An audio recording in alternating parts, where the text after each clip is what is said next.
Need for tax help you can trust. Call Optima for a free consultation. Call 800-901-3022. That's 800-901-3022. 800-901-3022. Some restrictions apply. For complete details, please visit OptimaTaxRelief.com.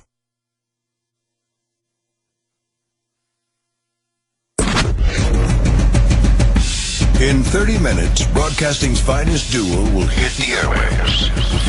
And prepare for the incomparable Opie and Anthony Show.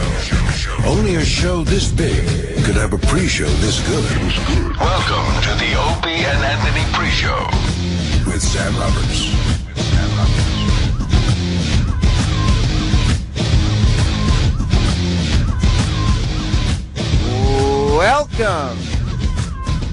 Welcome to the O&A pre-show. Tuesday, minutes before the Opie and Anthony show begins, we are counting down here on the Opie and Anthony channel. Live, 866-WOW-1-WOW is the phone number, 866-969-1969. Call up now and be a part of the Opie and Anthony pre-show as only you can. Big show planned for today, big show yesterday. As always, we'll be talking about everything that went down yesterday and some of what we might be able to expect to see today. So call in if you want to talk about it, 866-WOW-1-WOW, and start your mornings here.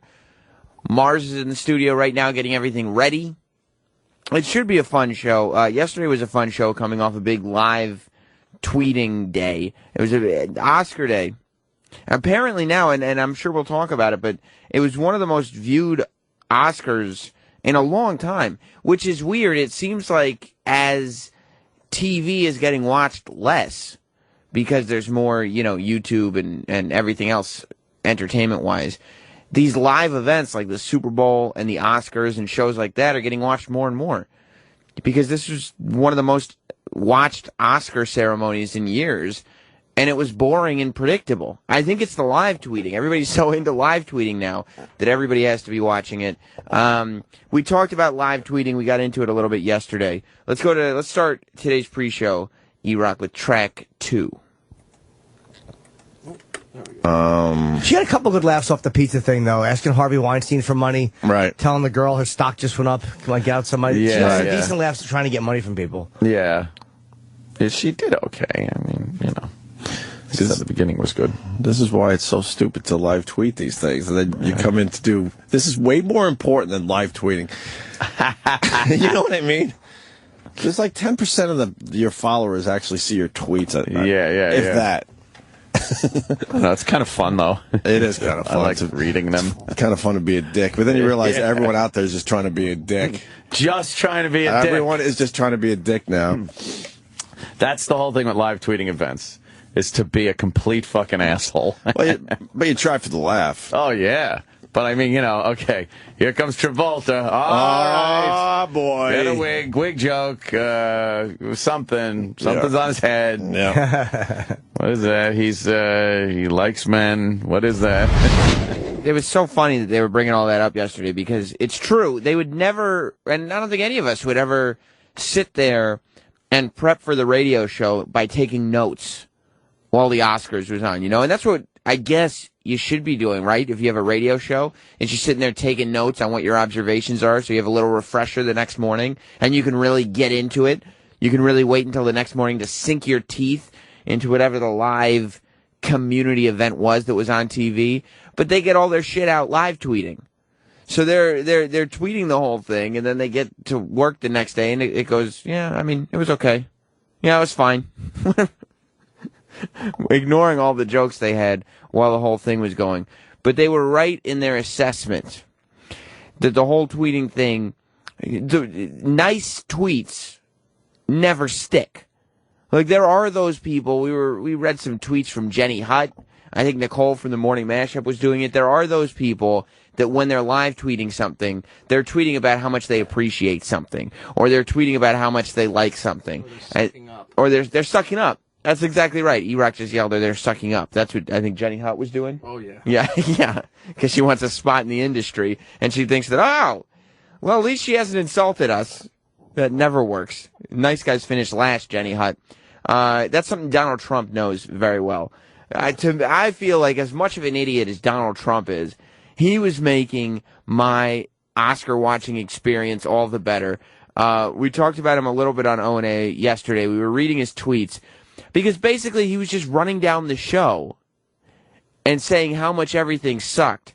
The key to Donald Trump's tweets, and I was reading all his tweets, I didn't even pick up on this while the Oscars was on. I didn't pick up on this until the next day when we talked about it yesterday, and I don't think any of us on the show did, was one of the people that Donald Trump retweeted while he was retweeting all the compliments about him. That's all he was doing. He was just taking shots at how bad the Oscars was and then retweeting how great he was. But listen to the caliber of people that were tweeting how good the Donald was. Someone is saying that Donald Trump actually retweeted Bobo last night. There's no way that happened. Oh, God. Well, there might, because... Hold on. Ryan, there's no way that happened. It is. Look at it when he started praising everyone when the show was over. He's like the second tweet on it. Like there's some other person than Bobo. Wait, Sam just found it. Wait, where is it? He retweeted Bobo's retweet. Bobo tweeted, he just started goes to Donald Trump, best tweets of the night. Oscars. And it's Bobo. He did retweet God. Bobo. But, I mean, I'm not Who's surprised. killing it with the followers, man. Bobo's up to 132,000 followers. What the fuck? It's all fake. I think somebody's buying Bobo a lot of followers. Bobo's got fake I think their followers. goal is to have Bobo have more followers than us. Yeah. And then that son of a bitch will really believe that. I don't know. Bobo is becoming a Twitter celebrity. Of course you know Bobo from the show. He's becoming this massive Twitter celebrity where he has people like Donald Trump retweeting him. But he's got something like 130,000 followers. None of us know how it happened. None of us know. Obviously, somebody is purchasing followers for our pal Bobo.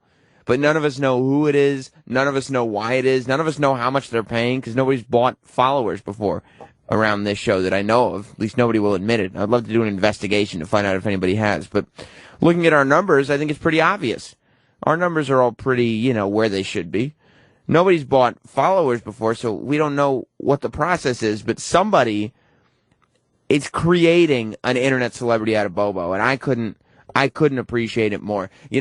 We had that caller call in and inform us that Donald Trump had retweeted Bobo. By the way, if you want to call the pre-show, 866-WOW-1-WOW, 866-969-1969. That caller called up and informed us that Donald Trump had retweeted Bobo. That's a good caller. Of course, we have our share of bad callers, too. It happened yesterday. I can't believe this keeps happening. I cannot believe that people are still falling for it, but it just makes me happy every time. Let's go to track 10, Eric. Just slow down, because I think you're talking and your phone's dropping out. Yes. Okay, Jimmy, right. Thank you. I'll slow it down. Yes, Okay. yes. Sorry about that. I want to. No problem. Front page of the paper. Go ahead. Looking like he's never seen. We heard you! No, you did. No, you didn't. Don't say no, you did. No one would fall. Oh, my God. Gladly fall for that. You didn't know. No, you don't graciously bow out and then be like, by the way, I'm still here. I'm still here. He did. That guy, he acts like he's going to hang up the phone. Oh, I'm sure you guys heard me.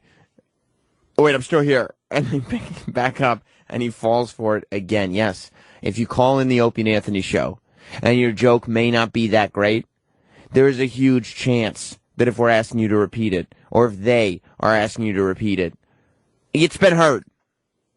I'm sure people are still going to fall for it. A lot of stuff going on today. Yesterday we had good guests. Brian Greene was in, physicist, and Cesar Millan, the dog whisperer. There's stuff to get into today. Rob Ford, speaking of guests, is not going to be on the Opie and Anthony show, but he was on Jimmy Kimmel last night. I wish he was going to be on the Opie and Anthony show. And Jimmy Kimmel, goddamn, did he do his job well. As a matter of fact, Lou in Jersey, we were just talking about Rob Ford on Jimmy Kimmel. Yes, the politician that keeps on giving. The what? I say he's a politician that keeps on giving. That man delivers more one-liners. Yeah, and I couldn't believe Jimmy Kimmel started his interview last night. No one will get into the whole thing with why are you here?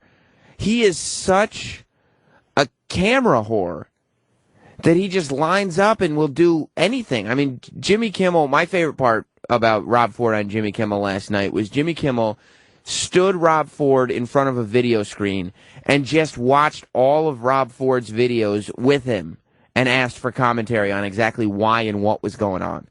And it was absolutely classic. And I'll tell you, there ain't too many politicians in America that get the applause. I mean, I know it's a circus act, but you know what? I think that Opie and Anthony would take Rob Ford over de Blasio. Oh, my God. Yeah. I mean, Rob Ford, I think all of us wish that Rob Ford was mayor of New York. You know how much fun that would be? Oh, it would be all right. It would be unbelievable. Thank you, Lou. Thanks, man. Lou would probably take Rob Ford over Chris Christie, for God's sakes. But, of course, yeah, we'll talk about Jimmy Kimmel on Rob Ford. Jimmy Kimmel. That's what it should be. It should be Rob Ford's show with Jimmy Kimmel as a guest. We made TMZ again yesterday.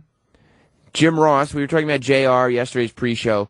JR from the WWE was in on Friday. He told a story of Vince McMahon sharding, and it made TMZ. So congratulations to the Opie and Anthony show once again on TMZ, and tons of news stories. Arby's just keeps attaching themselves to that Pharrell hat. Arby's bought the Pharrell hat. Pharrell, did you hear about that? No. Pharrell auctioned his Arby's hat.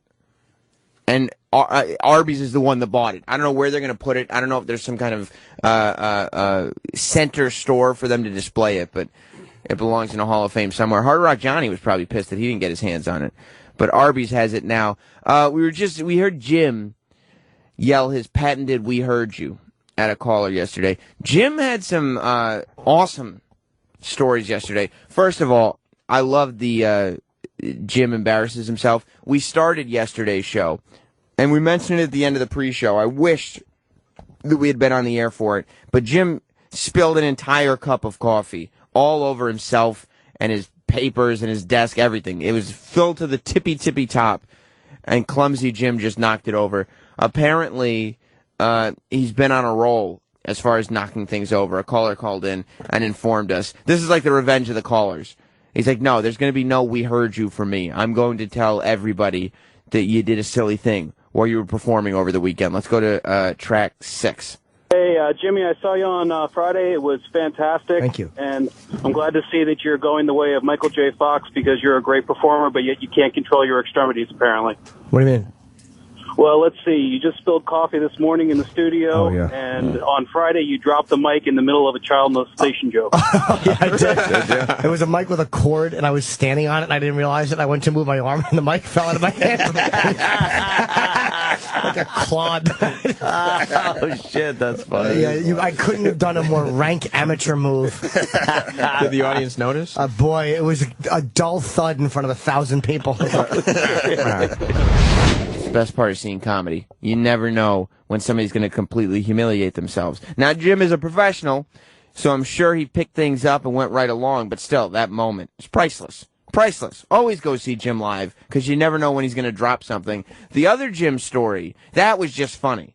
The Jim story that I thought was really interesting were, of course, we were talking about threesomes on the show, and whenever anything sexual comes up, Jim has some story that defies what everybody else is talking about. And we all go, what? Like, how did we never hear this before? We were talking about threesomes. Let's go to track 9. Yeah, I've had a couple with people like. So they don't really know you? No, I'm just watching like a porno movie. I've had a couple with fans, but the last time I did that, it was like a couple times with the same couple. I think we were off the air. Like that's how long ago that was. And the girl convinced me to shave my pubes because they were all straight and Asian looking. And she's like, "You ought to shave them." And then from then on, I was shaving my pubic hair. Straight and Asian looking, huh? But I was hitting on this girl after a gig, and she was leading me on, like, yeah. And I was getting real vibes off her, and she's like, well, I'm in the hotel with my boyfriend. I'm like, oh, fuck. I kept trying to get her back to my room. Yeah. And she convinced me, like, well, you can watch us. And I was like, I guess that was my only option. So and I watched, but then she fucking sat on my dick and rode my dick. No bag, no nothing. And he just watched because he was drunk. Oh, and he was all right with that? Yeah, he was cool with it. It was hot. The fuck is going on? So weird. Yeah. That is so odd. I would want to talk to Jim about that scenario all day. That's one of those scenarios that, like, nothing even close to that has been in my life. And I feel like Jim just has story after story with these things. He's written 2 books. He's on the radio every day, and that still has managed to never get out. I don't understand it. Let's go to Dave in California. Dave, welcome to the Opie and Anthony pre-show. What's up, time? How you doing? Hey, I just wanted to say, man, the Cesar Millan interview was awesome. Mm-hmm. It was so unexpected. I was just like, oh, the dog whisperer or whatever. But the Ted Lange, and then there was one other one this week that was just so unexpectedly good. And even Jim Ross. I mean, yeah, he was long-winded, and, you know, you guys couldn't cut him off, but it was great. Yeah, we've been on a roll. Thank you, Dave, for calling in the middle of the night. We've been on a roll of having low expectations for guests. And I think that's just because the show is so pessimistic. But having low expectations for guests and then having these guests come in and blow it out of the water. Cesar Millan, O&A boy, this was another one. Especially Opie, before he came in, was like, why are we having the dog whisperer on? I don't know how this is going to go. I don't have good expectations for this. And then immediately, he's super honest. He just comes in, and he's honest, and he's fascinating, and he's got everything going on. Let's play track 14. This is when Cesar first came in, right? And you think, you know, Cesar Millan has gone through divorce. He attempted suicide, and there's stuff that you would assume he's not going to want to talk about. Like, you think he's just going to go on and talk about poodles. But Cesar Millan has no problem. What are you doing? Eric, you have terrible on the board this morning. No, there's a problem here. I'm switching the files. Eric keeps hitting buttons. Anyway, Cesar Millan, he was talking about his suicide attempt. Let's go to track 14. And you really attempted suicide? Is that true? Yes, I did. How? Yes, I did. Well, I took all the pills that I could find around. Wow, you were serious. Because we talk about it on the show. No. We don't think well, maybe I shouldn't say this. Yeah, no, I didn't. When people slit their wrists, we don't think they're as serious as going all in with pills. No, I didn't think. Oh, man. No, I did it. I just took all of them. Everything you can find in the house. Everything I can find in the house. And how were you saved? Well, the only thing I can tell you, is I wasn't meant to die. Wow. Because the doctor said you could kill 5 people with this. So, wow. You were not meant to die. And who found you, or did you realize My kids. Yeah, so it's a shocking thing, but okay. Yeah. When you right before, because we've all thought of it at times. Absolutely. Right before you were doing it, what were you thinking? Like, oh no, they're gonna find me, or did you kind of block out all rational? I don't think stuff? at that time you think about anybody else. Huh. I don't think that. In my case, I'm telling you, my experience, my feeling at that moment is I wasn't wanted, I wasn't needed, and to me, it's all about the pack. So when the pack rejects you. You pretty much don't have anything, even though there is some, success, material success. But to me, it was the pack. And so the pack said, we no longer need you. Oh, wow. So it's like high school, when kids are mean to other kids, and there's a lot of suicide in the high school world because kids isolate kids. Sure. So that's that feeling of not feel needed, wanted, or loved. I'm sorry, and we can move on to other stuff, okay. Certainly, but when you realized you were alive, were you mad at that point, or were you relieved, like, oh my God, I so didn't want to do this? I woke up in a psychiatric hold up for 72 hours, and at that time I said, well, I didn't die, let's go. It's time to move on. Oh, good for you. Yeah, so that's it. If I didn't die, that was for a reason. I'm a very, religious guy, and so at that time it was my wake up call and go back to what I know best. Surviving a suicide attempt has got to be so fucking embarrassing. Like, having to come back from that and being like, yeah, it's probably being a little over dramatic. Yeah, I guess I didn't have to go that far. I'm sorry. Can I just continue living now? And then you have to go and talk to people about it. But Cesar Millan was very forthright about it. I was impressed. That was early in the interview. It's not like we had established any sort of comfort or anything with him. I had to yell at Eric before. He's got a little nervous fingers on the board today. All you have to do is be better than Sal. You don't have to be great. You just have to be better than Sal. So no pressure. Don't even worry about it. We also talked to Cesar about dogs, of course. And house training dogs. This was a funny clip. Let's go to track 15. What about a housebreaking dog like that? Some people have difficulty doing that. Housebreaking means structure, means discipline. So when a dog is not doing the whole housebreaking thing is because the human is not consistent with the rules. Feeding should be a rule, like what time, because after the dog eats, 5 minutes to 30 minutes, that's when they have the bowel movement. So now that you know, that's the biological Right. It is nothing outside. But there are people that just dump a bunch of food and leave it there. It's like a cat, right? Or like right. a bird. Free feeding doesn't allow you to have structure. Right.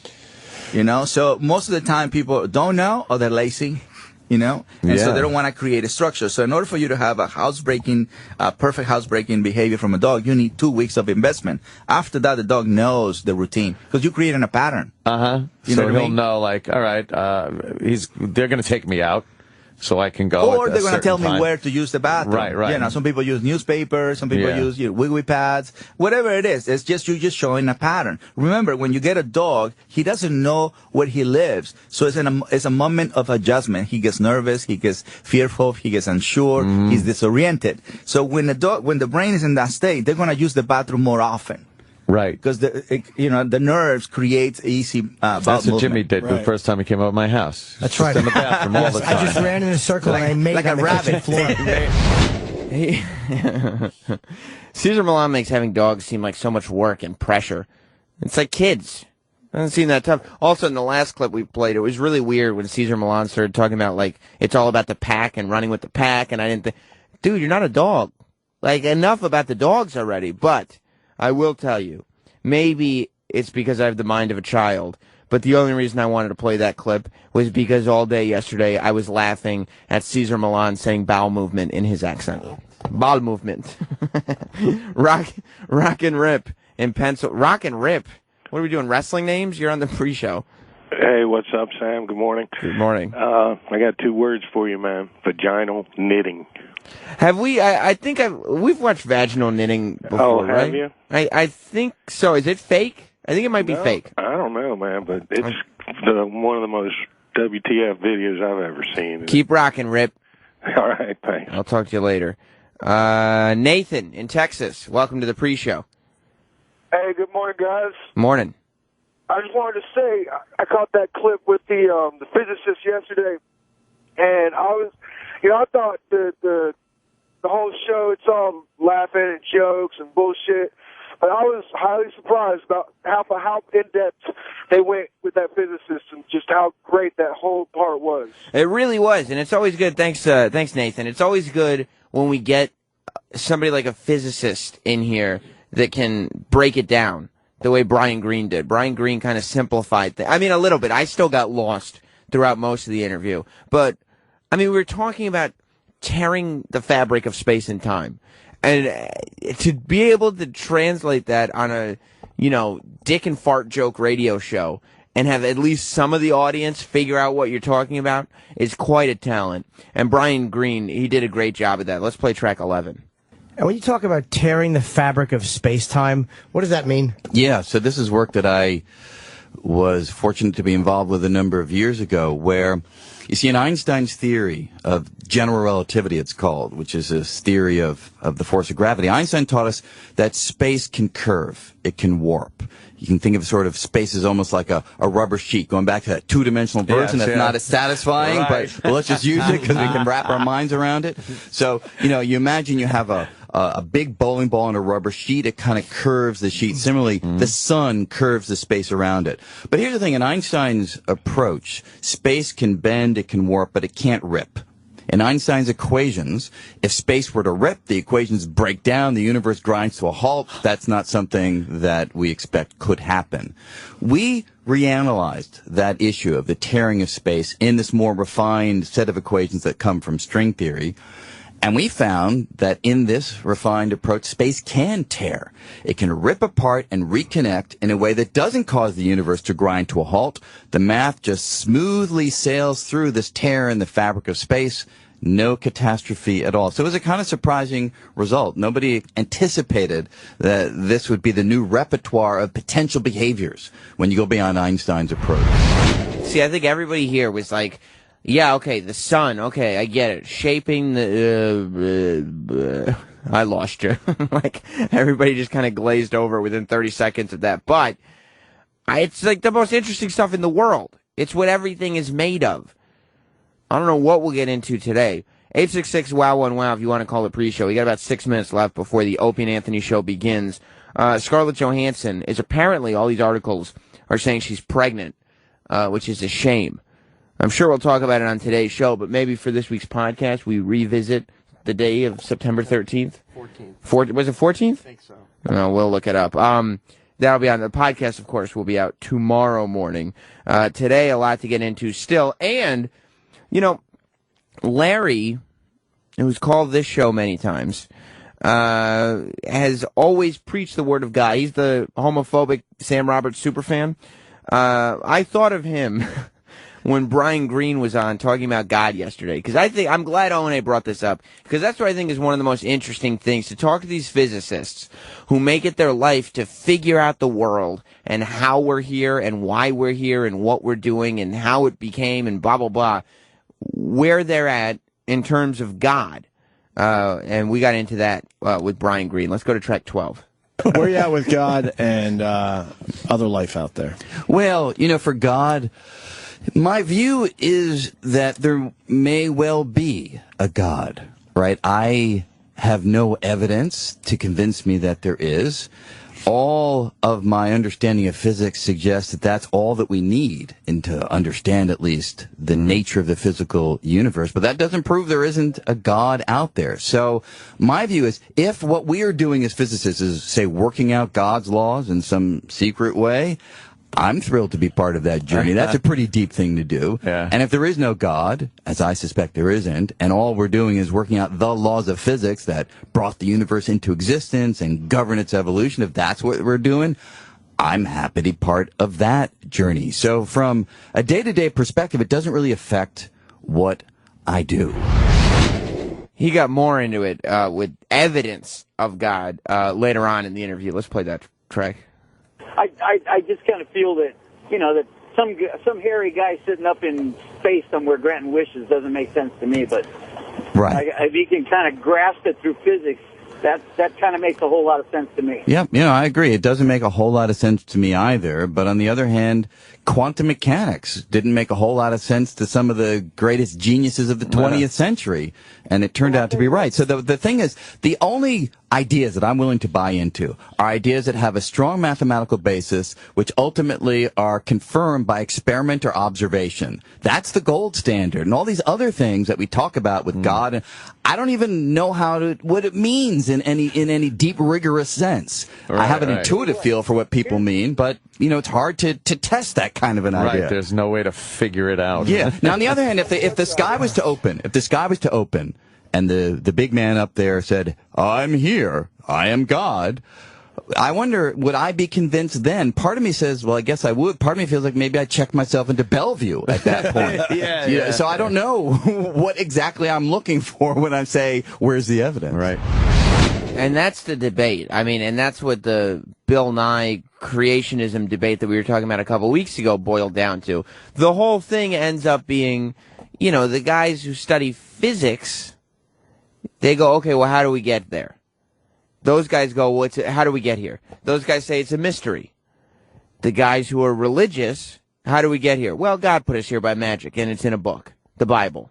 And it's like there's no way you could prove one way or the other. Real quick, it grossed me out so much. But we were talking about Jim's stories. Before we run out of time and have to start the actual Opie and Anthony show, God forbid, we were talking about, Jim was talking about being at comedy clubs and dirty mics. It just grossed me out so much. This is track 3, Eric. Can we spray this microphone? Does your mic stink? Ew, it stinks. It ain't from me. I fucking said 5 words into it. Before I talked, I noticed that. Oh, my God. Didn't Mars used to spray these? Mars, did you used to comment? Mars is... Stop spraying these? Kaiser Sose.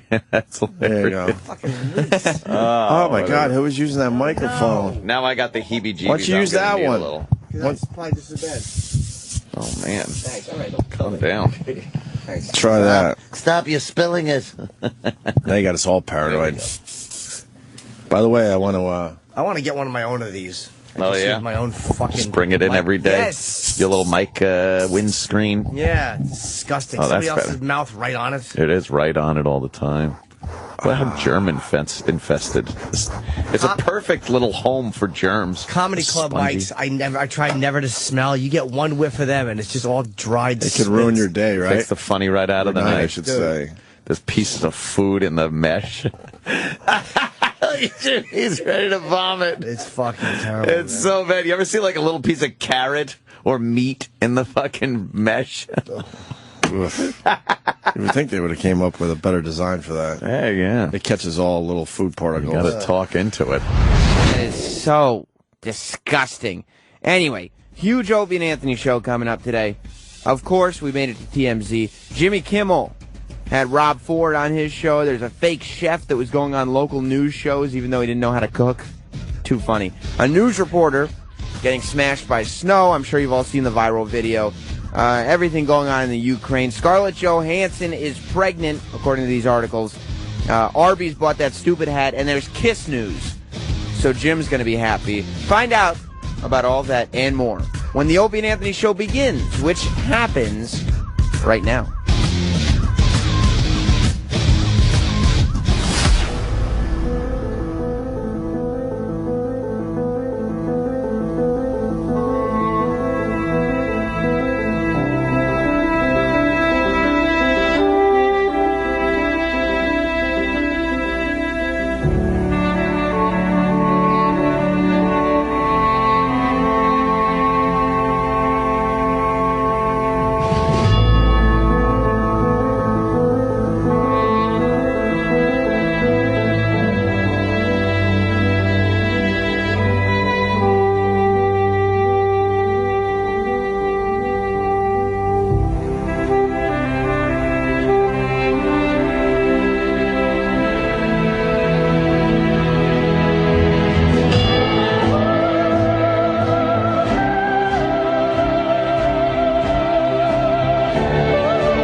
The year 1994.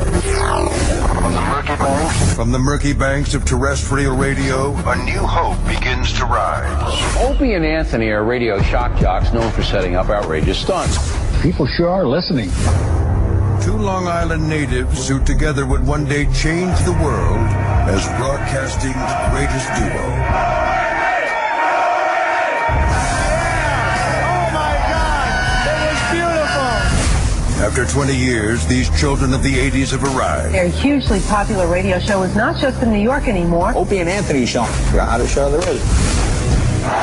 Through 55-gallon drums and wiffle ball bats. You push it in until you're comfortable. From mayors to mayor. It was an April Fool's hoax by two radio disc jockeys. With bottle rockets and bra bombings.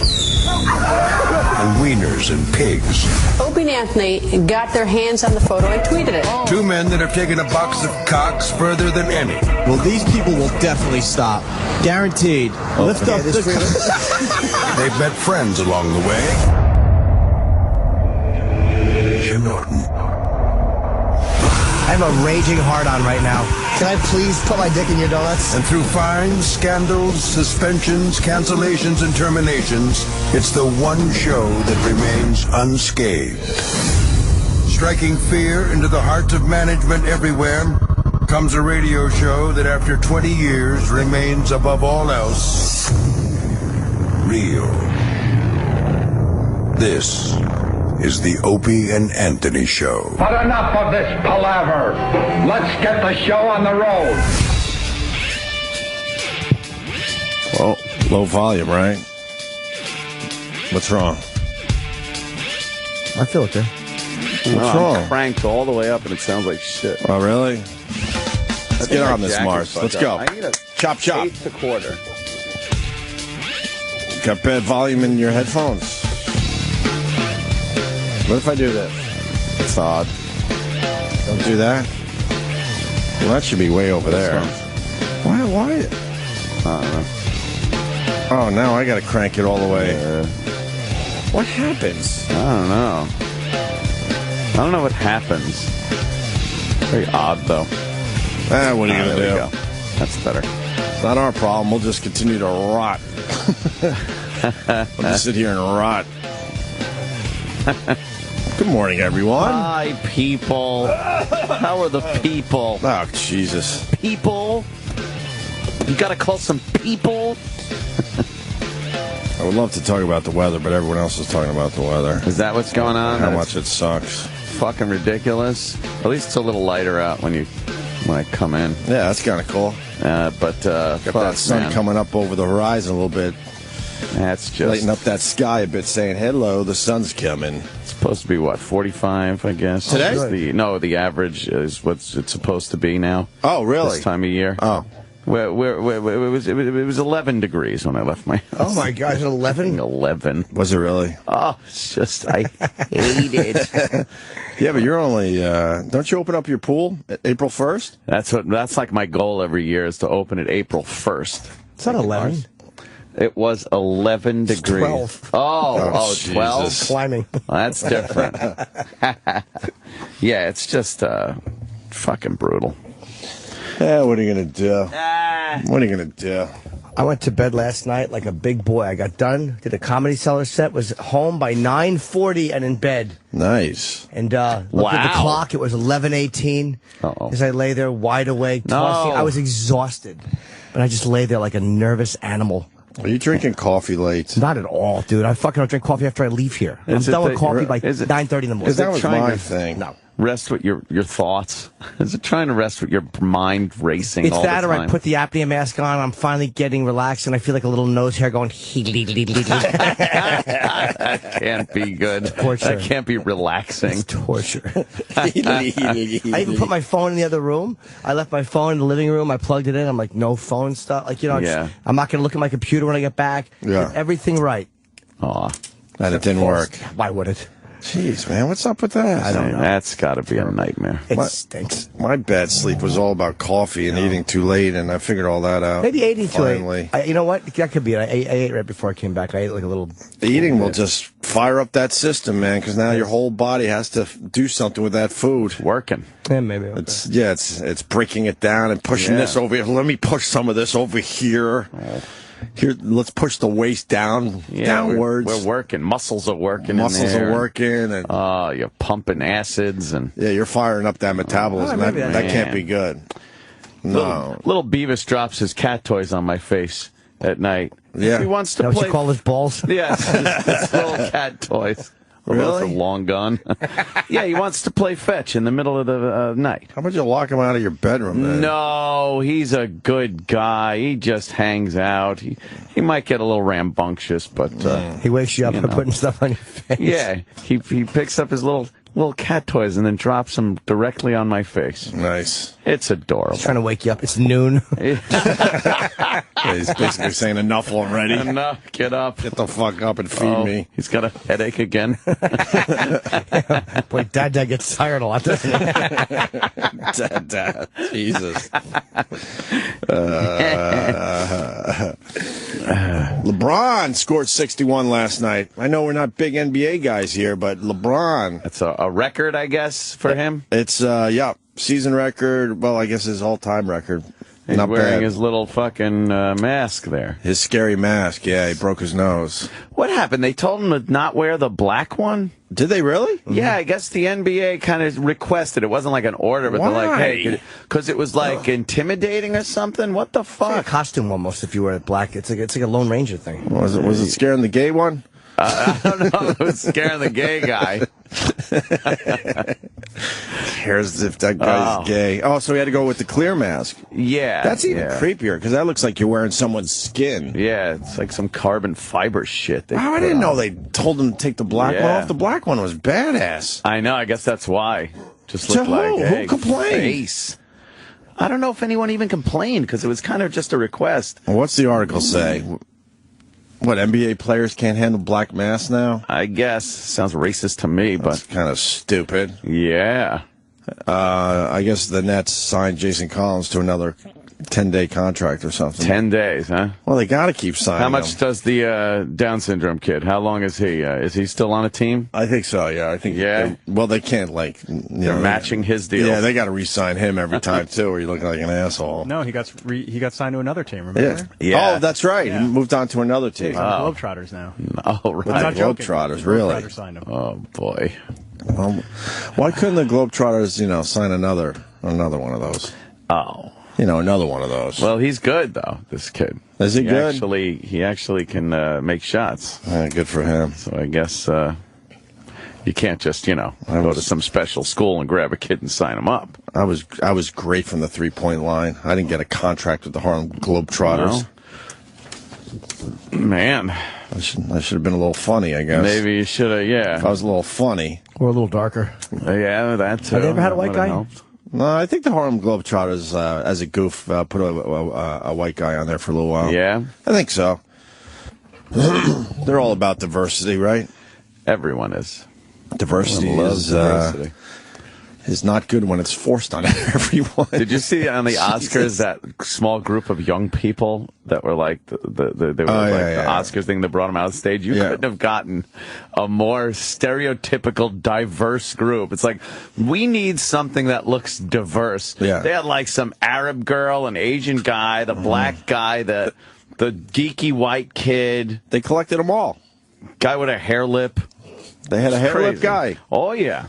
I think he was the Asian guy, too. Yeah. Double threat. Ellen got flack, too. They called her transphobic.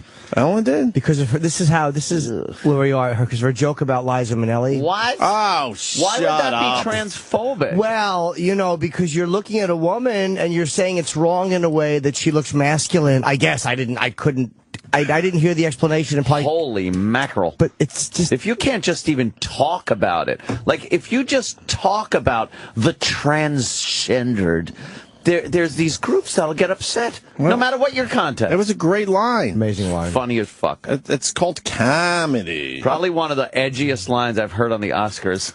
It was funny. Right. And ballsy. Yes. Yeah.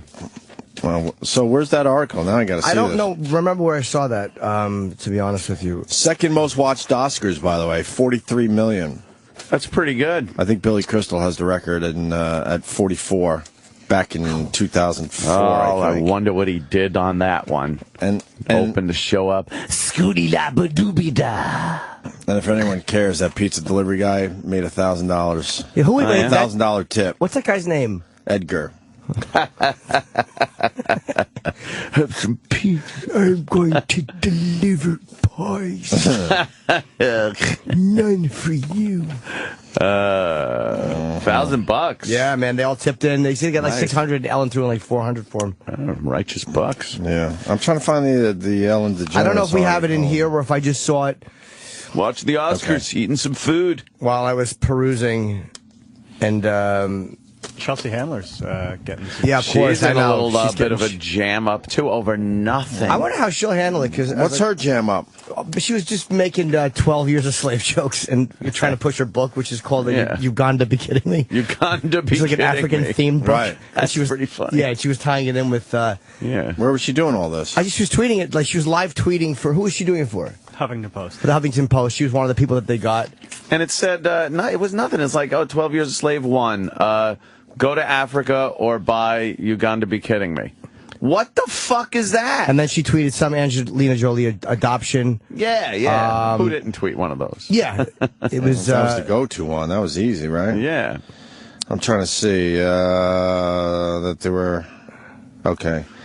Take it away. What? Express their outrage. Yeah, that she would, several of her jokes were racially charged, starting with the response to Lupita's win for Best Supporting Actress. Angelina Jolie just filed adoption papers. That's just a funny line that a lot of people came up with, by the way. Absolutely. There were a lot of those. I had him adopting the boat movie guy, though.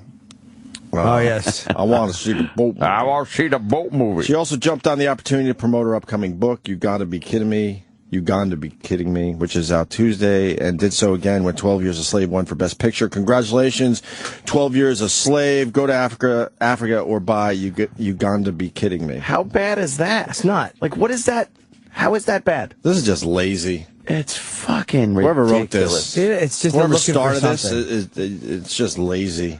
I doubt she'll, she's in a pretty good place. She doesn't need to There's apologize. nothing here. There's nothing there. There's absolutely nothing here. Who cares? She's on our show tomorrow, I think. Yeah. Right? Oh. We'll I watched talk 12 about years. it.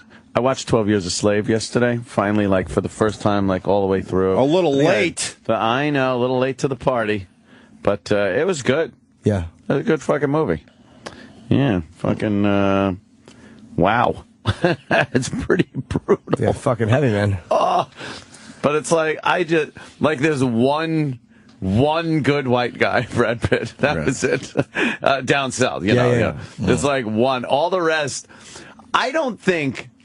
I mean, my history might be a little off, but I can't imagine that every white person in the South put that much energy into hating black people. I just can't imagine. It's looked exhausting. First of all, your history might be a little off. Your favorite song is Party Like It's 1799. No, I like that one Masters song as he was singing that little ditty as they're working.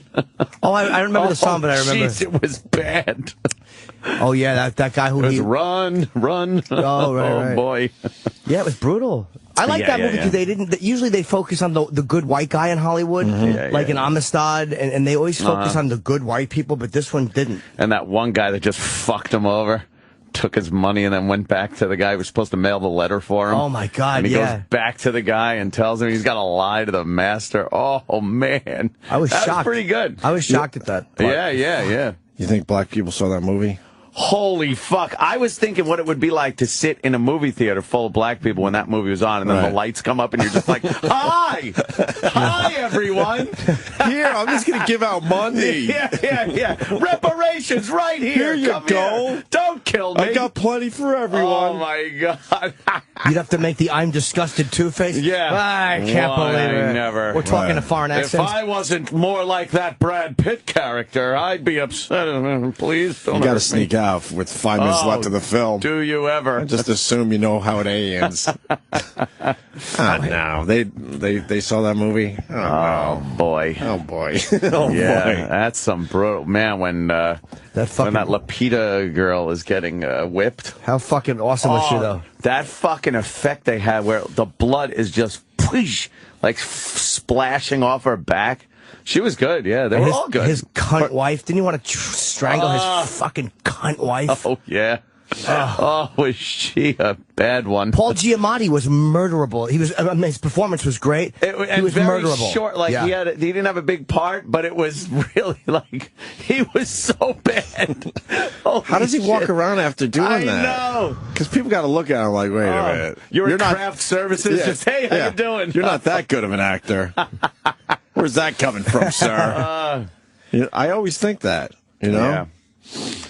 She looked hot tied up on that tree though. Lupita? That fucking ass. I think you missed the point of the film, man. I think you missed the overall message of the film. No. I was just in the context of the actress. Yeah, that's a good point, yeah. She's tied to the tree. Yeah. She's totally nude from the back. Sure. She got a nice ass on her. She's very, very sexy girl, although I don't think that was meant to be jerk-off fodder for guys on Long Island. Not meant to be your masturbation fuel. Yeah, that was great. And the guy who played the slave master who was fucking her, I keep forgetting, what's his name? How do you say his name? Fassbender. Was amazing. Yeah, he was great really too. Good. Yeah. As this tortured guy, like he's a fucking slave owner, but he likes this girl, and that was great. He's brutal too. It's just I think it completely deserved Best Picture based on all the other movies that were You've seen nominated. most of them too, right? Yeah. I didn't see Dallas. I didn't see her. Yeah, I didn't see her. What was her about? Her. Good. Was that the? Isn't that the Joaquin Phoenix movie? Was that the Spike Jonze joint? Yeah. What was her about? It was about a guy who falls in love with his... Boring. I don't need to know for real. Sam, you got a boring. I didn't make the movie. I didn't need to know for real. Her. And Gravity getting all those accolades. For technical, I agree. It's amazing. But well, directing, it won for directing. Weird. That's stupid. It's weird to give a director that. I don't know. Look at all the scenes in American Hustle. Yeah. You know, that's so involved. That you need a really good director for all those scenes that they pulled off. CGI-ing. So much of the movie is CGI. To have a director, and you got to depend on your special effects people. Right. So They're what is huge. he doing in the end? Winning an Oscar. Yeah, but I mean, American Hustle is so many different costumes and sets and you know, so many players coming and going and have real live camera moves. All that. Yeah. I think that was a bad move. Weird. I think, and I thought the movie was genuinely dull. It was the story itself was, all right. She's going here. She's going there. She's trying to get home. Let's not do this. Yeah. What? We do it with everything. It was a really good movie. It was, but we beat the shit out of everything. But you got to see it in the theater. Said, I thought 12 Years a Slave was really good. I saw it in theater. I saw it. I thought Gravity was great to look at. The story was simple, of course, but it's like going on a fucking ride. It's like then you might as well just be on a ride because that's what it was. It looked great, 3D, IMAX. It was fucking incredible. But story-wise and stuff, who gives a fuck? I think it was the Avatar thing. They felt like they didn't really need a big story. Looks great. Because if it looks amazing like it did. Yeah. I don't know. Puttering George Clooney, puttering around the fucking cosmos. Right, it was like George Jetson. There was one moment in I looked at who directed 12 Years a Slave. The guy's name is Steve McQueen, right? Where they're fucking Steve McQueen. Black Steve McQueen. Where the guy who's I forget his real name. He does something fucked up and he's being punished, and they have him with a noose around his neck. Oh my God! And he's standing on his tippy toes that went. In the mud. Yeah. Yes. And he has to balance because if he slips, he's gonna hang himself. And he's fucking. How long did they? The fact they kept the camera on this guy. It showed him being there all day, and it was uncomfortably long. The kids are playing out in the field while he's just hanging there. Like they wouldn't let you out of it. It was really, that was the director's decision. That's directing. That was amazing. That's amazing directing. Right, because you want to show how long that is. Right. You're like, just get out of this already. It was uncomfortable to watch. It was long and tedious, and you got uncomfortable, and it was like, I guess that was the intention of it. Yeah. I really believe they blew it with the directing Oscar. Yeah. But what are you going to do? I liked it, though. Good story. Great acting. Yeah, it was good. Good for you. Nice. Scott Shannon thanked us again. Oh, Scott. We didn't have this at the end of the show yesterday. Well, we did, but we were busy with Cesar Millan. I hope there's no Cesar Millan. underhanded or backhanded compliments in this, because that'll be war. Oh, yeah, we're listening closely. Yeah, let's how see. he kisses our ass. Oh, boy. We listen to every word. So the Scott and Todd thing, those two split up. Todd's doing his show. Scott's doing his show. And because of one lousy, not lousy in a bad way, one lousy 15-minute phone call, we're all Team Scott. Who wouldn't be? I wrote him yesterday saying I've never seen anyone turn the opinion of an audience around in 15 minutes like he did on Friday. It was unbelievable. Yeah. We were all ready to just listen to his new show and beat the crap out of him. Oh, yeah, he was next on the list. And now I don't have the desire to do that. Wish him nothing but the best. There's rumors that one of the Jerky boys wants on our show to discuss some things. Probably Johnny. He's written me and thanked me for the way we did Of course that. it's Johnny. But I'm hearing rumors he might be ready to come on and that'd be do a great. little talking about it. I'd love to have Johnny on. Because it looks like he's been aware of the whole Todd thing for many years. Yeah. Pounds, baby, pounds. So, just doing Jerky Boy is bad. That's not good. Yeah. That can't help your brand. No. So here's Scott Shannon on his first day at CBS FM here in New York City. And checking in this morning is an old friend of Joe's and mine. Her name is Naomi D. Clemente. Oh, my goodness. I didn't realize how funny you are without the other guy. All right. You're really funny. Yeah, that's what we. Funny. That's exactly what we said Friday. Invigorated. Right. Recharged. Yeah. I gave him a little advice too. I told him just stay loose. I said stay loose and just go for it. Let me tell you something, kid. Why am I giving him advice? But I had to, because I'm like, don't go back to like that crappy regular radio BS. Yeah. Just keep it loose. And I said you have nothing to lose. Just go and have fun. Hey, look, it's that nigger kid. Yeah, what's up, Eric? What I didn't realize yesterday, too, is after his intro, his first song was old song by the OJs, Backstabber. Oh, really? Yeah. Oh, wow. Shit. Yeah. That's a little telling. Mm-hmm. All right, put on some Backstabber. Is there a song called Miserable Son of a Bitch Fuckwad? I'll play that. He knew that Todd wanted to do the show by himself all that time. It's like, what the fuck was going on behind the scenes there, man? I would love to know. Oof. Because we noticed it, like, it was obvious on air. Yeah. Yeah, Todd said, Scott said. Has Todd addressed this at all? No. Nah, why would he? No. Fucking Didn't even thank him on his first show. Nah, why would he? No. If you're reinventing, regular radio like Todd's gonna. Oh, yeah. Wouldn't you just let it all out? You gotta let it all out. You would think, but no. That'll get the people talking.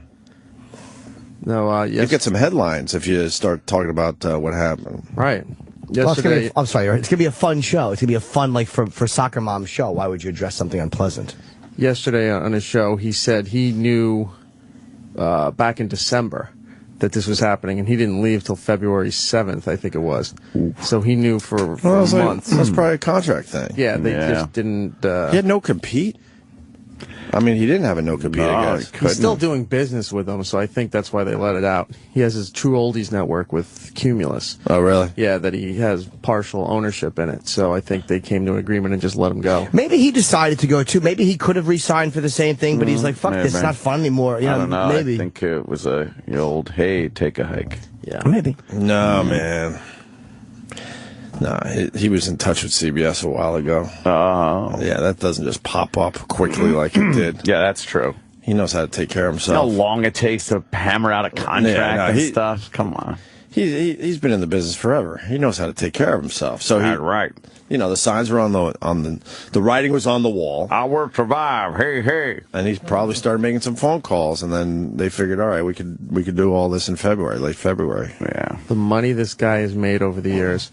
When he left New York to go to L.A., he had a contract with Westwood One. It's $5 million a year, and this is '89. Righteous. Oh my God! Jesus. When he came back to New York, he still had $5 million a year with his new agreement with ABC at PLJ. So if he started in '91 at $5 million, and that station has just been top billing ever since, there's no way he's made less than that. Yeah. Yeah, good for him. $5 million a year. Well, he had this to say. at the end of his first show. I gotta say hi to Debbie Cole. She's a new listener. Denise Robertson from Palisades Park. She made the switch. Okay. And Jerry Mayer heard about us from Opie and Anthony. He's trying to. I'm not sure if he's going to be around long. No. He says he's going to give us this week. He's trying us out this week. And by the way, I got to say thanks to the friends of O&A for recruiting new listeners for our show. Like I said, I don't know how long we're going to be able to hold on to it. Yeah, right. But for a while. I don't know how long. Yeah, you never know. Our listeners. He doesn't. Hey, on a daily basis, we don't know how long we're going to hold on to them. Of course. Exactly. Bastards. Yes. We don't know where we lost most of them. Yeah. If we have 1 minute of shitty radio, they're going to let us know about it. So, well, I mean, he does a very different type of show. Oh, obviously. But if I need an oldie or two, I'll check it out. Go on over there. An oldie. And I bet he'll do more honest radio and more genuine talk radio than fucking his old ex. Well, you hear his voice there? What, I know. It's so different. It's not like I couldn't understand what he was saying on the other show because it's like they had his mic down and he was just in the background. Right, I don't know. He didn't have any real oomph to it. While the young superstar took over. While the young superstar led the charge. He stinks. Fucking awful. It really bothers me. He's everything I hate about regular radio. He stinks. Todd. Yeah, we gotta go in there. You're not talking. You're talking too much over there, jerkface. It's not like the Jerky Boys. I say jerkface. Yeah, exactly. You can't say you're going to reinvent regular radio and then do the exact same show you were doing a mere 2 weeks prior. Yeah. This big fucking grandiose intro and open like he's going to do something cutting edge and brand new. And then he does the same. And then nothing. How was Rob Ford on Jimmy Kimmel? I didn't Was it see fun? It was so good. He's the greatest. Was it really good? It was really good. Jimmy Kimmel didn't see it. First, he just asked him about all the humiliating stuff. He did nothing to make him feel comfortable. No. The best segment was he just stood him up in front of a video screen and watched all the Rob Ford videos and then said, "What was that?" Nice. What were you doing? Who were you talking to? Give me a little taste of this. He looks like Goldfinger. I got all this DVR. I haven't been able to see it yet. I want to go through some of these videos. If you don't mind, Mayor Ford, stand right there. And you can take us through these things because I hope maybe we can answer some questions here. All right, let's roll the first one. Answer some questions. No falls apart, mother. He dies right now, brother. Okay. Brother, you've never seen brother. Now, somebody who is clearly not your friend videotaped you without your knowledge here. Who are you talking about in that video?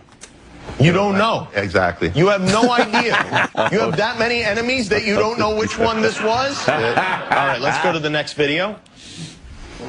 Oh, the bumper This cloud. is the famous State Queen video. You're doing a Jamaican accent here. Patois. It's called patois. Do you do other accents, or is that the only one?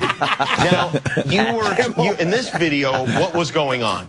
Just went out with a few friends of mine. Oh, yeah. And It's a private setting, private friends, and there's no secret. I have a lot of Jamaican friends, and that's how we speak in a private setting. If someone wants to tape me, they can tape me. Have you been to Jamaica? No. I would love to take you there for spring break sometime. Montego Bay. All right, next video. This is the famed football video. Why is he running at you? Is he tackling you? Because this video ends right here. I'm not quite sure what he's doing. Okay. I would like to see you be a part of the NFL Combine, I have to say. Next video, we have your brother, Doug. See? Counselor Ainsley, you got your own issues. Counselor Ford, And then here's you. Counselor Ford, please direct the question through the chair to the staff. And now, is that the middle finger? No, he's making references like he's driving and then drinking. Right. Okay. Yeah. Drinking and driving. Is this? First of all, I want you on my team in charades, but Were you classically trained in pantomime, or was that off the cuff? You know, these counts just come across like they're holier than thou, and a lot of them have more angles than a dog's hind legs. So these people, you know, they're just talking about, you know, drinking and all that. And the person I was referring to was just pulled over the other night for drinking and driving. I see. I'm not naming names, but He's so I got you. All right, next He's a video. little embarrassed, too. When it's going on, the mayor he's attacked somebody. No, He's attacked somebody. that lady, you apologized to her afterwards. Is it that once you get up to a certain speed, there's no stopping, or you get very excited? All right, what else do we have here?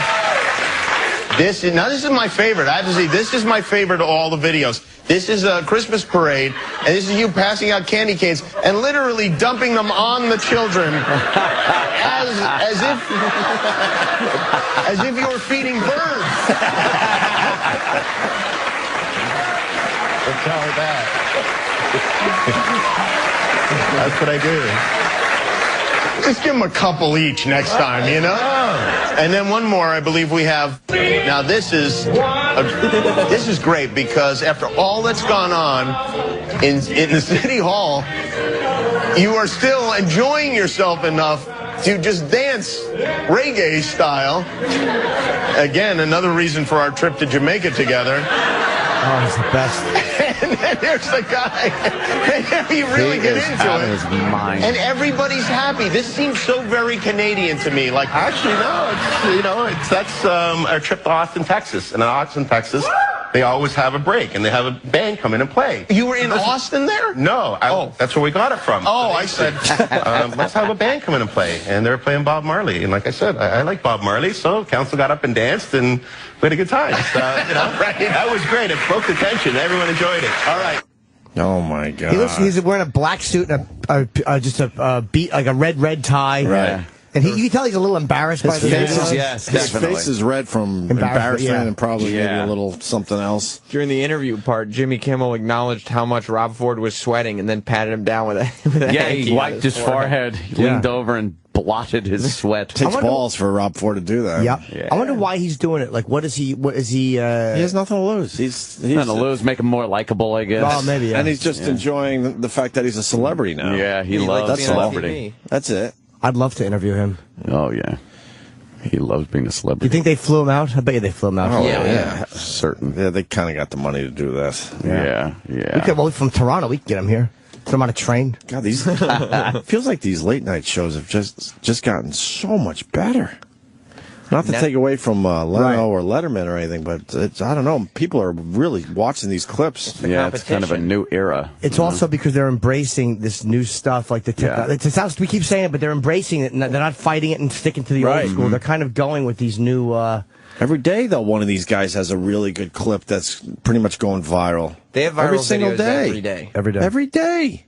Like Jimmy Fallon had the chick on who John Travolta mispronounced her name and did the classroom musical performance deal that he does. Oh, nice. Yeah, I don't What's that? It's where he gets like a very popular artist with a catchy song and gets them and the Roots to perform the song with kids' instruments. With like in elementary school, you'd use that little xylophone thing. Right. Another really smart bit. All right, just play part of it. Wow. And it's always catchy songs.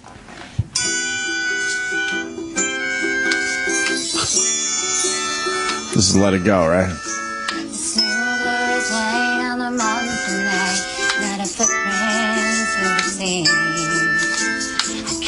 Delta Zine. Delta Zine. The fuck? The wind is howling like this swirling storm inside. Couldn't keep it in. Heaven knows we tried.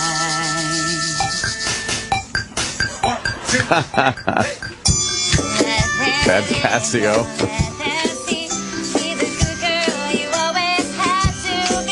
Triangle. Triangle was a staple. But what a clever way to do it differently. Yeah. He did this with Robin Thicke, Carly Rae Jepsen.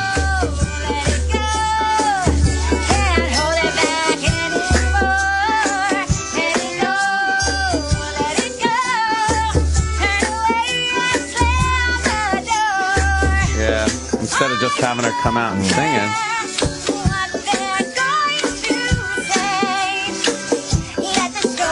You think she's sick of singing this already? Oh, yeah. This is not even the. Did you? He did. What was the first one? He did one that was actually better than this. What was the first one he did?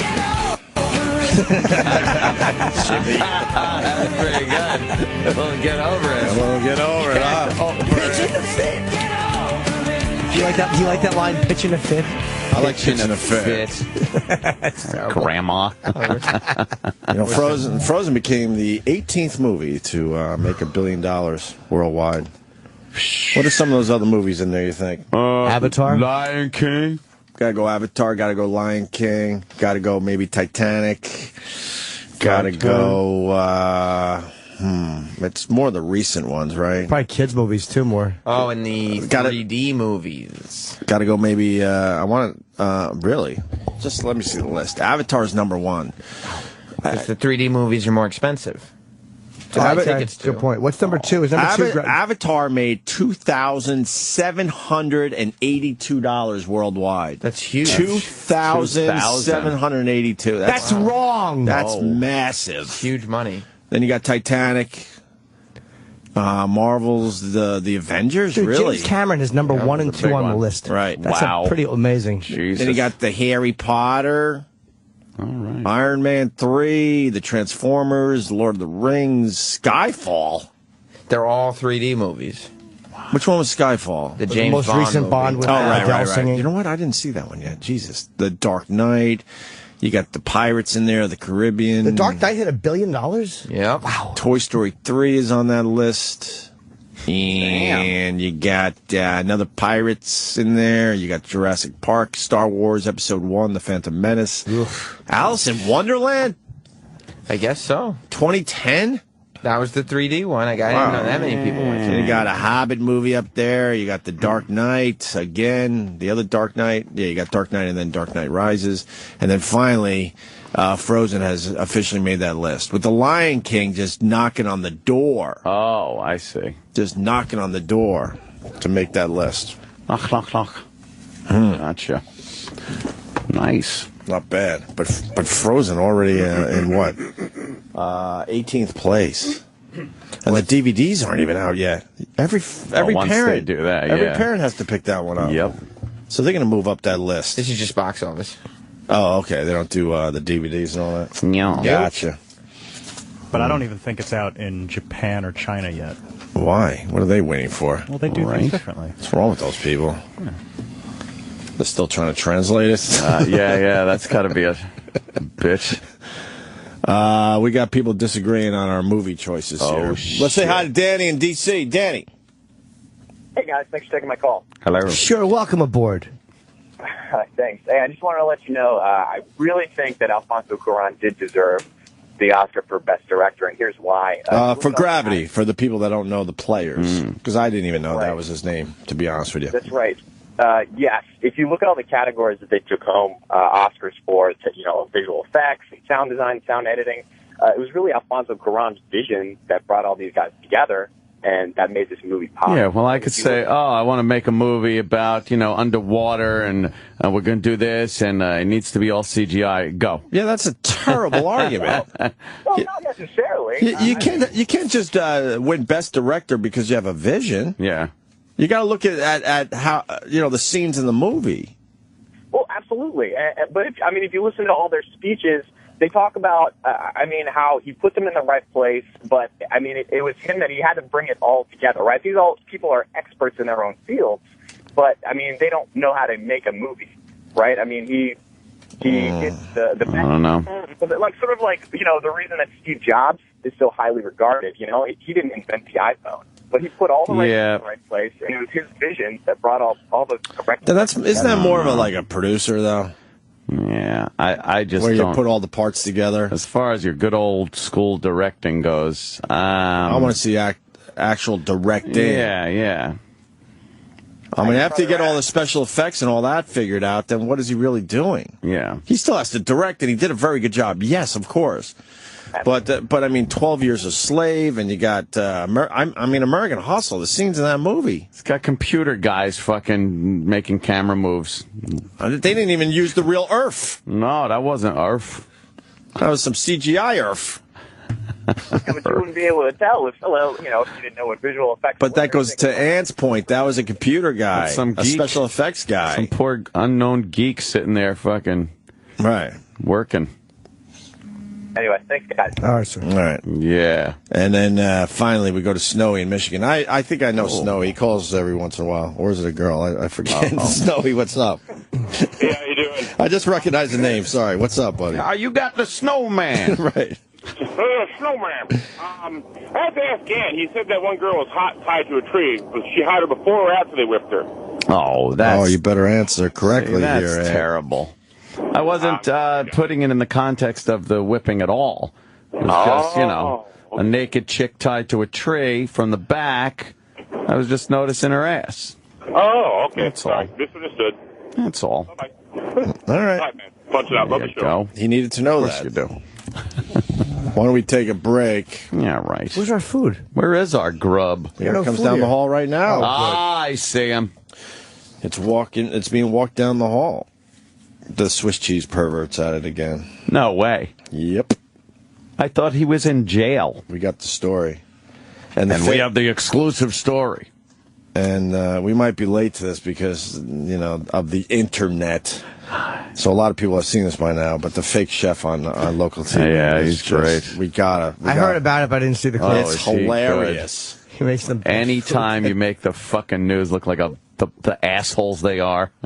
They're just a bunch of idiots, the local news. They just assume everything in front of them has to be real. And it's so obvious this guy is just playing them. Just fucking with them. We got two videos. Well, we got the montage, but then I didn't see the one where it's the whole segment. Yeah, I like the whole segment better. There's also another video that's related. The yo-yo guy. You see, we haven't played that on the show. Yeah, but I've it's several seen that. years old. Yeah, I saw that a while ago. And what was the yo-yo guy again? He pretended he was a yo-yo expert, and he went on the news. And how bad was his yo-yo? It was terrible. Horrible. And how did the news handle it?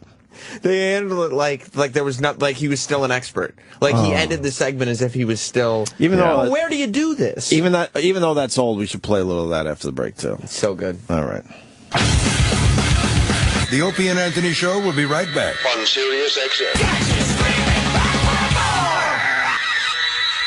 Be honest. Will owning a bigger TV help you get ahead in life? Will another pair of shoes make you a better person? Probably not. But what if you could speak another language? If that appeals to you, Rosetta Stone is letting everyone who calls try an absolutely free demo of its powerful language learning software. Do you want more stuff or a language that will last a lifetime? For your free Rosetta Stone demo, call 1-800-918-9767. 1-800-918-9767. 1-800-918-9767. Got a lot of paperwork, but not a lot of time. Go to freshbooks.com online. As easy as it looks. FreshBooks. Are you a small business owner who has a lot of paperwork but not a lot of time? Save time and get paid faster with FreshBooks, the easiest way to send invoices, manage expenses, and track your time. FreshBooks is the simple solution that's helping millions of small business owners just like you save time invoicing and get paid faster. With just a few clicks, you can create invoices online, capture and track expenses on the go, and get real-time business reports. And the best part is, you can try FreshBooks right now for free by going to FreshBooks.com. Be sure to mention where you heard about us when signing up for your new account at FreshBooks.com. As easy as it looks, FreshBooks.com. If you want a better body, you change it. Work out, eat right.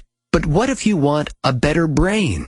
You change it with Lumosity.com. Designed by neuroscientists, Lumosity.com's online games give your brain a fun and challenging workout. It only takes a few minutes each day to help improve your memory, attention, speed, and more. So get the brain you've always wanted. Visit Lumosity.com and start training today. That's Lumosity.com. Did you know you can run your business using your personal mobile phone and still sound like a Fortune 500 company? With Grasshopper, the virtual phone system designed for entrepreneurs. With Grasshopper, your small business can sound professional from anywhere in the world. At home, in the car, on vacation. With an 800 number, multiple extensions, call forwarding, voicemail to email, and much more. Turn the world into your office with Grasshopper. Sign up at grasshopper.com. The entrepreneur's phone system. It's Tommy Z-Man, your cigar-loving leprechaun at FamousSmoke.com. And my question to you is this: what does St. Patrick's Day and the Isle of Cuba have in common? They're both the reason for us to offer up a cigar sampler full of Cuban-inspired brands that'll save you a ton of green, too. Okay, I'll ditch the broke, but you gotta know that the Pot of Gold sampler features 10 top-name brands that would normally sell for almost $80, but FamousSmoke.com is giving it to you for only $39.99. That's 50% off the retail price. Guys, we're talking Cohiba, Monte Cristo, Romeo, Punch, Partagas, La Gloria Cubana, and more. And for only $10 more, you can grab either a travel humidor, lighter, or a fancy cutter. What a deal! The Pot of Gold sampler is only available for a limited time, so order yours now for 50% off. You'll get 10 great cigars and save a few shillings too when you order your sampler now by visiting FamousSmoke.com. That's FamousSmoke.com.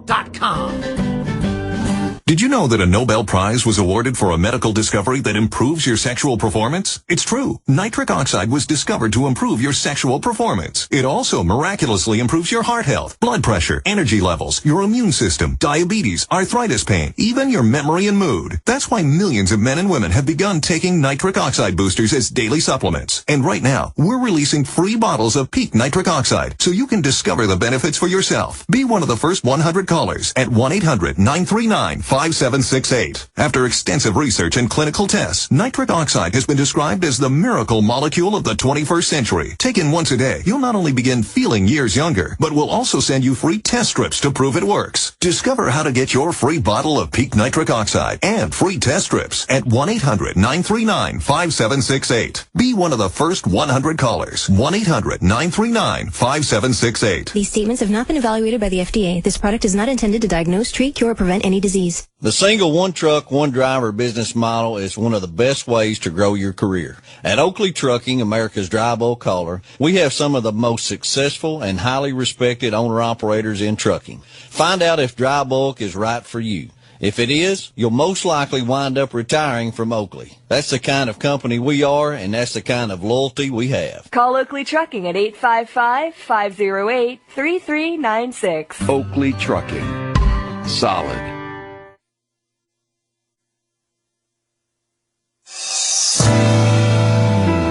Sometimes we talk about videos. You can see them too. Cease your bitching and like us on Facebook. Facebook.com/O&A Show. Discover the most popular country songs in North America. Hey, it's Stormy Warren, host of the Highway Hot 45 Weekend Countdown. Our Highway listeners vote for their favorites, then I count them down until we all find out what's number one this week.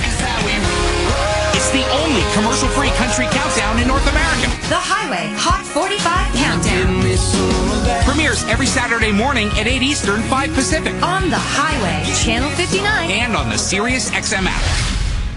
Have you still not refinanced your mortgage? Well, soon you may be kicking yourself in the head. I am Wesley Hogan with Westland Financial, and interest rates have gone up recently and will continue to rise, but they're still at historical lows. So don't delay. Let us lower your monthly payment, consolidate a first and second, pay off other debt, or drop you into a 15-year loan with no closing costs. That's right. Nothing's rolled into your loan. We'll pay for your appraisal, title, underwriting, settlement fee, everything. Do not miss out on this historic opportunity. Whether to purchase or refinance, you'll pay no closing costs. You won't spend a dime. Think about it. All it takes is a 5-minute phone call to find out how we can save you hundreds or even thousands of dollars a year. And by the way, Westland Financial now is proud to offer reverse mortgages for our clients over 62. So call us at 888-945-4145. The only way you can lose money is not to call Westland Financial. That's 888-945-4145. 888-945-4145. Lennox Financial Mortgage Corp. DBA Westland. NMLS number 3304. Not all loans apply. Equal housing lender. Material 4X work gloves from Mechanics Wear are just tough. They're 4 times as tough.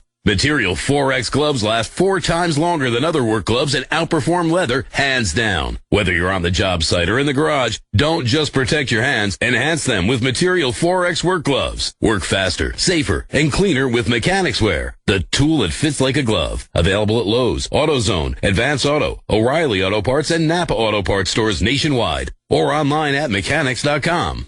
Do you own the right stocks? Do you know what your stocks are really worth? VectorVest analyzes, sorts, ranks, and graphs 8,000 stocks every day for value, safety, and timing. VectorVest can give you buy, sell, or hold recommendations on every stock every day. Nobody cares about your money as much as you do, so take control of your portfolio, and VectorVest will show you how. Google VectorVest or visit VectorVest.com to receive your free stock analysis report. Before you invest, check VectorVest. If you want a better body, you change it. Work out, eat right. But what if you want a better brain? You change it with Lumosity.com. Designed by neuroscientists, Lumosity.com's online games give your brain a fun and challenging workout. It only takes a few minutes each day to help improve your memory, attention, speed, and more. So get the brain you've always wanted. Visit Lumosity.com and start training today. That's Lumosity.com. Who's that old guy over there? Uncle Paul, with the creepy old guy stare. Uncle Paul, now he's coming over here, slowly limping down the hall. It's too late now, 'cause here comes Uncle Paul. Let me show you how to make a big boy love you. On today's episode, Uncle Paul reminisces about his favorite photograph. Yeah, that's Teddy. That's Teddy and his little brother. The one on the other side's the girl. She's kind of tomboyish. She likes to play basketball, have her socks taken off. Coochie coo, you tickle him in a tub. Oh, Uncle Paul, my feet are dirty. You wash them, get them in the tub. Clean their feet good. Take your shorts off and kiss your toes. Oh, yeah, they all had to stay in my bed because they all had bed bugs in their cribs. Come in here so there's no bed bugs. And then them goddamn parents are accusing me, saying, how come he ain't walking right? I don't know. I didn't do nothing. Bunch of lies. Those damn DNA tests. They said my DNA was on the boy's hiney. I don't know what that means. Who's that old guy over there? Uncle Paul, with the creepy old guy stare. Uncle Paul, now he's coming over here, slowly limping down the hall. It's too late now, 'cause here comes Uncle Paul.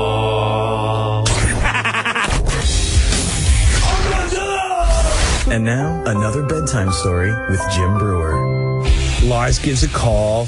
God, this is like 98, something like that, 99 maybe. And he goes, Dude, what are you doing tonight? I said, I'm playing down the village. Let's fucking hang out and I'm going to meet up with some friends. It's going to be great. On the way over, we're in a we cabbed it, and some kid from NYU left his knapsack with all his books and notebooks. And so, you know what? I'll be a nice guy. How cool will this be? Guy from Saturday Night Live is going to send him back his books. And, well, this is a thorn in Lars's ass from the minute I get it. From the minute I get it, he's like, dude, what are you doing with the fucking nap? Get rid of the fuck. It's ridiculous. You look like a fag walking around with this fucking knapsack.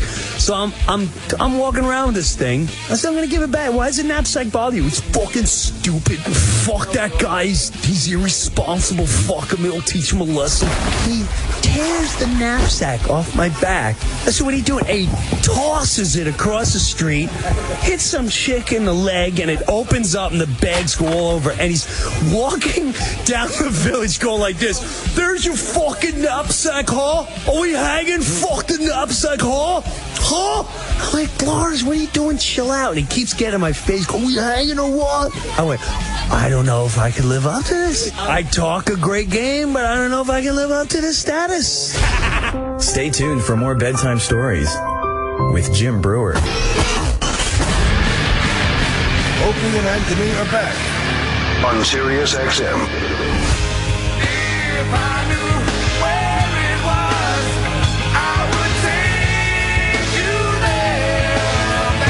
Oh, I know there's no reason, Travis.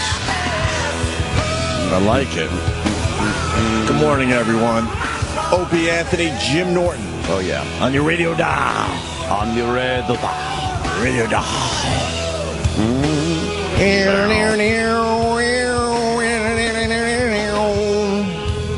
Like that 90s, like that grunge. Who doesn't, right? Like the grunge. I'm kind of trapped there. I kind of got trapped right there in the 90s. You did, huh? Yeah.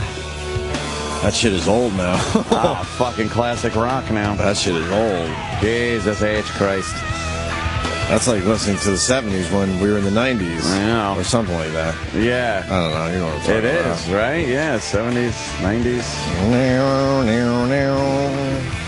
All right, we're done with the Oscars. We don't need to talk about the Oscars anymore. This woman in Japan is 116 fucking years old. She looks like a sucker fish. Oh, 116. Her two kids are in their 90s. Man. And her husband, she got married in she was born in 1898, got married like 1916 or something, or 1918. Wow. Her husband died in 1931. Man. That's her? Yeah. That's not bad for 116. She's like a man. Yeah. And she said like a good night's sleep every night. She gets 8 hours, and that fucking boy. depresses me. That's why I'm thinking of it. Oh, Jimmy. I think it'd be cool to be 116 as long as you could still dream. You know what I mean? Yeah. In your dreams, tomorrow? you must be rocking still. Still doing stuff. I think so. What does she do? Does she like have tea every day? Construction worker. Yeah, exactly. It's really weird. She smokes cigarettes. She takes it in the ass.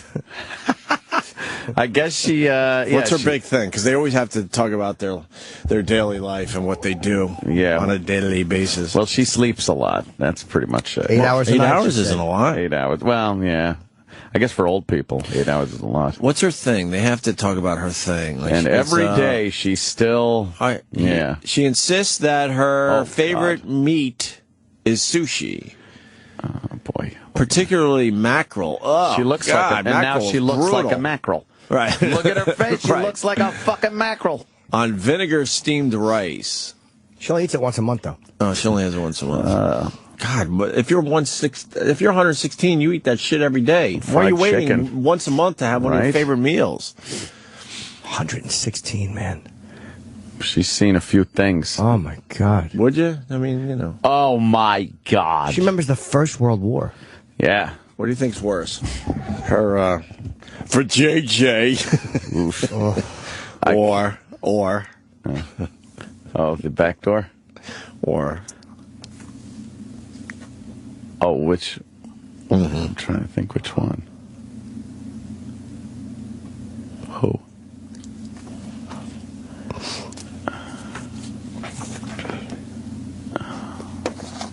Oh, the smell? Yes. Oh, okay. All right. Now that makes sense. Okay. Wow. See, my shit's too inside. It sucks. Because you don't want to be mean. No. What do you mean? What do you mean? What do you mean? What do you mean? Nothing. That comes out eventually. Relax. All comes out in the wash. What else about this? What's the problem? I wish. The oldest authenticated person ever was Jean blah blah blah blah of France, who died at the age of 122. Wow. Died at the age of 103. We're gonna have a lot of 100-year-olds now, though. Yeah. Oh yeah. With medical technology. I've been in and out of a few homes lately, and you see them, man. They're way up there. They're in their 90s. Yeah. Still doing all right too. Walking the hallways. Crazy. They're only there because their families finally said enough. Families had it. Yeah, because you could tell they're still all right. But you can only be around them for so long. And finally go, really? Yeah. Really? We're putting you over here for a while. Enough of you. Where you'll be among other people your age. It'll be good. Oh, yeah. Play some pinochle. It's all about the bingo. In those Bingo? places. Yeah, a lot of bingo. Hey, let's look at the TV chef. Oh, yeah. That pranked everybody. Is this relatively new? It happened over Christmas. And what local TV news channel fell for this? He went to 5 different morning shows in Wisconsin and Illinois. How did he get booked? Well, apparently it's the same people. What do you mean? Look at our local news. Yeah. I would assume it would be very easy to get yourself booked on a local TV Yeah, I'm trying to news figure show. out like how you go about it. You got to have a good scam, and he had a good scam in this case. And he said he had this book, and he made a fake cover for the book. Because in one of the videos, it's hilarious because he had a book signing that he was promoting at Barnes & Noble, and he said, well, I got to cancel the book signing because the books didn't come in. Books didn't come in yet. Right. I want to cancel the book signing. So what does he put out, like a press release thing and send it to the... Sure. He probably has somebody call. Or he probably calls because he's not famous, so he could call saying, hey, my client, even though he's the same guy. I mean, it's pretty good to be able to get that far. Right. It's him and this other guy who are also behind the Yo-Yo guy from a couple years ago. Yeah. They created the Found Footage Festival. So this is all trying just to promote their Found Footage Festival. What's that? It's just like it's a film fest full of, that's so much alliteration, found footage. Yes. It's like where they first started playing the Winnebago Man. Oh, okay. Like where they find tapes that have been circulating everywhere, and they make a whole film festival. Where is this? Winnebago Man. If you have never seen that, that is really really good. Accoutrement. All right, let's look at the TV chef that was pranking the local news. Do you want to look at the montage or the full segment? I like the full segment just because you get how full awkward segment, and then we'll fill in the blanks because I saw the montage one. Okay. I got some thoughts on the montage one. Oh, good. Or my favorite parts of it. Yeah. All right, here we go.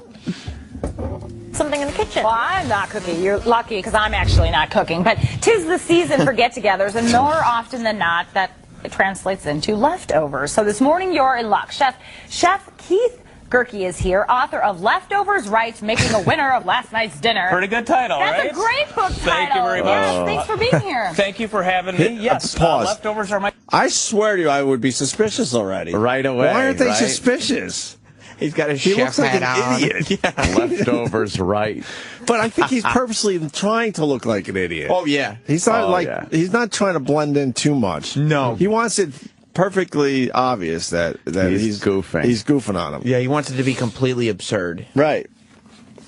thing. My mother, Mama Gerkey, grew up making creative, fun leftovers, and 9 times out of 10 you're throwing leftovers away, or I feed them to my dog. I've got a little dog champion, Fable Little Star, and she loves it. She said, you know what, she doesn't deserve them.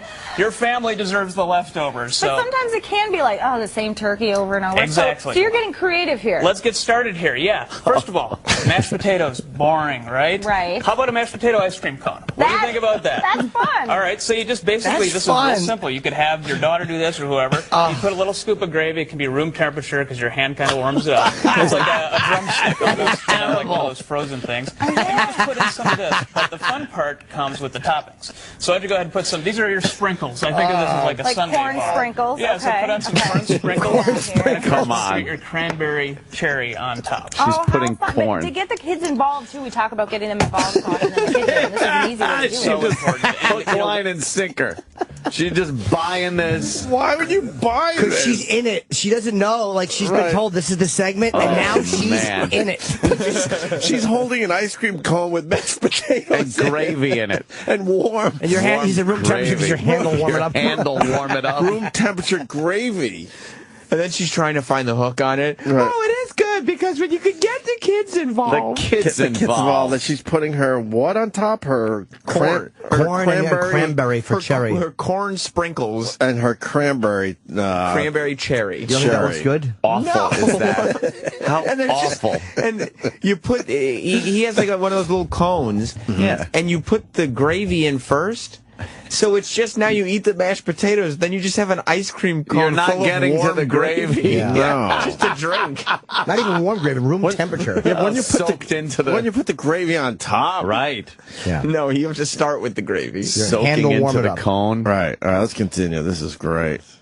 How fun. But to get the kids involved, too, we talk about getting them involved so often in the kitchen, and this is an easy way to do it. So important. And, one thing, let's talk turkey. I mean, we're talking Thanksgiving, we're talking turkey. How cute that is. And I think a lot of people, they don't like turkey, because what I hear over and over is when they microwave it, and when it has this smell, it kind of is like, you take off the lid, and it's like, who farted, or what, and it's like, what it is, I found, there's bacteria that forms like a flatulent smell, or kind of like a bathroom smell, but it's fine, it's perfect. Oh, my God. He's just... And she's like, yeah. Who eats turkey that smells like shit? Smells like flatulence. Yeah, there's a thing on there. Flatulence like a bathroom smell. This guy's great. Really safe. You just put it in enough stuff, it doesn't matter. It just covers that up. Yeah. All right. Case in point, we've got right here, you've heard of ants on a log, the kindergarten favorite with celery. Here we have ants on a leg, a clever spoof on that, isn't it? Yeah, that is really cute. Why don't you take a bite of these? These are actually good. If you get a cranberry in the bite, it's she's eating. You know, because then you got your mashed potatoes and it's all in one. Kids have a lot of fun. That's convenient. Here's my favorite. It's a drumstick, a turkey drumstick that you just spread mashed potatoes on and cranberries and put cranberries on top. Yeah. And she's like, yeah. She doesn't look like she's enjoying it. Because his theory is that if you take the turkey out of the fridge and put the mashed potatoes and cranberries on top of it, it'll remove the flatulence smell. She's just buying it. The bathroom from smell. the bacteria. Right. And she just eats it. We got to get this guy on the show somehow. Oh, yeah. This one's a little fun. You know, remember hand turkeys in kindergarten? Right. Tracing your hand? Right. Let's do that on flatbread. Let's create a fun turkey sandwich. So I got a marker there. We got scissors. You just Oh, cool. Yes. And you're a marker on the bread you're eating. Inside the it's a Sharpie. And she goes, "Oh, cool." Can't stress enough. You don't want to ingest the marker. We're not recommending that. And safety is important too. Like, why don't you go ahead and take your scissors, cut that out. They're cutting Peter with scissors. You can't. I mean, I do stress. We have a motto in the Gerkey family: accidents stink. You don't want to have an accident. So when you're doing kids, you know, that's the motto. Here, you got to be. And the family accidents stink. That's a good family motto to have. Yeah, in the Gerkey family. The Gerkey family. What type of coincidence would it be if somebody who dedicated his life to turkey leftovers actually had the last name of Gerkey? Gerkey. Right. What is Gerkey? He said it just rhymes with turkey. Yeah, he said it's the Gerkey family. Oh, I didn't even catch that. Okay. Yeah. But this is the best. She's cutting out her pita bread. Well, you know what they always say? Turkey hand. Accidents stink. Stink, right. Oh, it's a good family motto. Right. It's very, very good. Right. And kids, you know, with kids here, you got to be sure that. Be careful. Yeah, you can actually cut it for them if you want. Now, you microwave the turkey to heat it up, and you're going to actually make 2 of these, so you can have a top and a bottom. Oh, and it's like a sandwich. Yeah, and a lot of chefs don't like microwaves. I think they're fine. They're a chef's best friend. You know, they're real life. It's a time saver. They're a chef's best. That is awesome. Such a great fucking goof. I think they're fine. And she's just running with it. Oh, yeah, she is. She's in it, dude. She doesn't know what to do. Yeah. She's got to make it work. No, she's completely believing. Yeah. She's dedicated to it. That is suspicious when the chef comes on advocating for microwave. Right. Some chef's best friend. I think they're fine. They're a chef's best friend. You know, they're real life. It's what most of them have to it's use. a time saver, and all these recipes She's work cutting with out real her life. turkey hand. And so what you do is, mine's a little sloppy here this morning, but too. you'll get the idea. Okay. And then what we do is, let's scoop on some of the turkey. Here's my hand. Okay. And then you put on your hand. Generally, you'd want to get more marker off than that, but we'll do our best. Just for TV, Yeah. get it. Marker. And let me show you what the finished product is, because you can really have fun with this. That's so cute.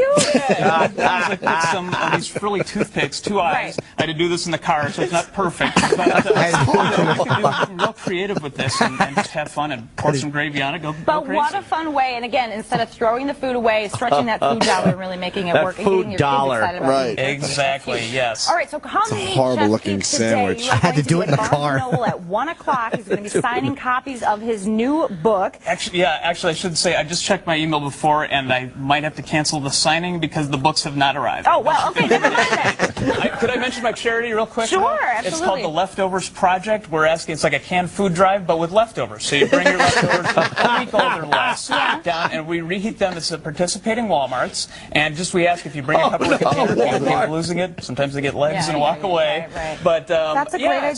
So it's leftoverproject.biz. The book is called Leftovers Right, Make a Winner of Last Night's Dinner. .biz. No one has the .biz. Why would a charity register a .biz? Is she even listening at this point? He's asking people to bring their leftovers to Walmart. To Walmart, participating Walmart. He's smart to say participating Walmarts. Great. For his .biz. .biz. It's almost over this one. Great so idea. it's leftoverproject.biz. The book is called Leftovers Right, Make a Winner of Last Night's Dinner. Look for that at bookstores. Thanks for being here this morning. Thanks so much for having me. We'll put more information on fox6now.com. There you have it. Rob? Yes? You would enjoy this book. He's got like 300 recipes on fun things for kids and what to do with leftovers. I love that ant on a leg. That is clever. Right? That's good stuff. Anything to get the kids, especially my girls, to eat real food. Oh, God, they're trying to chat up the segment a little, you know? Eat real food as if the nutritional value in mashed potatoes and an ice cream cone. Show Jimmy the montage because the blender. That's so this is great. the guy that went on 5 different local. Right. This is my favorite line, by the way, was when he shows. goes, "I had to do this in the car." Right. The montage, because this is the video that's going everywhere. It's on.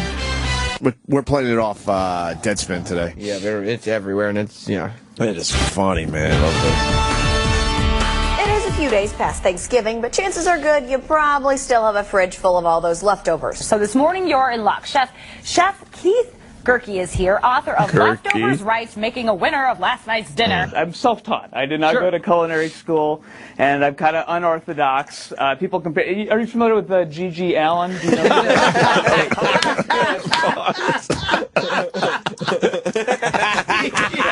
He threw his own shit at the audience. He shoved bananas up his ass and shit it out into the crowd.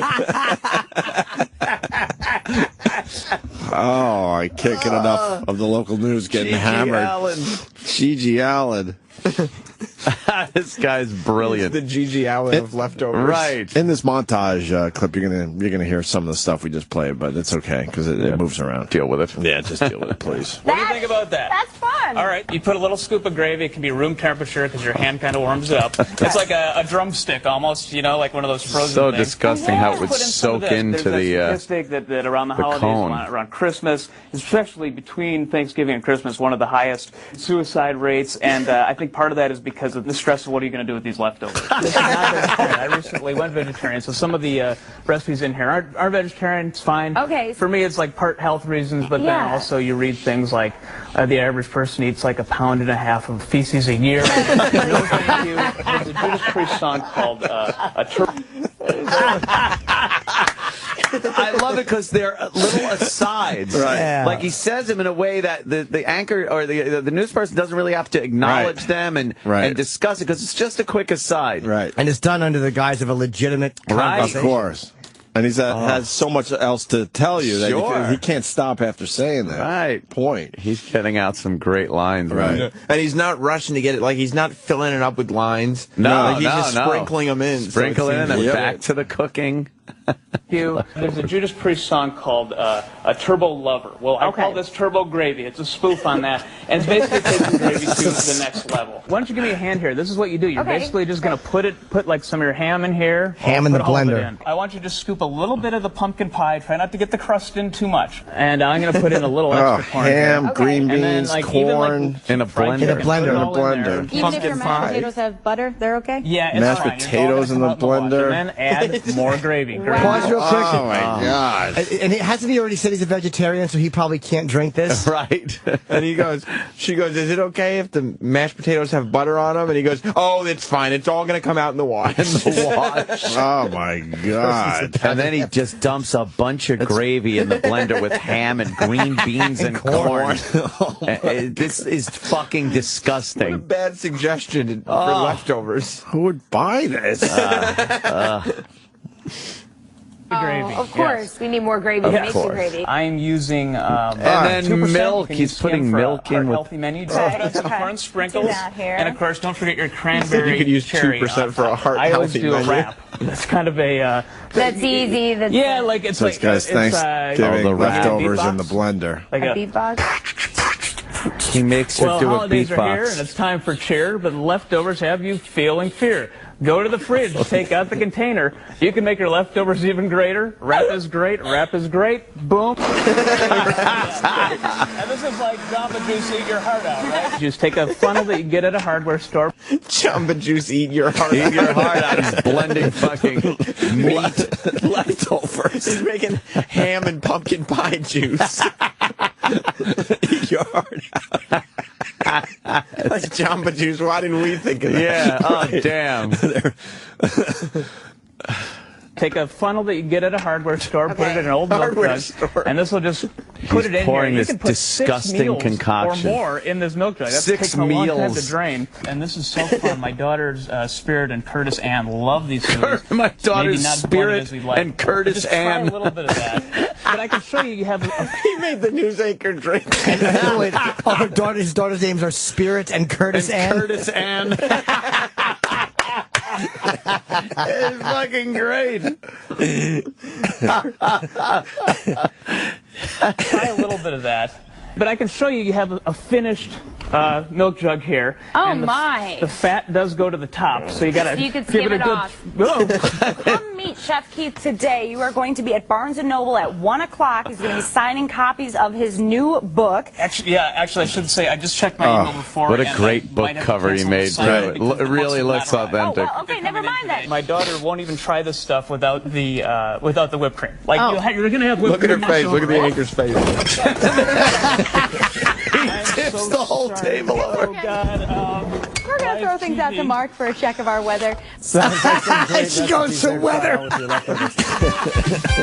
Please let me see.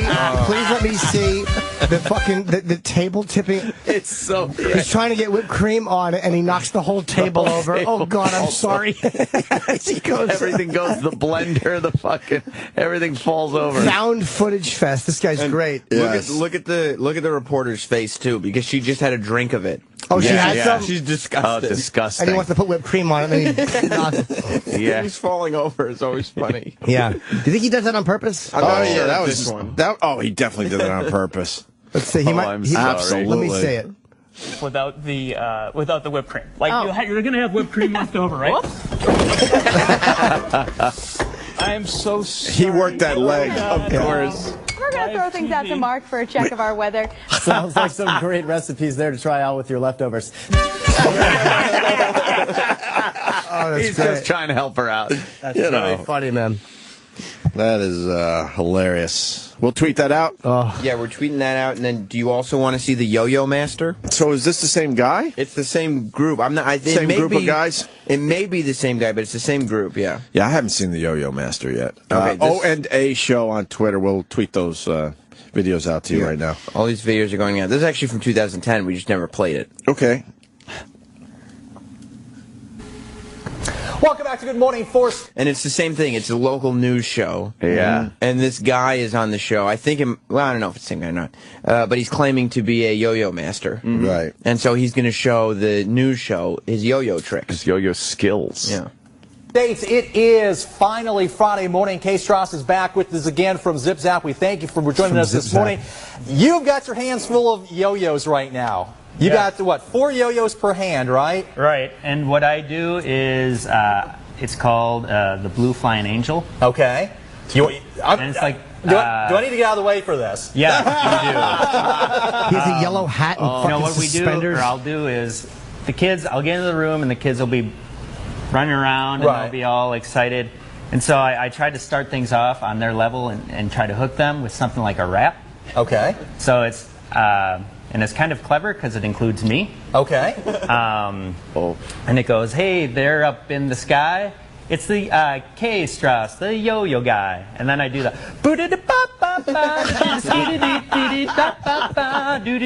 yo-yo-yo. You know, and I get them going and I get them into it. Okay. And so once I do that, they are ready to learn. Okay, so you're ready to do the trick? I tell you what, I'm going to get out of the way here. All right. Strauss, go ahead and take it away. And I usually have like a headpiece for this. No, for effect. Okay. Because I act like I'm in a Blue Angel. Okay. So I say, air traffic control, we are ready for takeoff. All right, 10-4, guys, let's roll. He's not yo-yoing.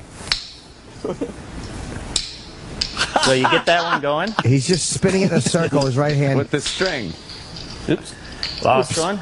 And he's spinning And a bunch of them in a circle. They're not yo-yoing. But if you just listen to it, he starts by swinging his other hand, and he drops one right away, and he just goes, oops, lost one. He just keeps going. And now he's just spinning them on a string. No yo-yoing. Yeah, The Blue no Angel. yo-yoing. This is the Blue Angel. Well, he is the Blue Angel. Yes. Oops. Lost one. And then we're going and we get worrying. And we're like, all right, everybody, let's take it down to the ground and we'll get into a Huey. And we get swinging them both over his head. And he's spinning her. Everything's getting tangled. And now he's just spinning them both again one shot. Over his head. All right, everyone. We're going to switch it off here. And let's bring it back home for a clean landing. 10-4. He falls on the ground. He gets up. What a terrible segment. That was horrible. What a terrible. What do you think that guy's thinking? He's got to be standing there going, oh, this guy's my God, this segment is bombing. Oh, no. All the yo-yos are stuck together and stuck to his fingers. He can't get them untangled. And he whispers, what should I do? What should I do? Is that what he whispered to? What should I do? Listen, he goes, what should I do? Oh, that's brilliant. Yes, he did. Listen. When? Listen again.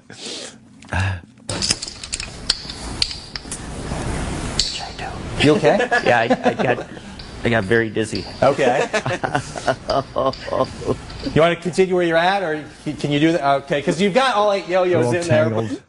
Like a little kid. You want to continue where you are. And he starts aggressively shaking his head. And then he shows his fingers to the guy, and all the yo-yos are stuck together. Wait, which guy said, what do you want to do? The guy on the left, the news guy. Oh. Yeah. What do I do? Yeah.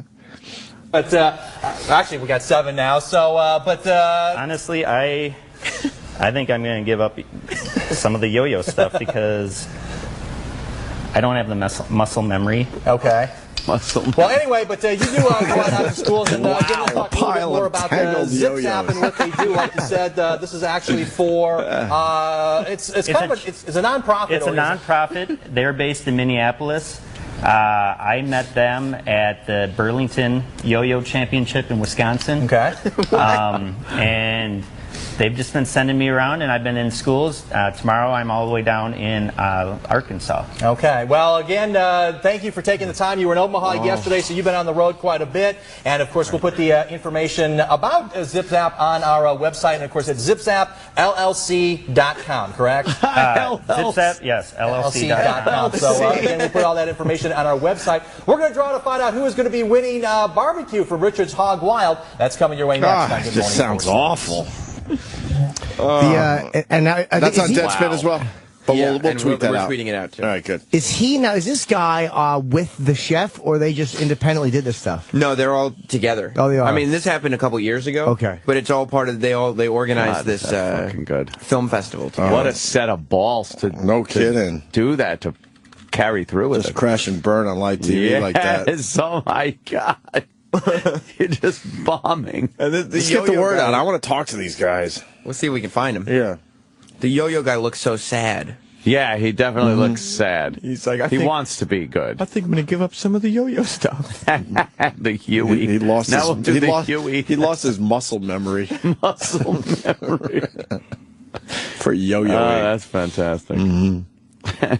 All right, join the Twitter account, O&A Show, please. Oh, yeah. All this visual crap, we tweet out the links immediately as we talk about them.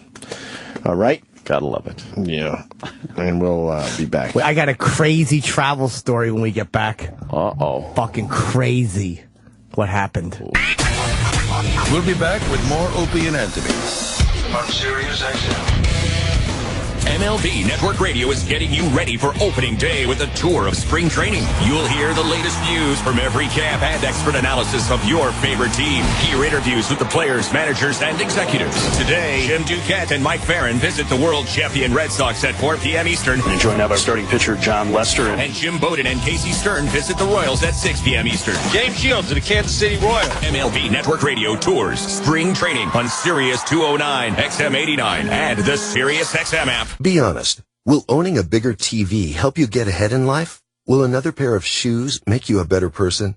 Probably not. But what if you could speak another language? If acquiring a new language excites you more than acquiring more stuff, then wait until you hear this. As part of its biggest language learning event in history, Rosetta Stone is giving away demos of its powerful language learning software absolutely free. For your free demo, call 1-800-344-7270. And Rosetta Stone has made language learning more convenient than ever. Learn on your computer or iPad, then practice on the go with your smartphone or MP3 player without ever opening a book or memorizing boring vocabulary again. Do you want more stuff, or do you want a language that will last a lifetime? After all, it's all about priorities. To try a free demo of this powerful language learning software, call 1-800-344-7270. Again, get your free demo now. 1-800-344-7270. That's 1-800-344-7270.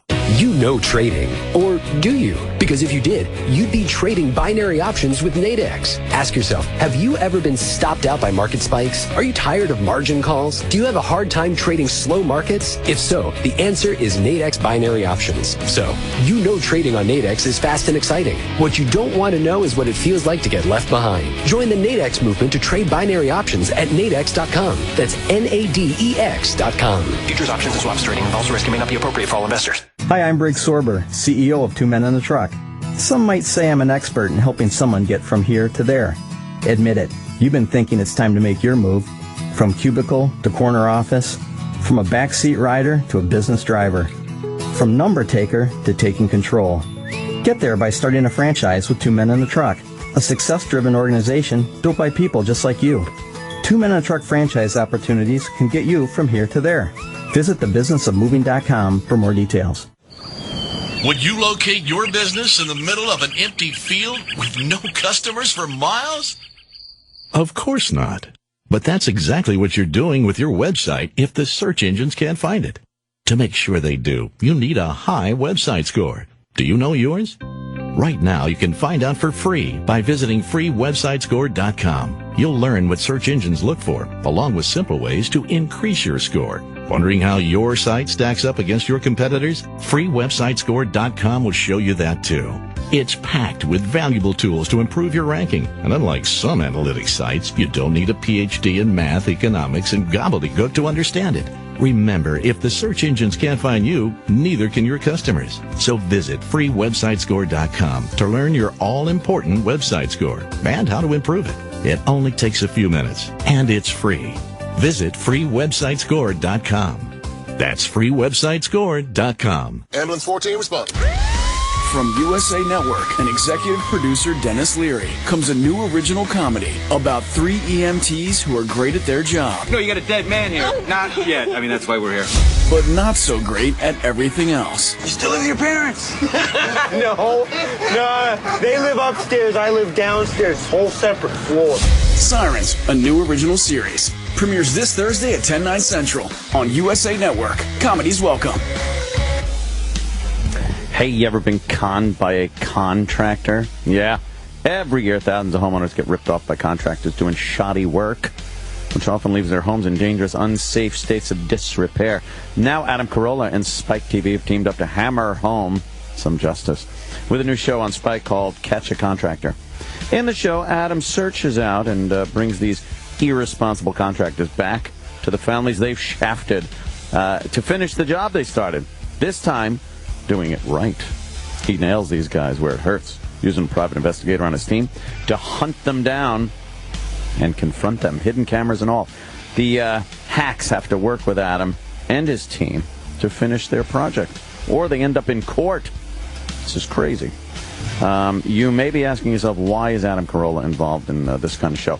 Before comedy, Adam spent 10 years working construction and is actually a master carpenter. How about that? Catch Contractor premieres Sunday, March 9th at 10 Eastern, 9 Central, after an all-new episode of Bar Rescue. Bar Rescue, only on Spike. Sirius XM has a commercial-free music channel for when you are ready to proudly fly your freak flag. We're getting loud and crazy on Ozzy's Boneyard. It's hard and heavy classic rock, officially sanctioned by the Prince of Darkness himself, Ozzy Osbourne. I can't believe I've got my own channel, man. Get your AC/DC, Priest, Zeppelin, Iron Maiden, and Van Halen. Oh, and of course, Ozzy. Ozzy's Boneyard. Sirius XM 38. Also available online and on the Sirius XM app. We are WWE. WWE is revving up for the grandest stage of them all, WrestleMania 30. Get up close and personal with your favorite superstars when the road to WrestleMania leads through the great state of Texas. Waco, Austin, Laredo, Dallas, and Corpus Christi, March 14th through 16th. Monday Night Raw broadcasts live from San Antonio's AT&T Center, March 17th. And SmackDown goes worldwide from Houston's Toyota Center, Tuesday, March 18th. See John Cena. I am fired up tonight! Daniel Bryan. Yes! WWE World Heavyweight Champion Randy Orton. Sheamus. The Wyatt family. The Shield. The WWE Divas. And more. Don't wait. Get your tickets now. Check out WWE.com/events for tour and ticket information. Lineup subject to change. WWE. The best value in entertainment. Go! Get some!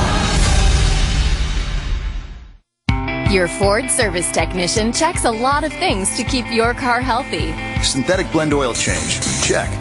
Tires rotated? Check. Brakes inspected? Check. They keep your vehicle on the road with a thorough inspection. Steering and suspension? Check. Battery tested? Check. That always includes expert service. Check. On even the little things. Belts and hoses? Check. Fluids topped off? Check. Wipers and lights? Check. All done by an expert Ford service tech? Check. And you get a great deal. Check. Right now, get a complete vehicle checkup with the works, just $39.95 or less, with a $10 mail-in rebate, making it just $29.95 or less. So check maintenance off your list at your Ford dealer. Up to 5 quarts oil. Taxes, diesel, and disposal fees extra. Rebate by prepaid debit card. See participating Ford dealer for exclusions and rebate details through 3/31/14.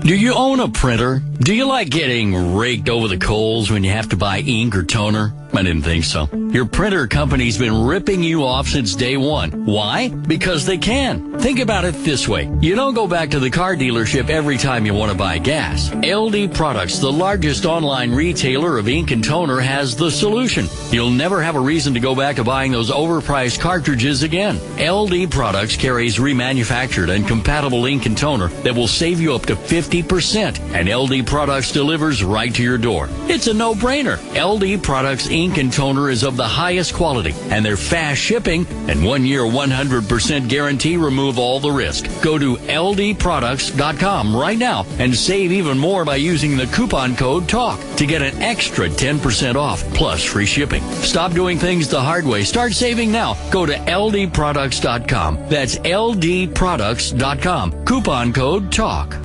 Be honest. Will owning a bigger TV help you get ahead in life? Will another pair of shoes make you a better person? Probably not. But what if you could speak another language? If that appeals to you, Rosetta Stone is letting everyone who calls try an absolutely free demo of its powerful language learning software. Do you want more stuff or a language that will last a lifetime? For your free Rosetta Stone demo, call 1-800-918-9767. 1-800-918-9767. 1-800-918-9767.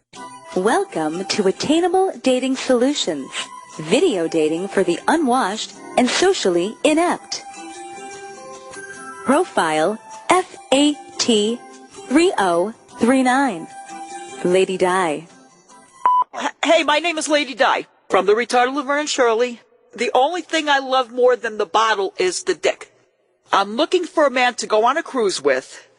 Okay, a very nice muscular man. Has to be well endowed. Okay, am I doing all right so far? Great. Okay, and to have sex with on a balcony. Yeah. For the right man, I'm willing to give oral on a balcony.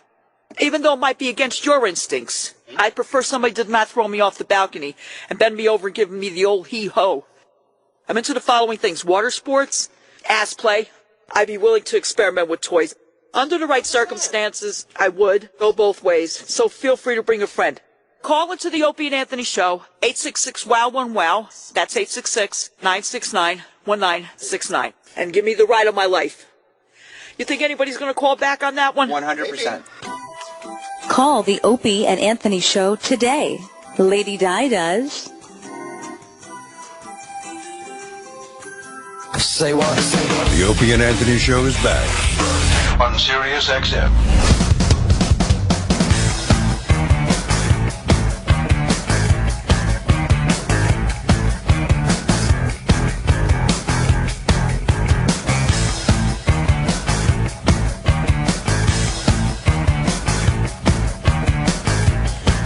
Looks like we're going to get the fake chef on the phone. He wrote you back, Roland?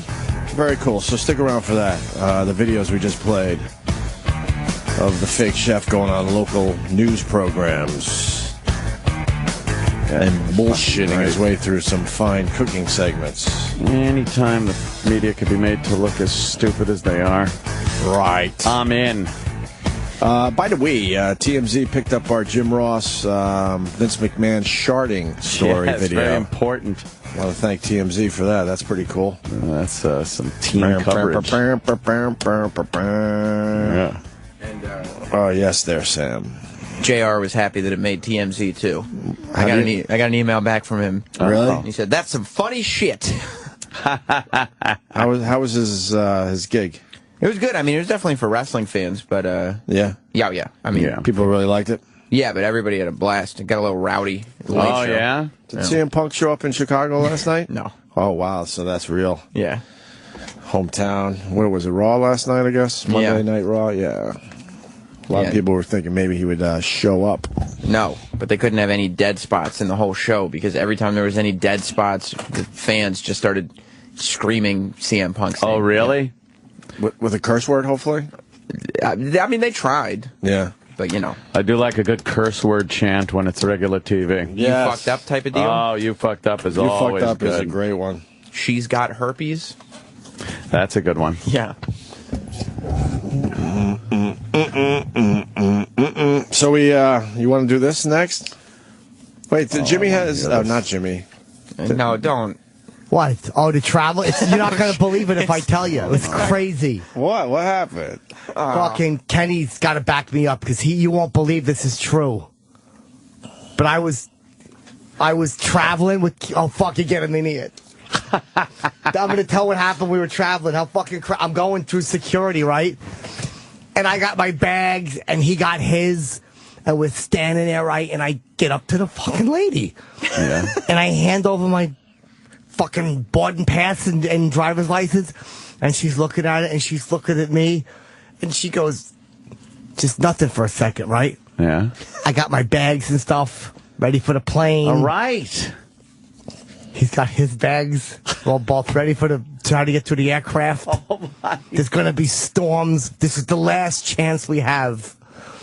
And she looks at the boarding pass, and she goes, this isn't you. And inside, I'm like, what the fuck? I'm going through all these movies. Like, maybe this is something got switched in the hotel. And I'm like, ready for the plane. And all of a sudden... Fucking, he handed me the wrong boarding pass. I had his. And I had to give it back to him and get mine. Back me up. Back me up. That really happened. Oh. He's only telling you half the story. Oh, my God. Tell the other half. No.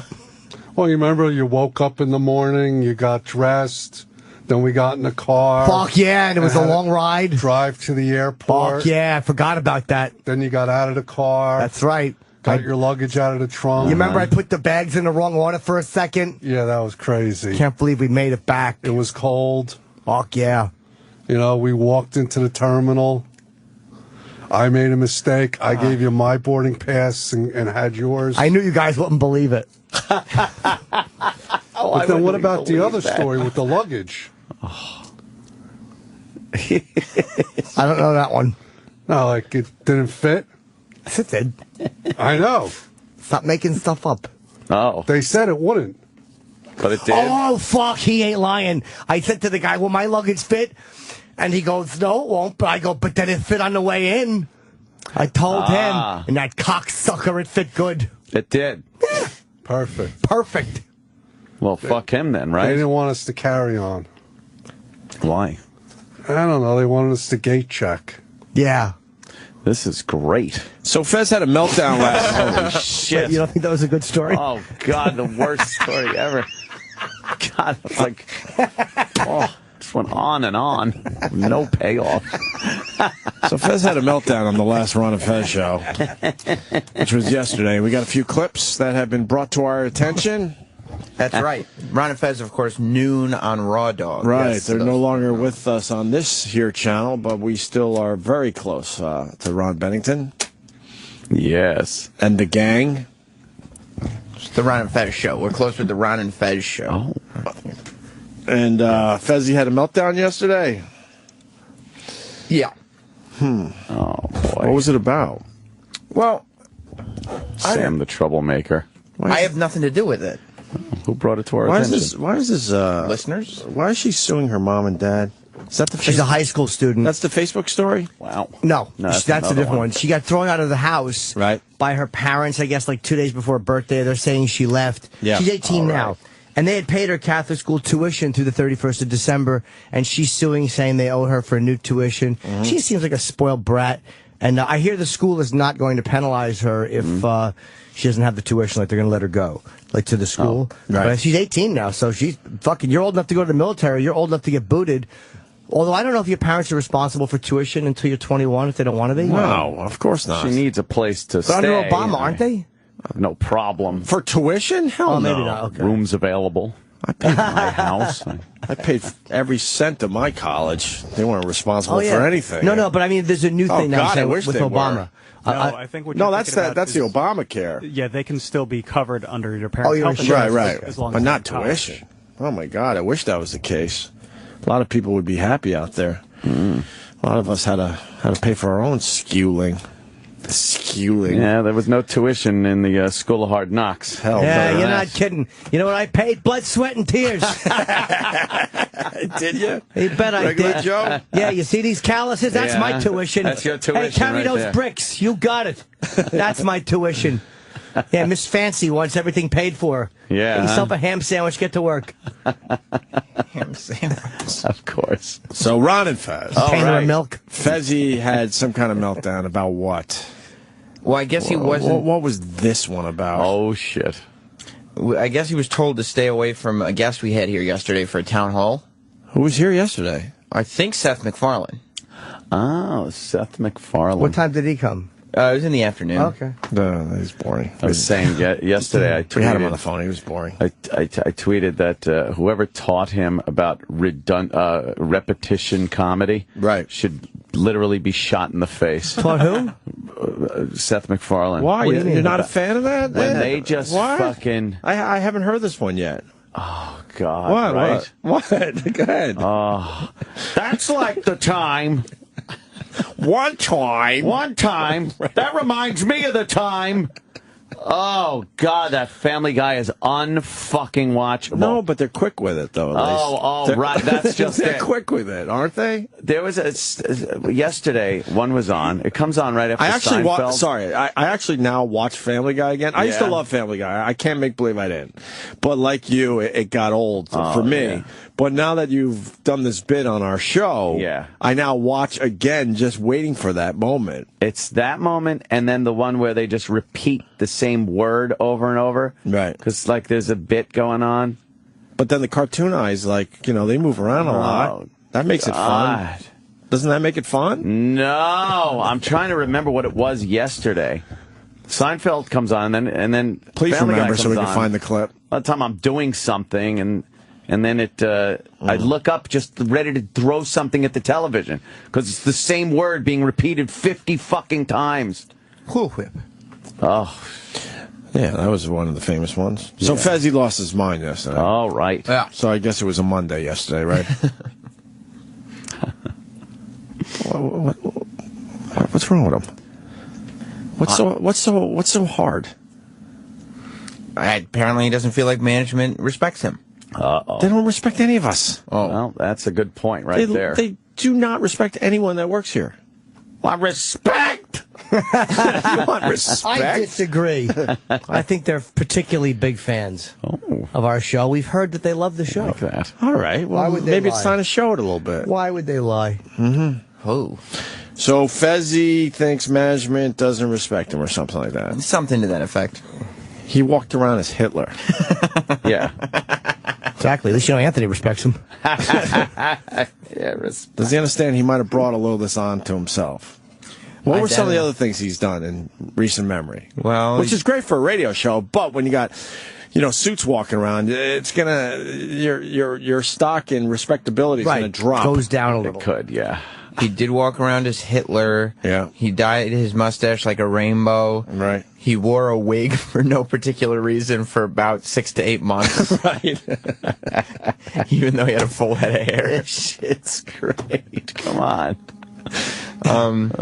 Yeah, and he did it all off the air as well as on the air. So, Right. he would spend his days walking around the halls like with a wig on or with his Hitler mustache. I mean, he literally came in to the Opie and to this show. Yes.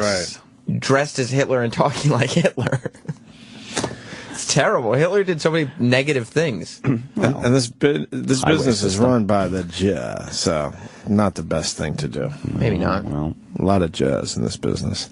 So, do we have clips of Fez losing it yesterday? Yes. Oh, what was this about? Seth MacFarlane? Yes, Doesn't he need a setup? I guess he couldn't. I don't really know because Erod cut the first clip, but the setup is, to my understanding, because I didn't hear the very beginning, he couldn't go near Seth MacFarlane yesterday because they thought he might harass him or something. I don't really know. And this was due to some previous thing. And what is this based on? That I guess he's gone up to guests in the past. Right. And some people have not liked his behavior. Why? Isn't he just trying to book him for Ron's show? Yeah, I think that's what he's trying to do. Right. But I don't think that they like things done by protocol, right? So they don't want just random personnel here approaching guests. They think he's crazy, right? Well, okay. We were talking about the Why are you wig for no sugarcoating this? reason. I think they think he's crazy, and they're a little worried about his approach. Yeah, they probably don't. Yeah, they definitely wouldn't trust Fez to be in the talent department because the talent department specializes in dealing with talent. You think he eats babies? Fez? Mm-hmm. Oh, wow. I've never seen him eat, so I don't know for sure one way or the other. He doesn't eat in front of people? Not in front of me, so he could be eating babies. All right, so why don't we play this clip here? Why are you mad? Let me guess, is it Shelby? Is it Chris? Is it Vito?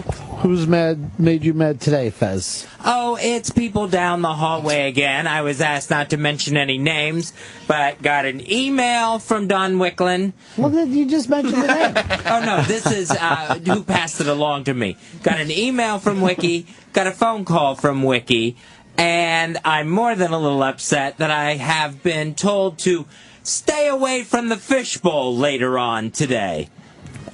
Keep away, don't go down there, I guess, doing my lurking thing. Well, I think that's nice that you heard that from Wiki in advance this time.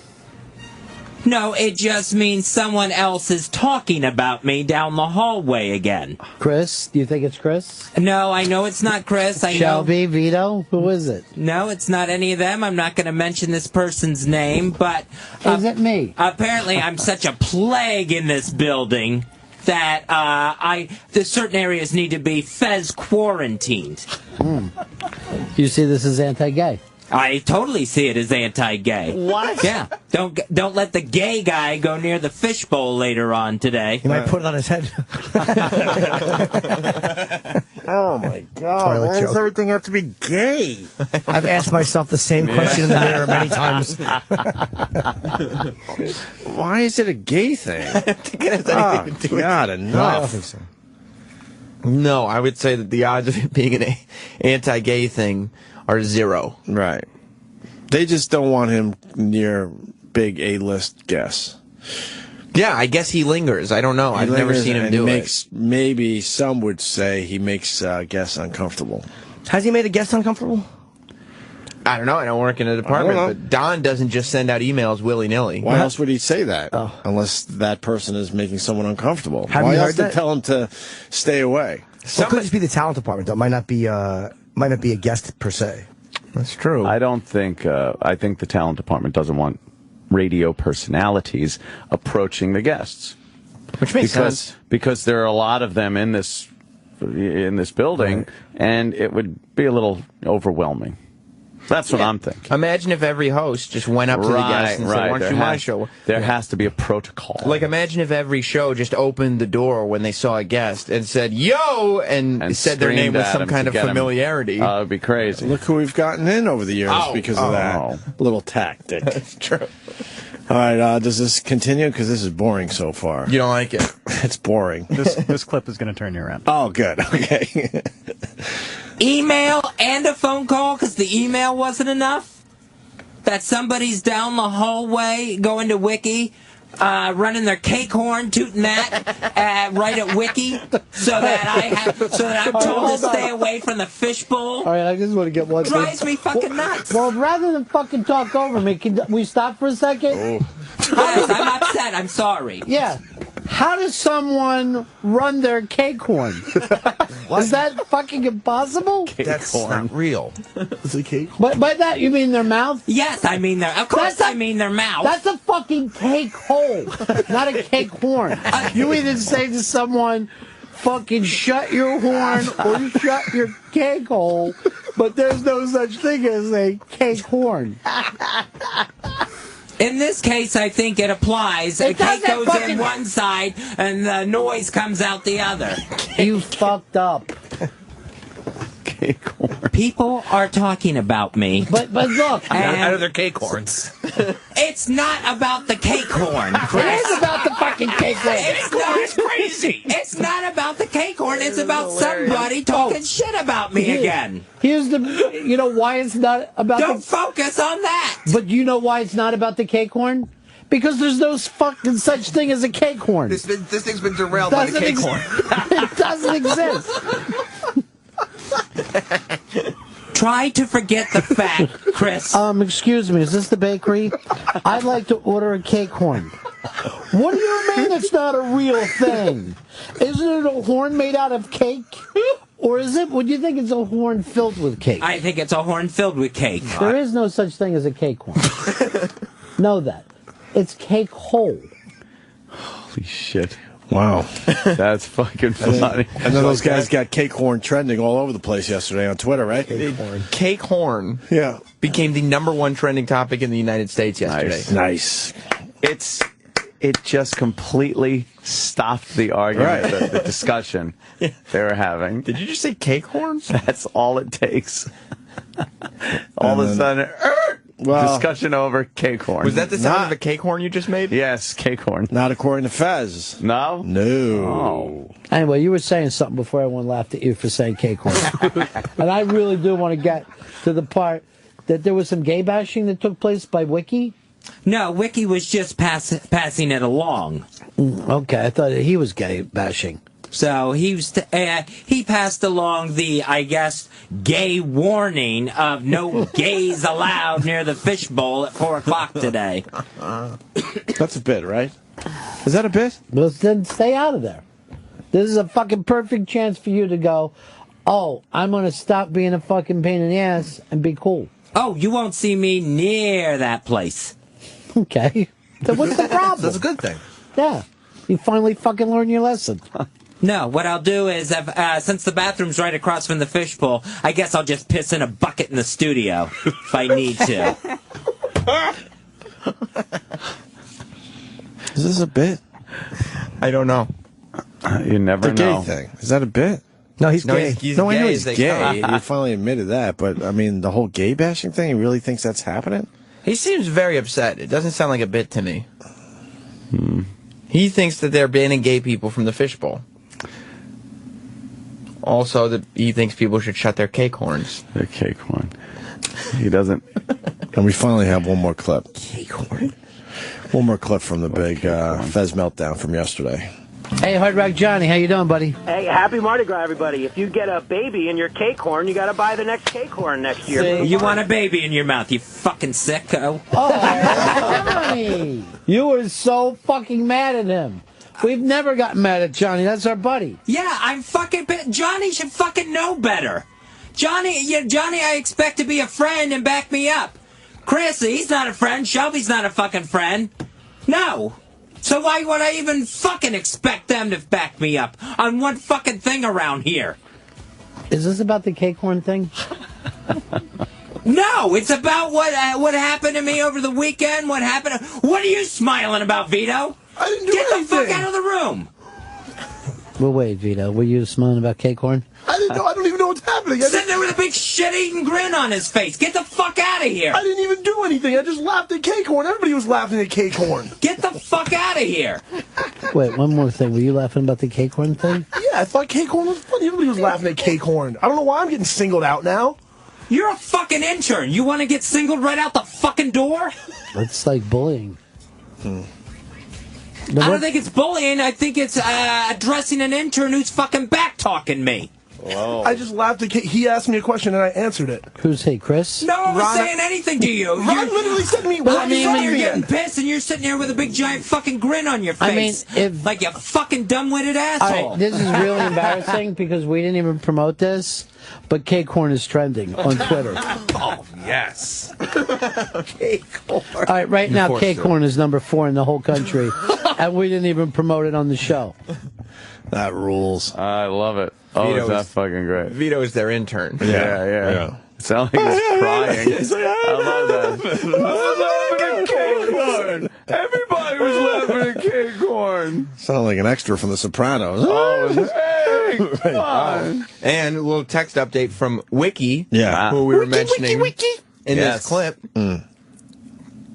Very proud. Number 1 trend yesterday, hashtag Cake Horn. Cake Horn. All right. Wiki's loving it. We could trend something right now if we had to. Can we retrend Cake Horn? We could do that. Cake Horn. Could have that trend again. Pop back up? Pop it back up. Wow, Fezzie. Man, glad things have changed over there. Yeah. For the better. That's, What happened to the big change that was happening in his head? Well, they wouldn't let him near the fishbowl. And he said everything was good now. He was a new person, remember? But if they're gay bashing, they're gay bashing. What can he do about that? Gay bashing? Yeah, they're gay bashing. Why I don't, I just don't understand why it's considered gay bashing. Because they don't want Fez to harass the guests. So it has to be because he's gay. Right. That's the logic in his head. All right. It's the only And thing we're that's trying to figure reasonable. out. Cake Horn. Oh, boy. The worst thing is when you really want to, regardless how valid it is or not, when you want to make a point, you're arguing your point, you say something that just blows up the argument. Yeah. Turns it into something else that they're goofing on. Oh, how frustrating is that? Yeah, because even if he got back to his point, even if it was a valid point... Cake Horn. It's all about Cake Horn at that Right, because the minute that the guy you're arguing with knows that you're winning, he can just be like, wait, didn't you say Cake Horn a minute ago? Yeah. Yeah. And these clips were condensed. This was 45 minutes of Cake Horn jokes. Oh, my God. Oh, yeah, they just pounded the Cake Horn. Just kept going, huh? Yeah. Good for them. All right. I love it. So that happened yesterday, which is nice. Not the Ron and Fez show. Raw Dog, right? Noon? Yeah, Raw Dog at noon, which is Sirius XM 99. That sucks they're at noon. I'm still driving. I don't get to listen. Yeah, why do they start at noon? Probably for 9 on the West Coast, I'm guessing, too. Yeah. Yeah, that's a weird time, 9 o'clock on the West Coast. I get like 3 minutes of Sam Roberts when I'm driving home. Which is half the show. That's cool. 3 minutes, half the show. What do they have on in the morning on Raw Dog? They have nothing. They just do comedy comedians. bits. So why are they throwing them on at noon?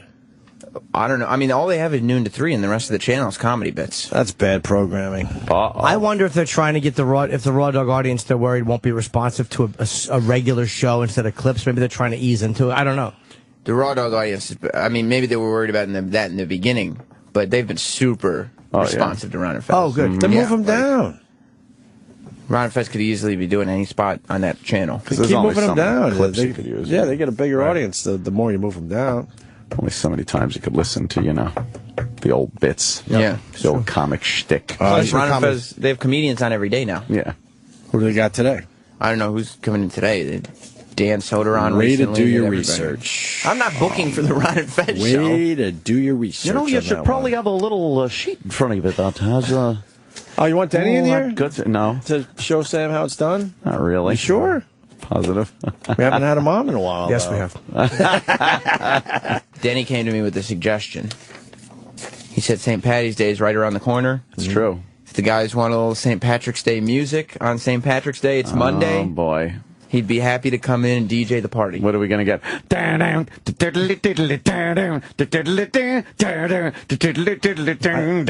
I think we have to do that. Just have him in the corner and take us in some Irish, yes, and various Irish artists with his stupid DJ voice. I love his DJ voice. You do? It's great. Yes. Yeah.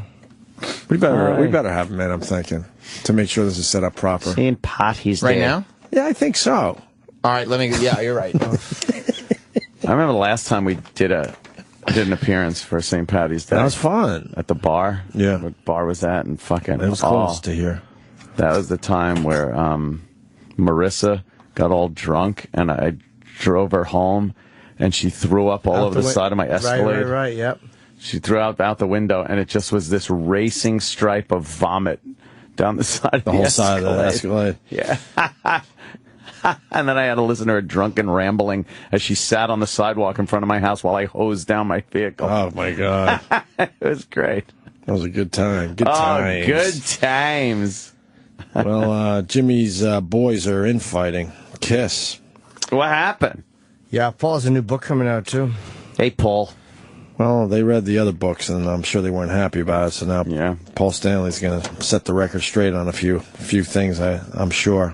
Yeah, what did he say about Ace? He said that his skills... Threw away incredible potential is the big headline. Wow. Yeah. The bitterness between the current and former members who founded KISS will not be quelled anytime soon. It's been a little over a week since the group announced that it would not perform in any lineup at the Rock and Roll Hall of Fame induction ceremony. That's just they can't figure that out, really. I literally think that certain things were said that the band members find unforgivable. That's my guess. Following Ace Frehley's comment that he would not perform with current guitarist Tommy Thayer wearing Frehley's sometime makeup. Yeah.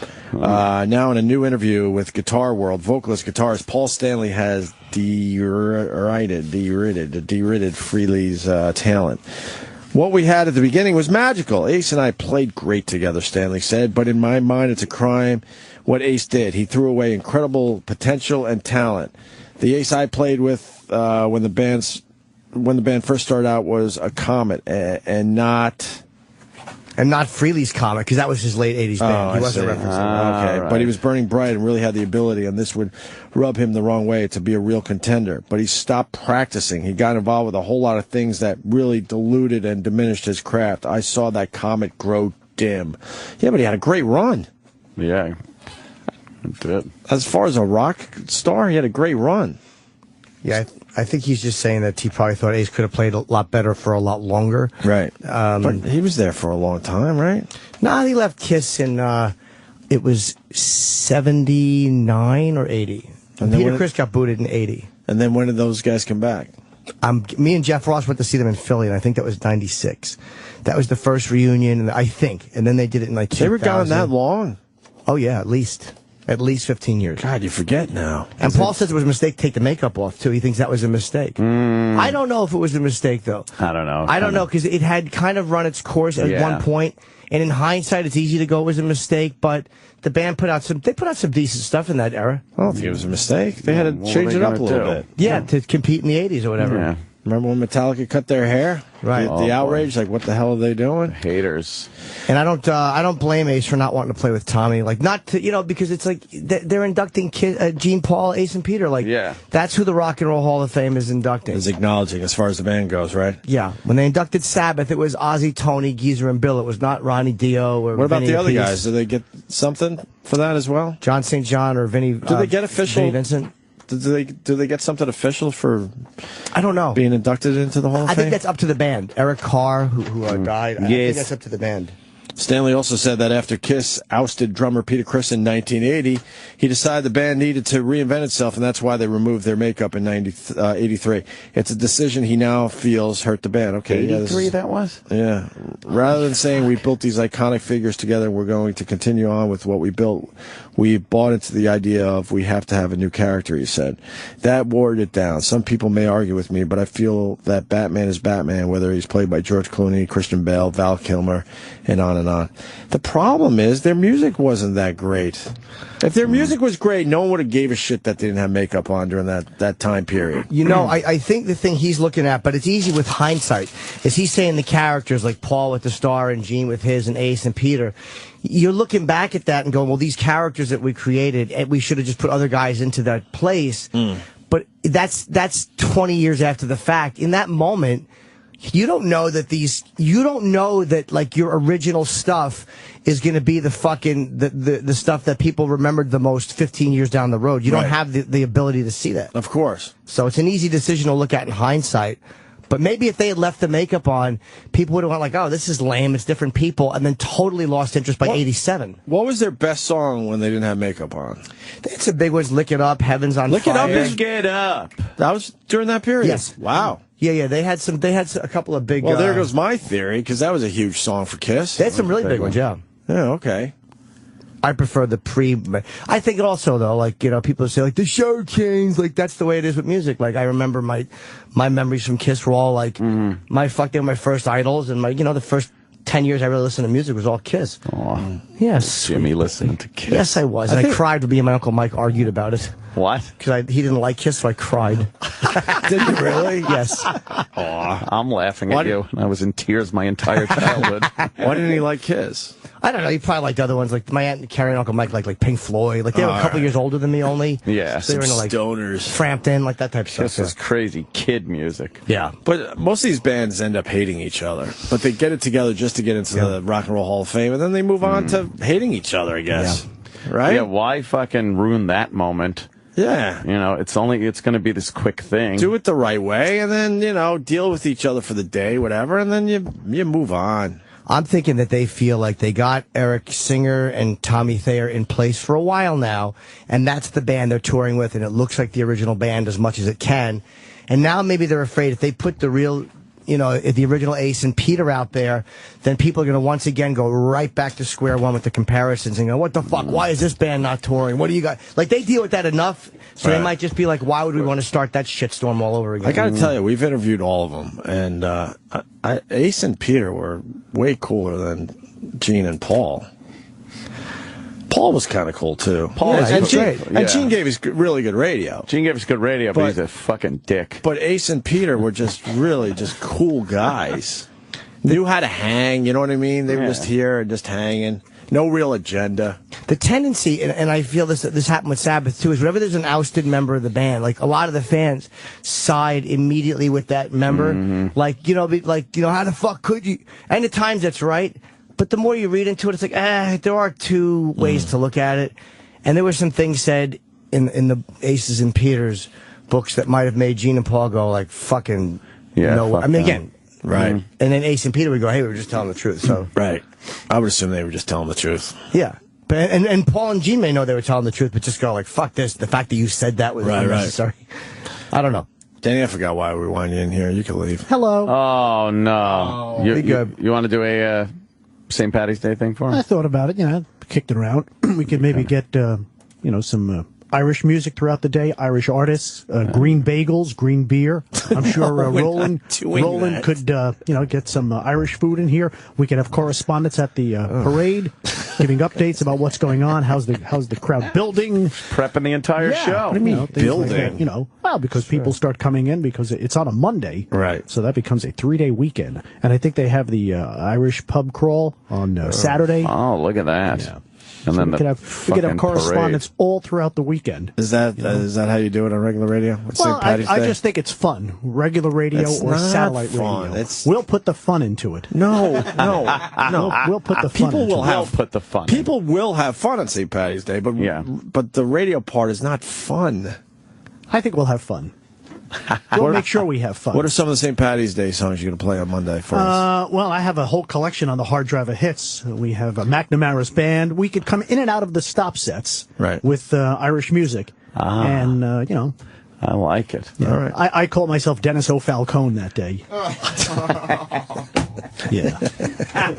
Anthony Okumia. Right, I get it. I get the whole gist. So I think, and if anybody happens to know anybody who has an Irish bar, we can have them call in, from around the country. Hey, And what's say going what? on? Say what is right. We're kind of, maybe they have some accent. Jimmy O'Norton is not liking this. What are they going to say? We could get some it's crazy down here. Everybody's drinking. Yep. Gives a shit. The green beers are flowing. Yeah, it's cool. Same break that people did in 1981. Maybe we could have some pipers come in.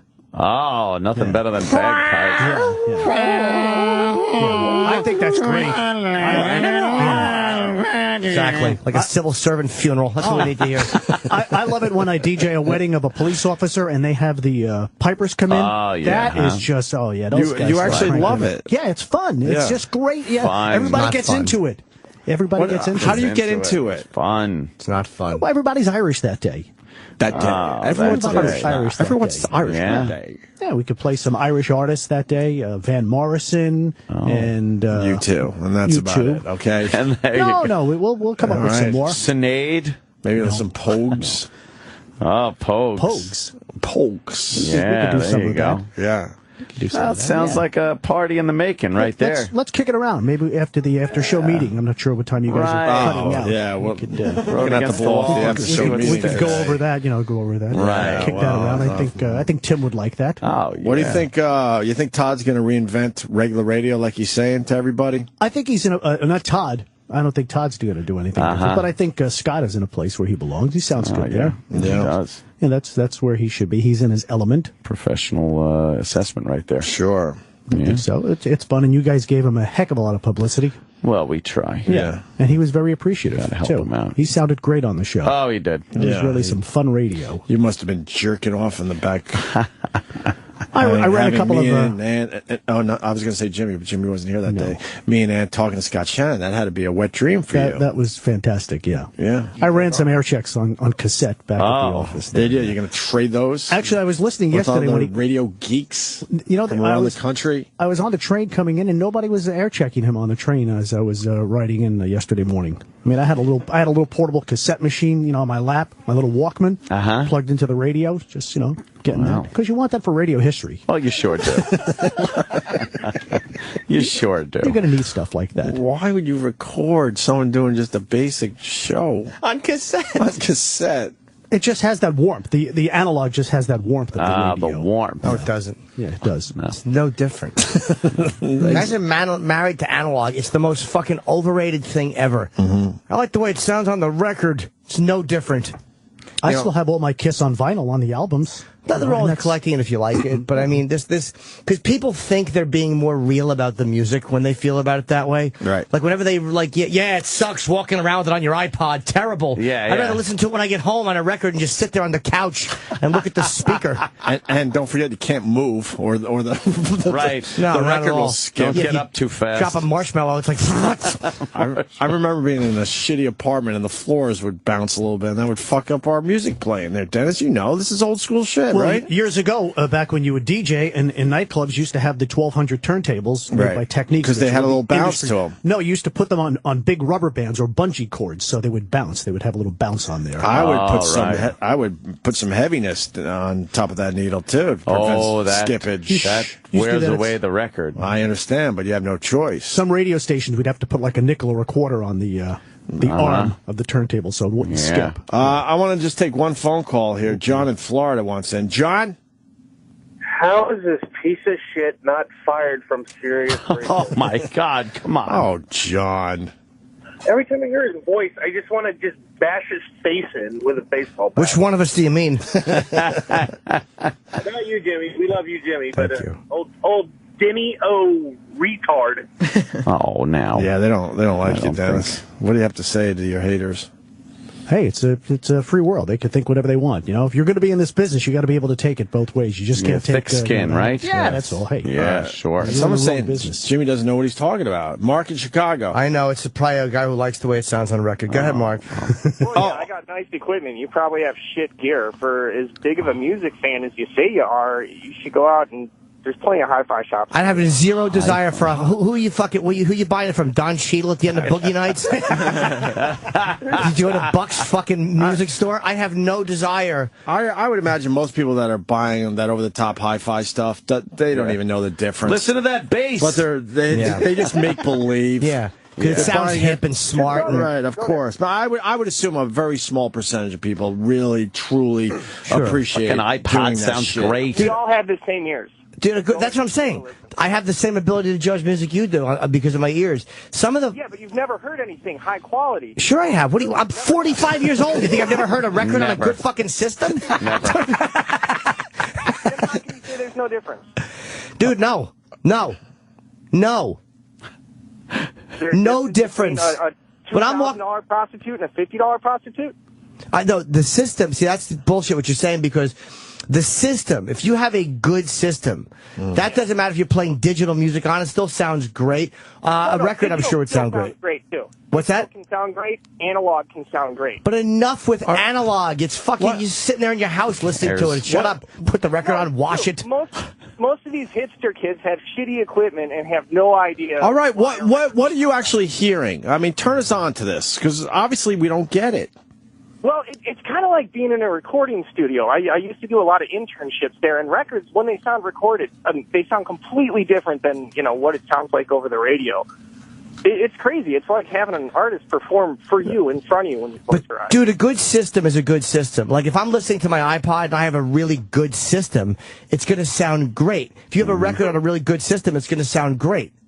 True. But I'm not talking about taking a shitty system and comparing it to a good system.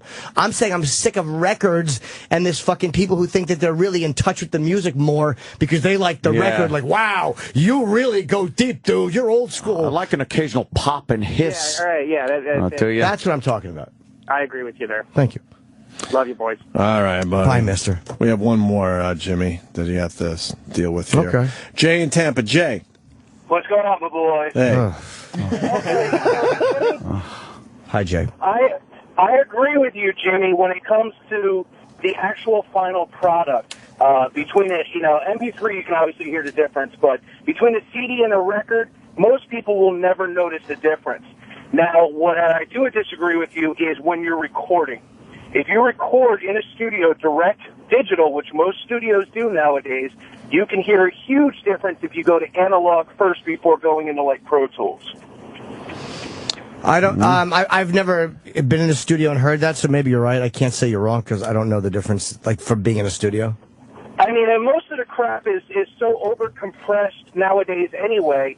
Even the hipsters listening on their damn turntables aren't going to be able to hear the difference because they're not hearing the full headroom of the recording anyway. And, dude, and I'm not shitting on analog. I'm only saying that people who are talking so much about records like it's this much better thing than a fucking listen to it. It sounds great when you put on those headphones and you're walking around. It sounds phenomenal. I've heard every Sabbath album and Kiss album in every form they've come in.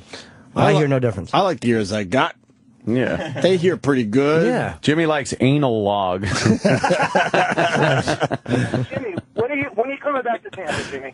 Oh, it's funny you should ask. I'll be in Tampa. Really? Soon. April 11th and 12th. Right around the corner. Sure hoping someone from Ontario, California calls. Uh-oh. To wonder when I'll be there again. Uh-oh. This weekend.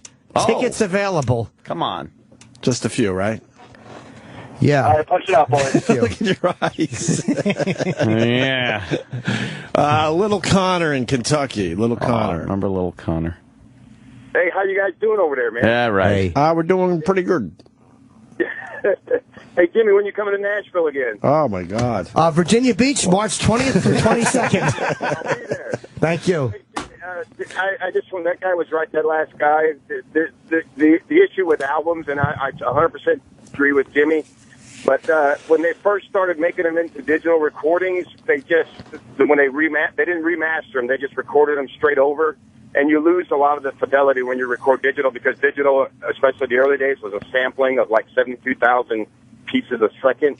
Now it's much greater. Okay. Back then, you lost a lot of fidelity. So if you got some old albums, you get all the sound that you lost with digital. Okay. All the good shit has been remastered since then. Like I just got the Black Sabbath on vinyl, and it sounds exactly the same as the new 13 on digital. Yeah, that's all I wanted to say. If someone had a really good system, I'm sure a record sounds great, and there's a nostalgia to it too. And I know what you mean about the little pop and like the little I mean, I grew up with that too, but it's just there's an arrogance that people have about it. But if someone had a great system and put it on a record, I wouldn't go karate kick it over. I'd enjoy it. Yeah, you're right, Jimmy. I'm the exact same way. And we're the same age. And I grew up in Chicago and would listen to that Pink Floyd album when it came out. But which one? I didn't listen to Pink Floyd when I was growing up. Really? Nah, man. I got into them later in life. Yeah. All right, guys. Thanks anyway. Yeah, that was a little All right, too little Connor. Thank you, buddy. out there. Yeah, I liked some of it, but it wasn't like a fave. Did you get into the Ramones growing up? I just all. got into them like in the last, say, 6 or 7 years. I wish I was cool growing up. Like, and I'm not talking like later on in high school. I started listening to heavier music and shit like that. Yeah. But earlier on, oh, what a little fruit. What'd you Just like? I would listen to the AM hit radio station. Yeah, all What'd the you little like? hits. All the little hits. Aw.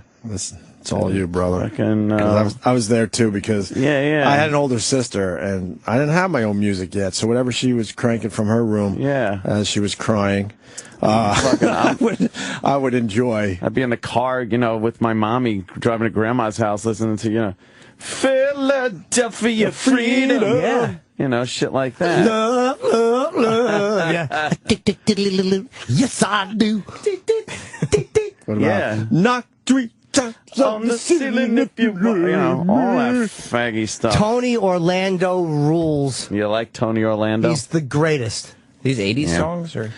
Well, you know what? Hey, man, they had classic, like, whatever they called it, I guess classic hits or something back then. Oh. Yeah. Yeah. You know what the classic station Stop trying was to trip back us then? up. Child of the 80s, right here, motherfucker. If you say so. Those stations.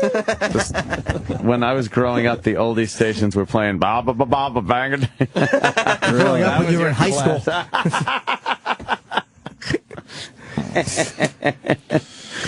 You don't like fucking Tony Orlando, Sam? Tony Orlando was the shit.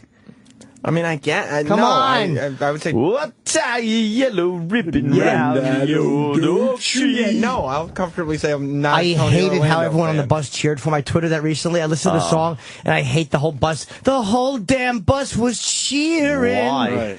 I'll tell you why I hate it, because that means that he told the whole bus, I I'm know. on my way home. He's like fucking Rosie, just a fucking babbling retarded person on the bus. Shut up. You You're hated right. that? You hated that? Yeah. I say, I'm trying to find my words. Oh, because I hated it? I say, Fucking peanut butter fingers in there. Tony Orlando songs. Oh, okay. what is that line again? And the whole day, you pitch something and something and pitching a fit. Pitching a fit. Wait, what is it? Travel's yours. I think Fez was pitching a fit yesterday. Yeah, that was pitching a fit. All this whining and crying and pitching a fit. Terrible lyric.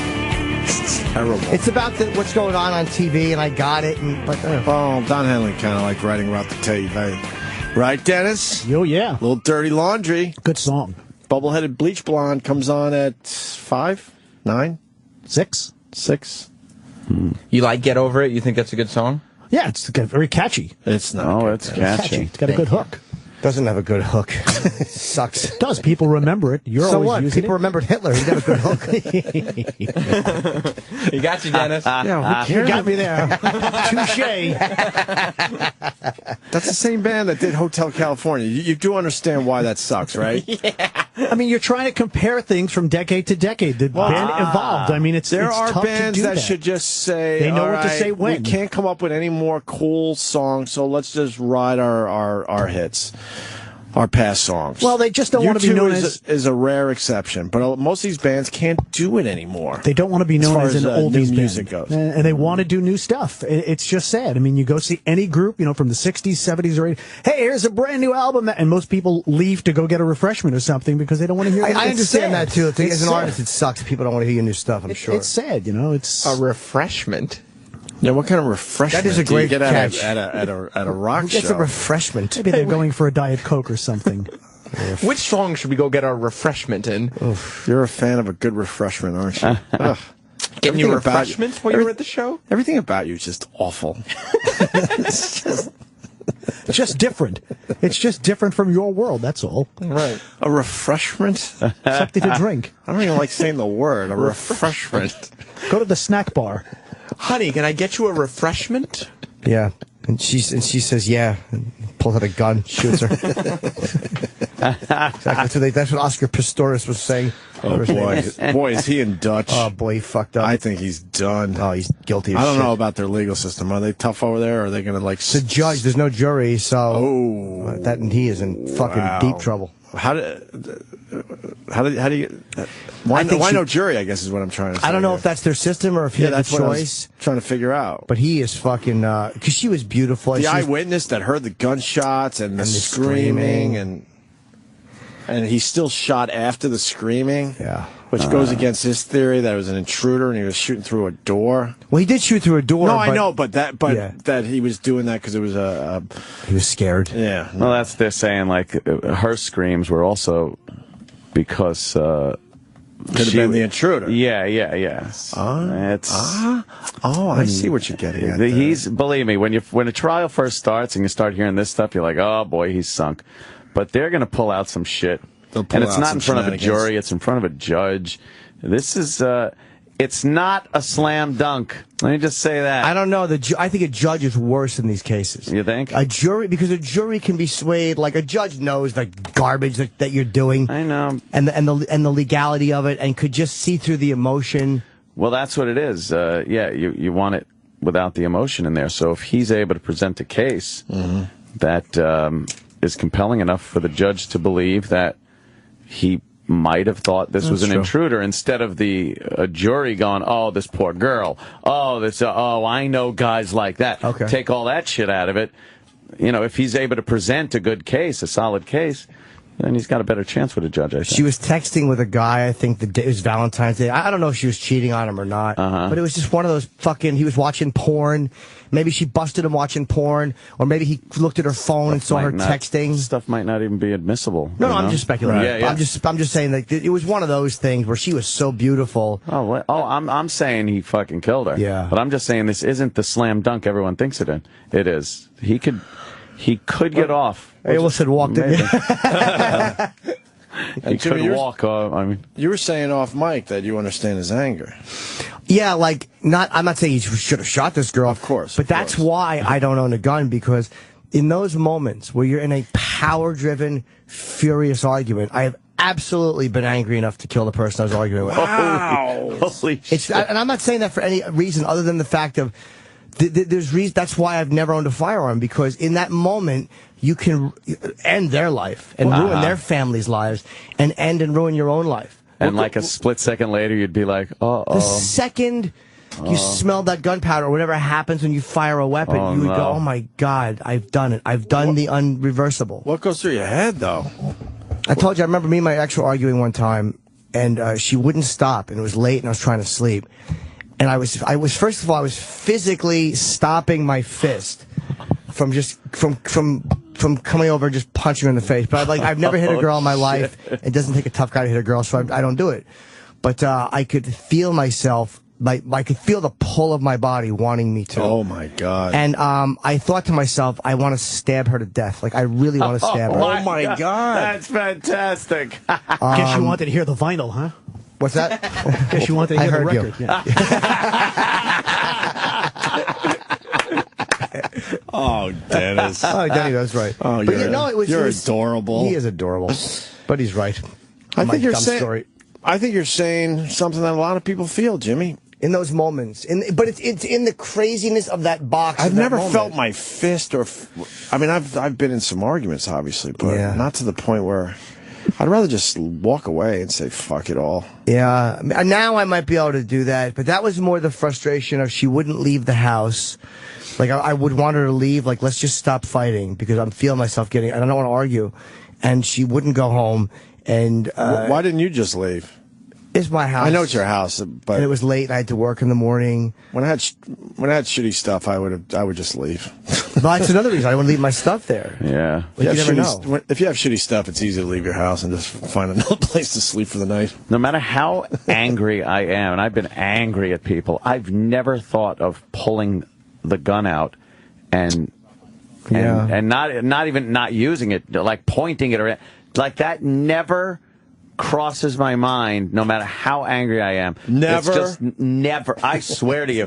It's one of those situations where you know that this thing is you have it to save your life or the life of somebody else. But I'm like, if you have one, you might as well use this. It's collecting dust. I'm with Jimmy. If you got one, you might as well use it. Why else would you have it? It's one of the biggest responsibilities you could have, and like you said, you're snuffing out 2 lives pretty much. But if I had one, I may, like, I'm not saying I would do that, because I told you one time I went out to the kitchen, and I was just fucking grabbing that kitchen knife and fucking holding it. Oh my God, you're crazy. Did she know you were holding a knife in the other room? I don't know if she did or not. I was so angry. Were you fantasizing at all? Oh my God, I could feel it. I could literally feel my arm plunging. Oh my God, this is crazy. And I didn't bring the knife back. I've never threatened anybody with a weapon or any of that crazy shit. But again, in fairness to her, she was probably thinking the same thing, because she wasn't some pussy girlfriend. Right. She was a fucking, you guys know her, she was a very ballsy, go fuck you. Like, she was a relatively, you know, in that world of girlfriends, she was not a fucking, She knew how to hang. She would have thrown her fist right into my fucking fat mouth before I got off a good stab. And one night, she caught me, I told you when she caught me dirty texting someone who I'd never fucked. She was so mad at me. And when I accidentally printed it out on the printer because I was so fucking dumb. Oh. And she came home. And Why did you print it out on the printer? I'm dumb. I hit the wrong button. Made a mistake. Oh. And she came home, and it was a Saturday afternoon, and she was in class that day or whatever. And she goes, get up, Jim. I'm like, huh? Jim, get up. And I knew I was in trouble. Because she never would have done that on a Saturday, because I'm such a bad sleeper that I knew she would have fucking... Was everything running through your head? Like, I knew something happened. And she said, by the way, I read your whole chat. Well, I know what you were talking about. And she said the girl's screen name, so I knew she had seen a conversation. I knew I was caught, so I couldn't even really lie. And I genuinely felt very bad about it. But the only thing that saved me was in that conversation, it was obvious that the girl and I had never hooked up. So she knew it was just an intrigue. It was one of those things. She knew I was a big time waster with that shit. Like, I've had so many sexual conversations about things that I was never going to do. And like, she knew that. So that was the only thing that saved me. But that night, I made her go home. I was literally, and I'm not kidding, afraid to have her stay over, because I was scared that she was going to fucking stab me. Wow. She was so fucking hot under the collar. Wow. And she had those eyes, and I'm like, this bitch will fucking kill me in my sleep. Now I understand why you don't sleep. I know. Right, one eye open. Do you understand why she was mad, though? Oh, my God, yeah. Right, she was fucking betrayed, yes. All right, women don't right. appreciate that, even if you're not doing anything physical. 100% I understand. And she was a great fuck, and she would have done anything I want. It was nothing to do with her. It was my own selfishness. Oh, you know what I learned, too? If you're in the same room texting, girl might not be able to read your text, but boy, can they spot an emoji from across the room. Yes, they can. You know what else they can spot? When you think you're slick, holding your phone at a fucking 88-degree angle. And she said that to me. And you don't think I see the way you hold your fucking phone? I'm like, yeah, I guess she did. She did notice that. Oh, Jesus. Let me say hi to Bill in California. Bill. Oh, Bill. Jimmy. Hi, Bill. You are certifiable. But how can you possibly say that because you don't have a gun, that's why you haven't killed somebody? When you're on the street next to a car, do you have the urge to jump in it and run somebody over if you're having an argument? You know, I don't understand. I'll tell you. One time I was there's because I have the car, I think that I don't do it. Like, that's what I'm saying. Maybe I wouldn't have done that in that moment. You wouldn't have. I don't know if I would have or not, but I'm saying in those I remember one time I had landed an MTV pilot. Oh no, there's another time. But this was this was years ago. I lived still in Central Jersey. That's okay. And I was driving home, and I had a good bit of news that day. And I'm driving my car, and I was kind of cranky behind the wheel. And I remember all I wanted to do was gun it and kill a pedestrian. I could feel myself wanting to do that. Yeah. And, of course, I didn't do it. So dude, I don't know what you're saying. Like, I'm saying what my mind was saying in that moment. I'm not saying it's rational or I would have done it. Yeah, it's certainly not rational, but, there's a line, and it seems to me that he's got the line because he hasn't done it. I got to defend Jimmy a little bit here. I love his honesty because I think we all have these crazy ass thoughts in our head, but we don't act on it. Like the feeling of just jumping when you're in a tall building on a ledge or something, or like my thing. Hold on, God, forget it. What are you saying? It's so frustrating. What were you going to say? That's so important. I need to know now, Bill. Okay, sorry, Oak. Didn't mean to walk on you there. What I'm saying is, it's not just that he's had these fantasies or that he's thought about it. I thought Jimmy said the reason he has not killed somebody is because he doesn't have a gun. That's totally different. No, Bill, the point I'm making is, like, I can't say for sure I would have. I mean, I'm not a sociopath, but when I hear Oscar, when I read what happened between him and his girlfriend that night, like, I get it. Not I justify it, but in that moment, I know I've been angry enough to do that. Whether or not I would have, I don't know. I think, and also people picked up on the fact that this party is joking, too. Not really, no. I mean, I'm being Really? serious. Like, in those moments, I felt that way, that anger, and it frightened me. So you're not joking when you say that if I had a gun, I would use it? But I'm not saying that definitively, because I had a knife, I didn't use that. Like the guy said, I have a car, I've never run anybody over. Yeah, Of course not. But that's why I think you're joking a little bit. Not joking. I am. It's like in moments where you're that angry, and in a nanosecond, and I know you can with a knife, but a gun, there's just something so final about a gun.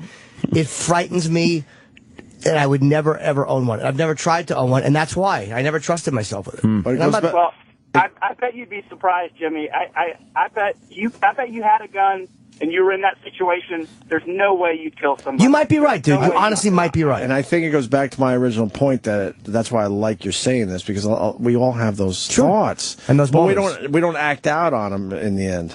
But like in your case, it sounds like you got pretty damn close, but you still didn't act out. Right. It seems like you could have justified it in your head if you really wanted to go down that road. And maybe this Oscar guy, if he did it, maybe he's truly crazy. But let's just say that he's not crazy. Let's just say that he's kind of like most of us. And whatever factors went into it, where I stopped at the 8, what made him go to 9 or 10? Like, I'm not blaming her, but like, was his jealousy just a little bit more than mine? Had he had a couple of drinks, or had they argued before? What was that fucking final tipping point that made him fire? Because it's almost like just flipping the eggs with his feet. Right. The last straw. Maybe that was it. Yeah, she might have pointed out the fact that go wax your toes. That he has a lot of calluses on his palms. You know. But what pushed him? I don't know. Yeah. What in his mind sent him like that? Because this is an Olympic athlete who's very disciplined. He trains. He has a lot to live for. Yeah. He's a fucking truly worshipped icon in that country. Oh, yeah. He's one of the few black and white heroes like from the whole country. Someone was saying in South Africa they have this shoot first, ask questions later thing. Too. Oh, really? So that might help them. They look at it slightly different. Did he even mean to kill her? Because he fired angrily through the door, which is almost less personal. He might, have been like, scaring take her. that with you, Or know. maybe he was assuming that. Oh, sorry.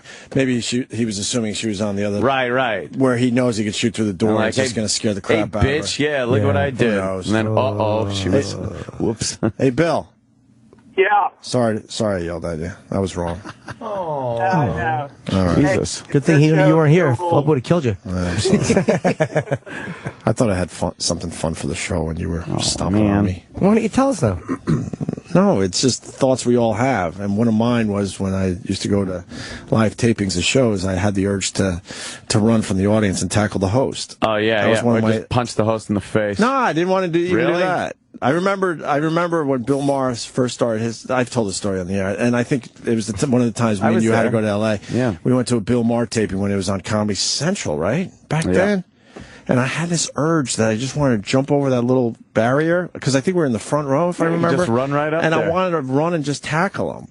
Be all over the I didn't want news. to hurt him or anything. Just to do something crazy, obnoxious. Yeah, I get that. So I think we all have these, but we hold back from actually doing it. Absolutely. But something in other people, that tick goes off, and you're like, and then you do it. Yeah. Someone says that's why they call it a fit of passion. I think what you mean is a crime of passion, sir, the guy on Twitter. But that is why. It's in those Pitching moments. a fit of passion. Yeah, get over it. If you're so tall, you can only shoot at her clit. Get over it. So you can get stumps. Right. We got the chef that was on. Good. Cool. But we're going to have to do it after the break. So could someone, talk to him? Because I got to make But first, Rob in Boston. Rob.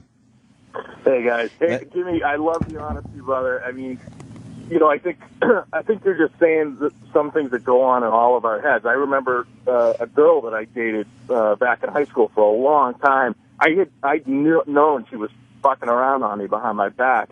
She didn't know I knew it. I didn't have any proof that I know that she was doing it, but I knew it was going on. Right. And I remember leaving my house one afternoon with her, driving down the street, and I'm looking at her. I'm like, "You're fucking cheating. I know you're fucking cheating." I was in an absolute rage, and she was yapping at me. And in order to control myself, calm myself down, I literally opened the fucking door and jumped out of the car because I knew the rage that I had inside me. I just had to get away from her. It was all I could do to just, control myself and get away from her. Fucking roll. Yeah. Right out of that vehicle.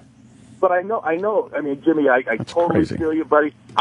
Wait. How fast was the car going? Yeah. We were on a back road. It wasn't crazy. Okay. But at the same time, Expressway. I feel what Jimmy's saying, because, like Chris Rock says, I'm not saying it's okay to kill somebody, but I understand. You know what I mean? Well, when you look at the O.J. murder, as brutal as it was, I don't know if he went there to do it, if he did whatever, but the barbaric, crazy, violent, that's an explosion. That's not a pre-planned thing. You don't do it that sloppy if you're pre-planning it. That's like an explosive thing that I think most of us have the ability to have happen if everything lines up right. We all have that ability to have that happen. I mean, I've never even shoved a girl. Like, I have zero violent behavior in my life towards anybody. You should shove a girl. They go down easy, man. I'm not violent at all. I'm a very peaceful person. But anyway, I just wanted to share. What a guy. Boys. All right. I want to acknowledge Hungarian Lover today on Twitter. Oh. He tweets, Opie Radio, take your own advice and stick to your Hotel California. Hashtag 50-gallon drum challenge. This is why I'm not on Twitter as much. It's gotten so ridiculous and stupid. What is that guy's complaint? I don't know. Oh boy, that's a good one. I don't think we're in the get over it phase of our careers. Yeah, you idiot. You gotta love him. Oh boy. Brother Joe wants in on this. Get over it. Brother Joe. Hello, fellas. Yeah. Jim, I just wanted to throw in my 2 cents. I don't want to make it a gun issue, but by virtue of owning a weapon and firing them often, it makes you less likely to actually use it in a fit of anger. That's my opinion. That's the way I feel about it. I mean, it makes you much less likely. You understand? I mean, how many times have you actually fired a handgun, Jimmy? I don't think I ever, to be honest with you, I don't think I've ever fired a handgun, just like a rifle when I was in camp when I was a boy. Oh, it's a different thing. That might have been like a BB gun or a 22. But it's a different thing when you fire off a few rounds out of a 9mm on a regular basis. I think when you're crazy, I think those crazy guys that, like the fucking kids that shoot up schools or something, they shoot and they're thinking about it and stuff. But they're insane. They're feeling the power of it. I think if you're a regular person, with normal emotions and mental capacity, and you just buy a gun and throw it in your night table drawer and forget about it, you probably are a little more apt to think about grabbing it in anger than you would if you're going to the range and you're understanding what a weapon can do, all the safety that it takes and responsibility that it takes. I think you're right as far as that goes there, Joe. All right. Yeah. No. All right. That's it. You might be right. I mean, that's why I'm saying if I own one, I may feel differently. Yeah. But I just didn't. I've never made that leap because I don't trust myself. I would not advocate you having a weapon of any sort, Jimmy. No. You have Kenny. That's a good shotgun. weapon. I would feel more comfortable with. Honestly, I'll tell you why.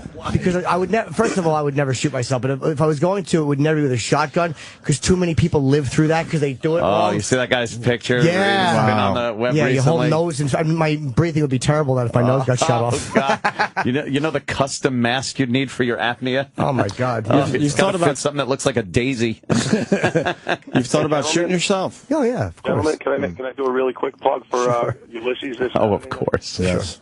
Saturday night, Ulysses, 2 year, we're doing all the new stuff. We're going to be doing Invisible, Ordinary Love, and probably that Aslan cover as well. Nice. Good for you, All right. Joe. All right, there, Thank you, Joe. buddy.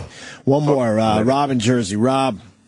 First time, long time. Hi. Oh, whack, whack. Wow. Amazing. I think Jimmy's using his cake horn to tell us he's crazier than Fez. Oh, no. Jimmy, some crazy stuff coming out of his cake horn. Cake horn. He's not going to me the fishbowl either. Yeah. There's some comedy in that word, cake horn. Love cake horn. I should have realized at that point and said, fuck it. Great. Dennis, just an amazing appearance. I really appreciate it. So we're good for St. Patrick's Day, right? Yeah, we are. Okay, you have any songs that you would go to right now after this discussion? How about Bang Bang by Cher? Bang Bang, My Baby Shot Me Down. That's a good song. Yeah, is that a... Shotgun, Shoot 'em Before He Run Now, Junior Walker and the All-Stars. A Motown song. Oh, there you go. I Shot the Sheriff, or is I that... Shot the Sheriff. It's okay, we could go there. How about Little Runaway? As in please. Opie and Anthony will be right back. On Sirius XM. SiriusXM presents a special town hall event with the host of last year's Oscars, Seth MacFarlane. Join the Emmy Award-winning actor and producer of The Family Guy and the comedy blockbuster Ted. Right. As he joins select SiriusXM listeners on his latest project, National Geographic's Cosmos, a space-time odyssey. Our contemplations of the cosmos stir. The SiriusXM Town Hall with Seth MacFarlane. Today at 7 p.m. East, only on SiriusXM's Entertainment Weekly Radio 105, or listen on the SiriusXM app. Are you putting your money into an IRA, pension, or 401k? Then I hope you're prepared to lose 30, 40, 50% or more of your retirement savings, because it's not a question of if the market crashes again. It's a question of when. It's going to happen. Did you know there is a way you can protect and grow your wealth safely and predictably every single year? The people using this approach didn't lose a penny when the market crashed in 2000 or 2008, and they won't lose a penny in the next crash. In fact, their money will continue to grow safely year in and year out, even when stocks, real estate, and other investments tumble. A free report detailing this savings program is now available. This free report shows how you can get guaranteed growth, safety, and wealth-building power without risking your retirement in the Wall Street casino. This is the best way to have a 100% secure retirement. It far outperforms any IRA or 401k. To get this free report, visit bankonyourself.com. That's bankonyourself.com. Bankonyourself.com. Ambulance 14, respond. From USA Network and executive producer Dennis Leary comes a new original comedy about three EMTs who are great at their job. No, you got a dead man here. Not yet. I mean, that's why we're here. But not so great at everything else. You still live with your parents? No, they live upstairs, I live downstairs, whole separate floor. Sirens, a new original series. Premieres this Thursday at 10/9 Central on USA Network. Comedy's welcome. Be honest. Will owning a bigger TV help you get ahead in life? Will another pair of shoes make you a better person? Probably not. But what if you could speak another language? If that appeals to you, Rosetta Stone is letting everyone who calls try an absolutely free demo of its powerful language learning software. Do you want more stuff or a language that will last a lifetime? For your free Rosetta Stone demo, call 1-800-918-9767. 1-800-918-9767. 1-800-918-9767. I need to protect my company's email. Do you want an email security solution that's hard to install? No. You good with paying a fee for every user? No. How about a little extra for outbound email protection? No. Offshore or automated phone tree support okay? No. Then yes, we can help. The Barracuda Spam and Virus Firewall, the world's best-selling business email security gateway, with email encryption and data leak prevention included at no extra cost. Available as a hardware appliance, virtual appliance, or as a cloud service. And always humans to answer your calls. Try the Barracuda Spam and Virus Firewall free. Go to barracuda.com/yes. But wait, I've got one more content security problem. problem that I need solved. Okay, what is it? I need to control internet usage in my office. Do you want to pay a fee for every user? No. Do you want to pay extra to protect remote users? No. How about a product that's difficult to install and use? No. Offshore or automated phone tree support okay? No. Then again, yes, we can help. The Barracuda Web Filter. Content filtering, application control, and malware protection with no per-user fees. Available as a hardware appliance, virtual appliance, or as a cloud service. And live humans to answer your calls. Try the Barracuda Web Filter free. Go to barracuda.com/yes.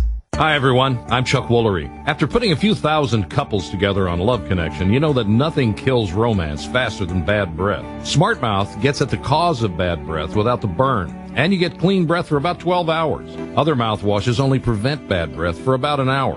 Gum and mints, well, they just cover it up. Use Smart Mouth in the morning for great breath all day. Rinse in the evening for clean, kissable breath all night. You can even wake up without morning breath. Smart Mouth, for 12 hours of real clean breath, look for the green box at your favorite store.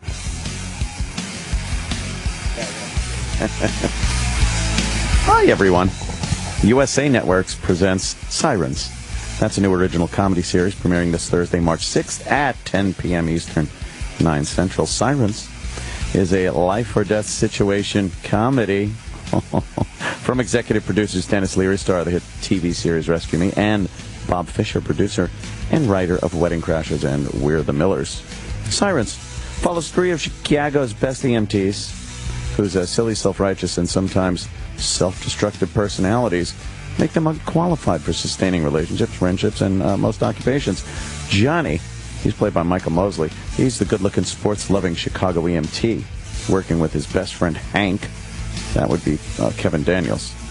And Brian, and that's Kevin Bigley, is a wide-eyed and excitable EMT. And he still lives with his parents. Dennis Leary and Bob Fisher bring their distinct brand of edgy comedy to the USA Network with Sirens. As the guys see it, funny things happen when you save lives for a living. Sirens premieres this Thursday, March 6th at 10 p.m. Eastern, 9 Central, immediately following a new episode of the hit series and one of Roland's favorites, Suits, only on USA Network. Hit me! He co-hosted the influential Yo MTV Raps and gets inside the minds of some of the most innovative rap legends. It's the incredible. What up, y'all? This is Ed Lover. Now I'm on Sirius XM's Backspin, playing classic hip-hop from the 80s and the 90s, and I'm bringing a wide range of guests to my show. Listen if you're missing, y'all. The Ed Lover Show, weekdays 5 p.m. to 9 p.m. Eastern. It's Saturday afternoons, too. Come on, son. On Backspin, channel 46 in the Sirius XM app.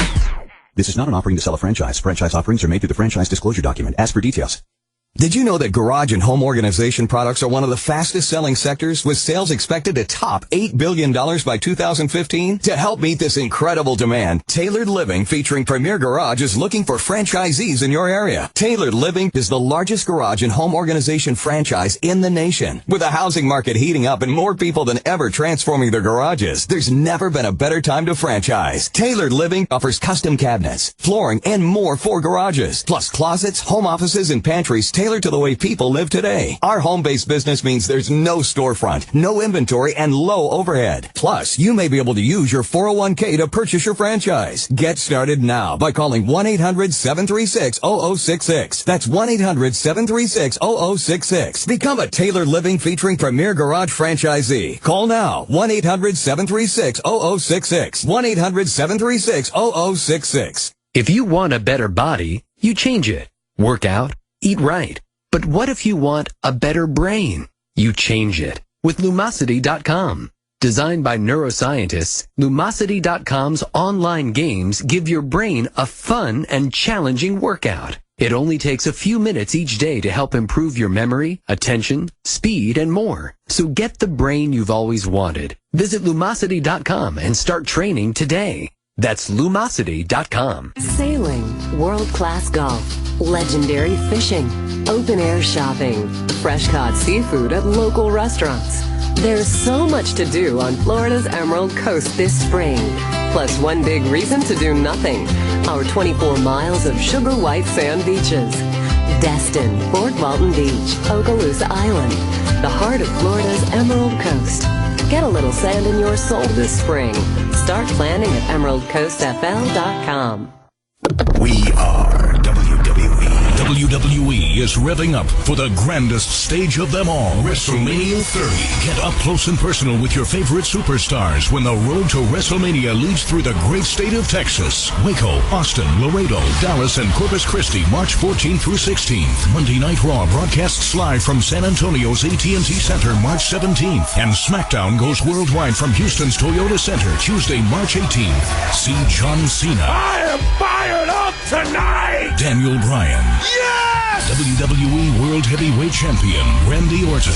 Sheamus. The Wyatt Family. The Shield. The WWE Divas. And more. Don't wait. Get your tickets now.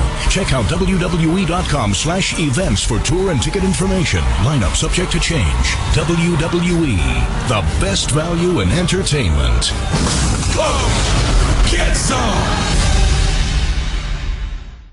Have you ever been conned by a contractor? I'm Adam Carolla. Before I was a celebrity, I worked as a master carpenter. I got a new show on Spike called Catch a Contractor, starting Sunday, March 9th, 10, 9 Central, where we help families who've been screwed by crappy contractors. My team and I track down these dirtbags and bring them back to face the families they shafted to finish the job right. Time to hammer home some justice, baby. Catch a Contractor premieres Sunday at 10, 9 Central, right after an all-new episode of Bar Rescue on Spike.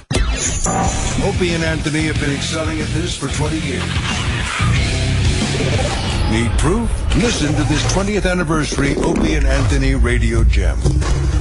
Hey, Chris, what was your story of the year?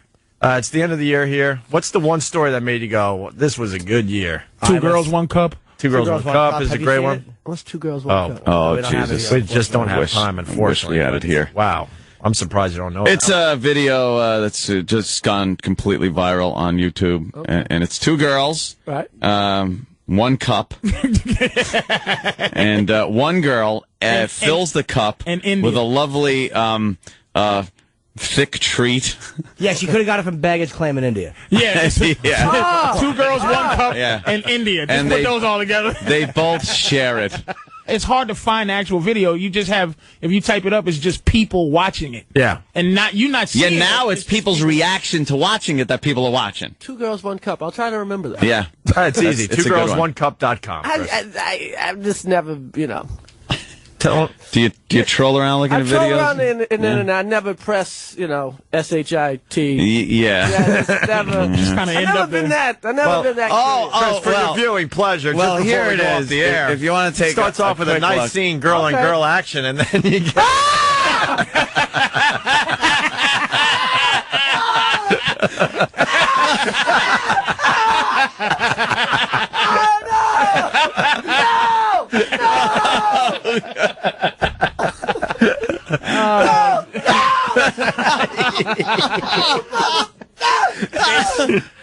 They ever step it up. Oh, look at that. Come on, Chris. They step it up. They step it up. Don't be a rookie. Come on. Look at Come on. What the hell? Stop! They really step it up. God, they step it up. Look at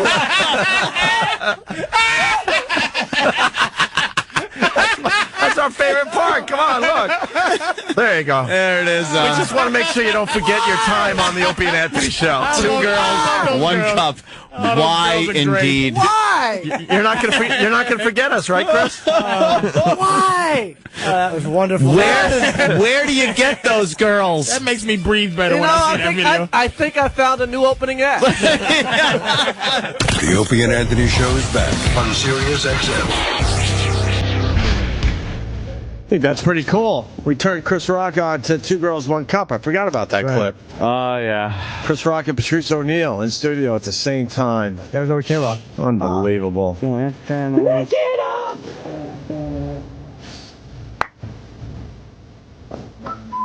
I remember when I was growing up, when this song was out, my friend Tyler, his mother was talking about Paul Stanley. She didn't know who Kiss was.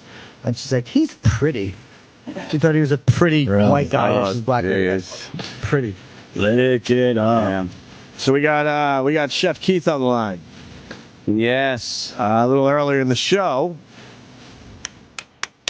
Oh, I wanted to hear the rest of that song, but I guess we... Oh, thank you. We could do that. I forgot. We got to move on. Yeah, 2 hours listening to Kiss. I don't know, maybe a little more, though? Just a little more. Thank you. Snow, get over it, but it'll do. So you got this, dare I say, prankster, Chef Keith. Yes. He's got a couple videos that are going viral today, and hilarious. Basically, he went on the local news programs and kind of made believe he was a real chef with some clever ideas, and these just dopes. It was ridiculous. If you watch it, it's a ridiculous segment where anybody in their right mind would go, "This guy's." Like he's screwing up our news show. Right. So our Twitter account, O&A Show, tweeted the videos. But we want to talk to him, and we got him, man. Chef Keith. What's up, Keith? Hey, good morning. You got the exclusive. This is huge. This is just amazing. I can't believe we got this one. He's calling from Kiev. Right. We love the videos, sir, because we love making fun of the local news. We think they're all just completely ridiculous. Yeah, well, thanks. Yeah, well, we do a show called the Found Footage Festival, my buddy Joe Pickett and I, and we often do these local morning news shows in, like, Sioux Falls, South Dakota, and things like that. And, you know, nobody ever really listens to what you're saying. It's like 6 a.m., and I mean, I never know who's watching at that point, like farmers or whoever. And they always had on TV chefs, too. So we were back in Wisconsin, where we're from originally, over the holidays, and kind of bored. And we thought it'd be fun to try to get on as a chef. And so that's where Chef Keith came from. Right. How did you actually get on? Yeah, because we were trying to figure that out. I mean, like I said, we know they're stupid, but they can't possibly be that stupid where they're not checking into it. Well, there wasn't much vetting. We wrote up a press release that had a fake book cover on it, and made an email from a publishing company, and then also wrote a fake article for Good Housekeeping that I wrote in November, and had the mashed potato ice cream cone recipe on it, and so we just attached that to emails, and we sent out 10, and we got 7 responses back, and they all wanted them. Oh my God, Jesus! Were you nervous the first time you went on TV to try it out? Well, I mean, I'm a sociopath. I lack empathy, so no. Okay. No. Actually, I was terrible because I knew I had to come over and knock over a table on live television. So I told you, Jimmy. I said he absolutely did that on purpose. Oh, that you did. Yeah. That was very funny. Yeah. Yeah, we scored the leg of it beforehand and kind of set it on the edge of this platform. And then, there's an entire turkey and a microwave and a full gallon of milk on there when it fell. And they just panicked and went to, I think it was weather on that clip. Yeah, they just, kind of called for a lifeline and threw it straight back to the news anchors at that point. And just coming up with ridiculous things. We played the one with the ice cream cone with you pour the gravy on the bottom of it, but you don't even heat up the gravy because your hand's going to warm it up. Well, that was the grossest thing was that, all the restaurants were closed on Christmas, so the only thing that was open was KFC.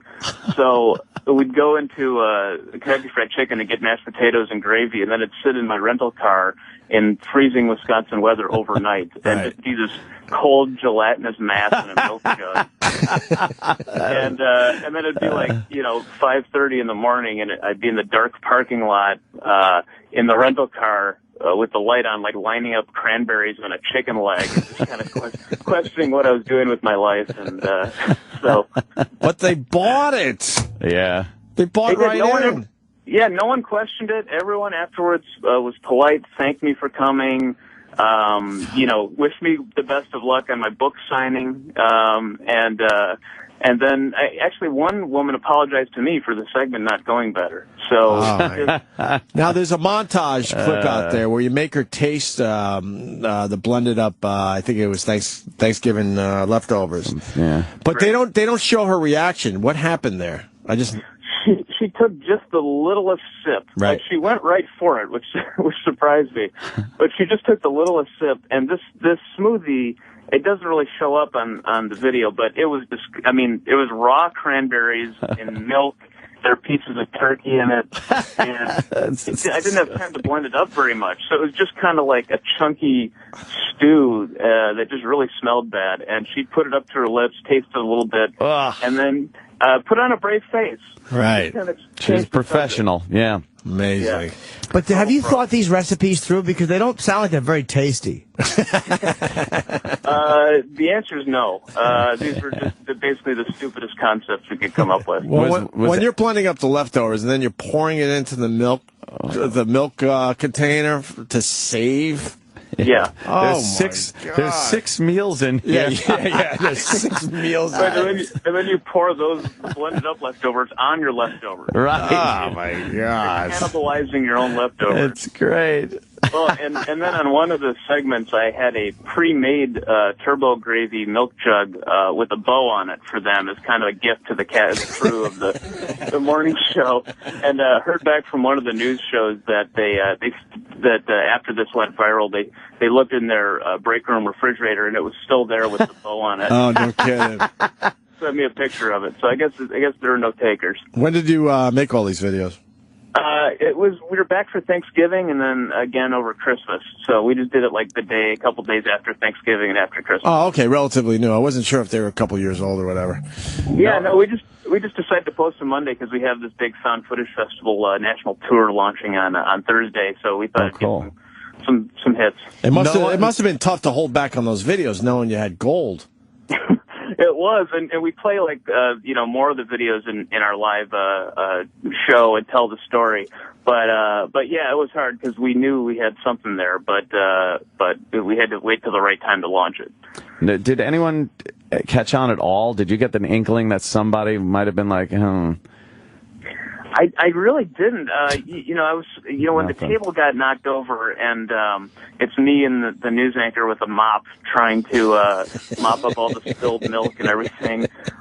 She didn't look happy about it, and I felt bad, but she, at the end of it, just said, I bet a lot of people come to your book signing today because this is a memorable TV moment. Ah, there you go. So even then, the veneer was not lost. She still thought I was an author and chef.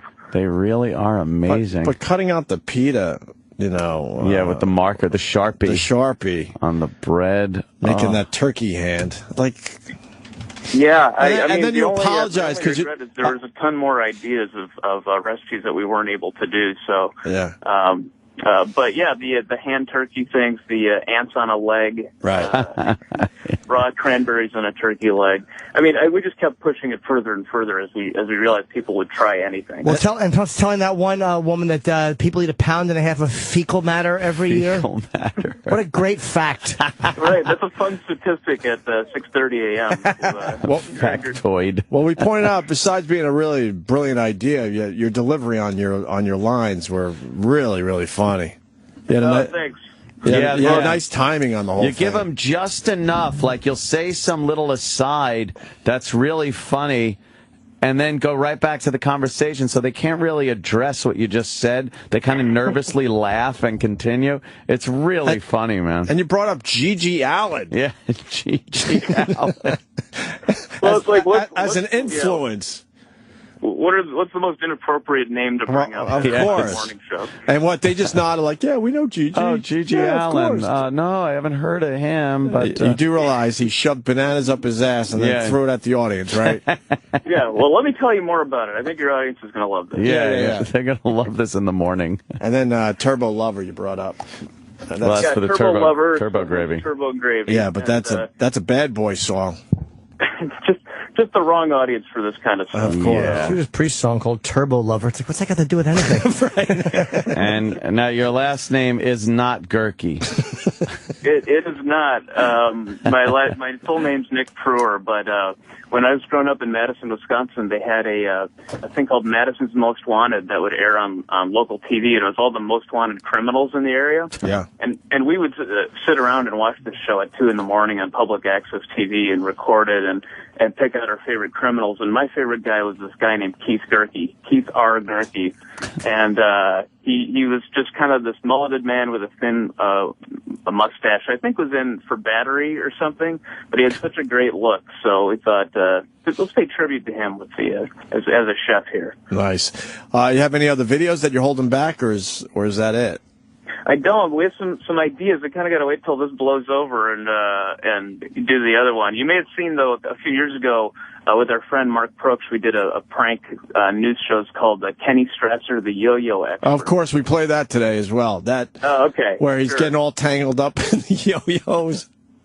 Yeah, so, we're looking at other things that are on morning shows. There's like somebody coming on telling you how to do fun things with a scarf, and doing fashion shows and things like that. So the possibilities are endless. Yeah, they really are endless, man. When you watch these news shows, you see these segments, and they almost look like a goof when they're real. I was going to say, even when they're legit, they look, So you could get away with a lot, man. Well, congratulations. A lot of time to fill, yeah. Congratulations, man. We loved it. Yeah, I thought it was great. We absolutely loved it. Thanks, guys. I'll let you know when the next thing hits. Cool. So what are you promoting? The Found Footage Festival. What is that about? Yeah, we find old VHS tapes like exercise videos, training videos, other people's home movies. We find them at like Salvation Armies and Goodwills, and we watch them all, pick out the funny parts, and edit them into digestible chunks. And then it's sort of like a live guided tour of our video collection. So we track down the people in the videos, and we tour all over the country with it. It's our 10th anniversary with the show. Wait, were you the guys that did Winnebago Man? Yeah, well, we didn't direct it, but we were in the movie. No, that's what I mean. Where you brought him around? Yeah, Jack Rebney. Holy shit, that's you guys. Yeah, that was a career highlight for sure. Meeting the angry RV guy at one of our shows. I didn't make the connection. So yeah, you guys found Winnebago Man, and then you toured with the guy a little bit and showed Oh wow, okay. Yeah, well, when he found out we were showing his videos all across the country, he was upset by it, and that's, I guess we should have known. He's called the angriest RV salesman in the world. Very angry, yeah. Really. But when he came to the show in San Francisco, like his arms were folded, he was very sort of cross with us. But when he saw how much joy this brought to people and how much people were laughing, we described him as like the Grinch, where his heart grew 3 times its size that day. We hugged him at the end, and this is a guy who called a fly a goddamn jackass. So he's a poet, really. Wow, I didn't make the connection. That's very cool. Yeah, I thought what you guys were doing was very clever and very unique. So thanks. It's fun. We're continually surprised that people dig it. So and you've been touring with these tapes for a while now, huh?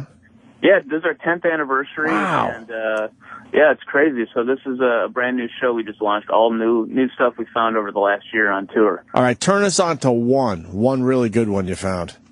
Oh wow. Yeah, there's one we found on Long Island at a thrift store. Oh God, I hope it's not one of my old air checks.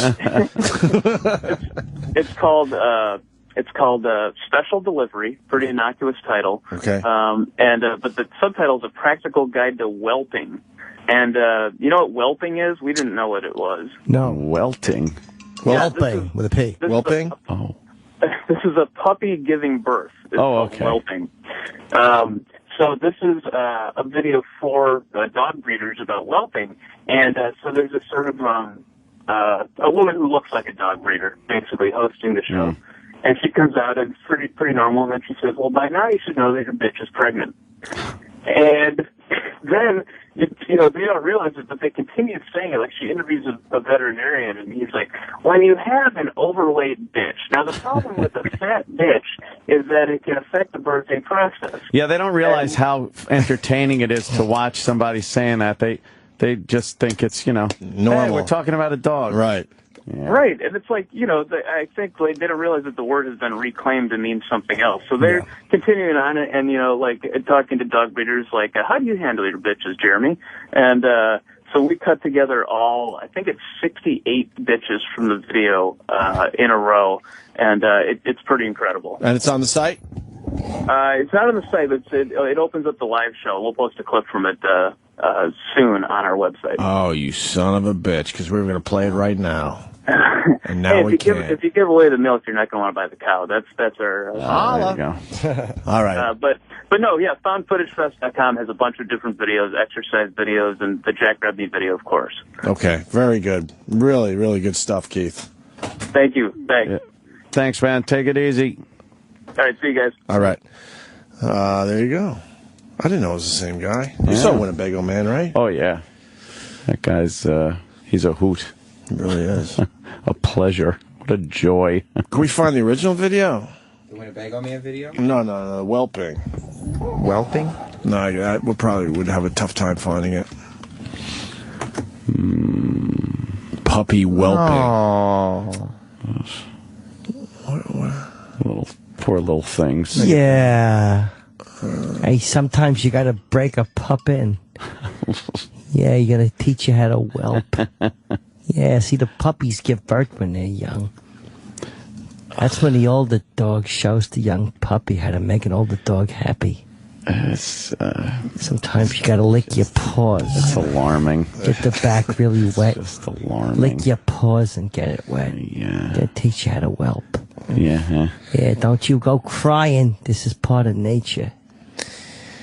Yeah, show you how to give birth. Everyone gets creeped out in the room. It's not fun. I don't know how to react to it. It's fun or anything. No, it's just like creepy. What to do? That's what the puppies, you show them the movie. Look how happy the puppies are when they're whelping. Oh, well, as long as they're happy. I'm going to teach you how to whelp where the poo comes out. Oh, jeez. Should you find another video from that guy's site? After the break? It's got to get worse and worse. You think he's a creep? Oh, it's so creepy to listen to. Just go back in time and you think to yourself, did that happen to me? I don't even know. Uh-oh. I'm kidding, Jesus. That's understandable. Your memories were a little washed away. Get your back kissed. Remember that? On Long Island. Found Footage Festival, Footage Fest. FoundFootageFest.com. Okay, for more of those type of videos. Imagine your mind just like snaps in. You're like, oh my God, you all of a sudden remember this horrific abuse that you had. It's like, what? Holy shit, what the fuck happened? That would be pretty goddamn bad. Yeah, but you gotta remember your part in it. Crawling around like that. Oh, look at my legs. You know, he's blaming the adult. That must be the problem. Sitting there drinking some sardine, Earl. You know what you was doing. Sardine, Earl. Sure. You'd put it on your fingers. I'd suck it off your fingers. Yeah, I hear you. You'd dip your hand in the sardine, Earl. Here, Uncle Paul. I know most people have seen this, but can we play the trailer for Winnebago Man? You want the trailer or the original Winnebago Man video? Well, it's a long video. Accoutrement. Yeah, play the trailer. Because this really was a terrific little film. Would you do me a friendly? Please. Here we go. The Winnebago Concepts and Engineering Departments have developed a multifunctional bathroom. Privacy, I don't know what the I'm reading. I'm going to slate this. Yeah, you big dumb son. He's angry. What happened? Oh, it's wait. I don't want any more bull from anyone. That includes me. I love this clip. I watch it like every time I'm in a bad mood. Oh, I've seen this like hundreds of times. This guy's a legend. Yeah. Make my mind work. Jack Rebney would be the holy grail of stars to meet from these videos. We could never find him, so we just assumed he was gone. We went and found the guy. Think, well, who is this guy? What happened to him? That's weird. There's no property, there's no cars, there's no voter registration. What does that mean? You don't want anybody to really know who you are and what you're about. This is Jack Rebney. It's inconceivable to me that you would have any interest in this, but if you want to talk, I'm interested. They found him in the middle of nowhere. Hello, I'm Jack Rebney. I'm known as the angriest man on earth. Accoutrement that you will need. Accoutrement? What is that? Jack's always wanted an audience. Just don't think that you're taking advantage of this group of people that you can talk to. I have no relationship with YouTube. The only thing it will come to is, oh, this guy's been crazy all his life. I'll give you a couple of diatribes. Action Jack. How's your audio? Is everything all right there? Security guard right there. Call the police now. Get the Gestapo. Want to talk about me? Yeah. I'm very old. I'm very crotchety. What else is new? If you don't like it, pack up. Get the out.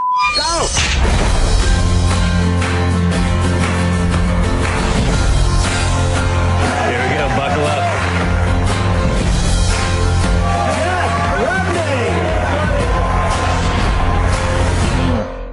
You believe any of that? Get out of here, you flies. That's a trailer. It's amazing, though. I love that movie, though. Guy goes away. Right. Just fucking disappears. And then years later, it's like, hey, that thing you did. You're a big star now. How do you know? And they just showed Chef Keith. I recognize him. Yeah, he was in that one little clip there. So I didn't know that. I didn't know that guy was connected to Winnebago. Oh, That's it's kind of cool. Small world. Kind of cool. And Winnebago Man, when they found him in the middle of nowhere in the mountains or whatever, he was blind. Remember? What year was that documentary? Oh, right. I would say about 5 years old by now, right? It's 2010, so about... Okay, 4 or 5 years.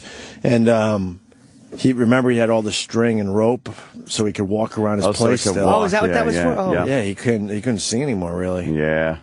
And then they brought him on tour because these guys, like you said, they find all these weird tapes and they just tour with him. What a smart idea.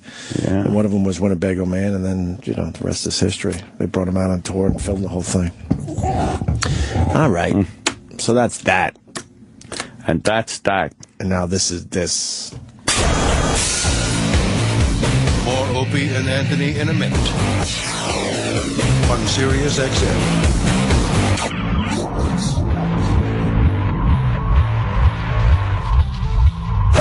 Hey everybody, Christopher Mad Dog Russo here. We kick off our annual Mad Dog Sports Radio Spring Training Tour with a week-long trip to the Cactus League. We visit 9 teams, speak with all of the big names the entire week, live from Arizona. Today we visit Tempe, Bulls, Hamilton, with Mike Socha's Angels. Another monstrous home run by Albert Pujols. It's Mad Dog Unleashed, live from Spring Training, or this week, 3 to 7 Eastern, Mad Dog Sports Radio, Sirius XM 86. So, you take lots of pictures on your smartphone, right? The problem is there's never been an easy and affordable way to get all those photos printed. Until now. Introducing Free Prints from Photo Affections. Free Prints is the free app for your iPhone or Android phone that lets you print up to 1,000 4x6 photos a year absolutely free. All you pay is a small shipping and handling charge. And you can print photos at other sizes for next to nothing. Using the Free Prints app is easy. Just select the photos you want to print, whether they're on your phone or on Facebook or Instagram. Then choose the sizes and quantities you want, and you're done. Your premium quality Free Prints will arrive conveniently on your doorstep in just days. Get the Free Prints app now and start enjoying real, professional quality free photo prints today. The app is free, and so are the prints. Go to freeprintsnow.com today to get the Free Prints app for your iPhone or Android phone and your 1,000 free prints. That's freeprintsnow.com. freeprintsnow.com. Be honest. Will owning a bigger TV help you get ahead in life? Will another pair of shoes make you a better person? Probably not. But what if you could speak another language? If acquiring a new language excites you more than acquiring more stuff, then wait until you hear this. As part of its biggest language learning event in history, Rosetta Stone is giving away demos of its powerful language learning software absolutely free. For your free demo, call 1-800-344-7270. And Rosetta Stone has made language learning more convenient than ever. Learn on your computer or iPad, then practice on the go with your smartphone or MP3 player without ever opening a book or memorizing boring vocabulary again. Do you want more stuff, or do you want a language that will last a lifetime? After all, it's all about priorities. To try a free demo of this powerful language learning software, call 1-800-344-7270. Again, get your free demo now. 1-800-344-7270. That's 1-800-344-7270. If online dating is turning you off, let us introduce you to It's Just Lunch, the world's #1 personalized matchmaking service for professional singles. Getting to know my clients is the most important part of what we do and why we're so successful. Let someone else do the legwork. All you have to do is show up and have a great time. We bring a more successful way of dating to the table. Call 800-THE-DATE today and find out what an It's Just Lunch matchmaker can do for you. That's 800-THE-DATE. Opie and Anthony's Phone Slam with Club Soda Kenny. Hello? Is Ray there? Speaking. Who's this? I'm calling from work. I was just getting ready to leave. Don't bother. You're fired. Are you serious? As a heart attack? Who is this? Go to unemployment instead. Who is this? You've just been phone slammed. Why do you keep calling me? Goodbye. Next week on a very special Opie and Anthony show. The guys learn old habits die hard. Jimmy, you okay, man? You feel all right? Yeah. You seem sick or something. You fucking guys don't appreciate me, man. When Jimmy shows up late, questions arise. You all right? You sure you're fine? I'm late fucking one fucking time. Jimmy, I'm going to ask you something very... might be sensitive What? here. Yeah, I don't fucking... What the fuck do I care? Have you been drinking? Who fucking cares? What? You fucking care all of a sudden? You don't give a fuck. Listen as friends and listeners come together to solve a problem. Well, Mongo the trucker, he wants to know how you feel about E-Rock. Fuck Mongo. What are you, part of the fucking show? But now it's the Opie and Anthony and Mongo show? Get fucked, Mongo. But at least he still thinks Gary sucks. I think we've proven we care. Yeah, fucking, where's Gary? Fuck him. Laugh, love, and learn. You're not gonna drink today, right? I'm just fucking doing what I do, man. You do what you do, I'm fucking just doing what I do. Fair enough. Next week on a very special Opie and Anthony show. Fuck you, I'm fine. The Opie and Anthony show is back on Sirius XM.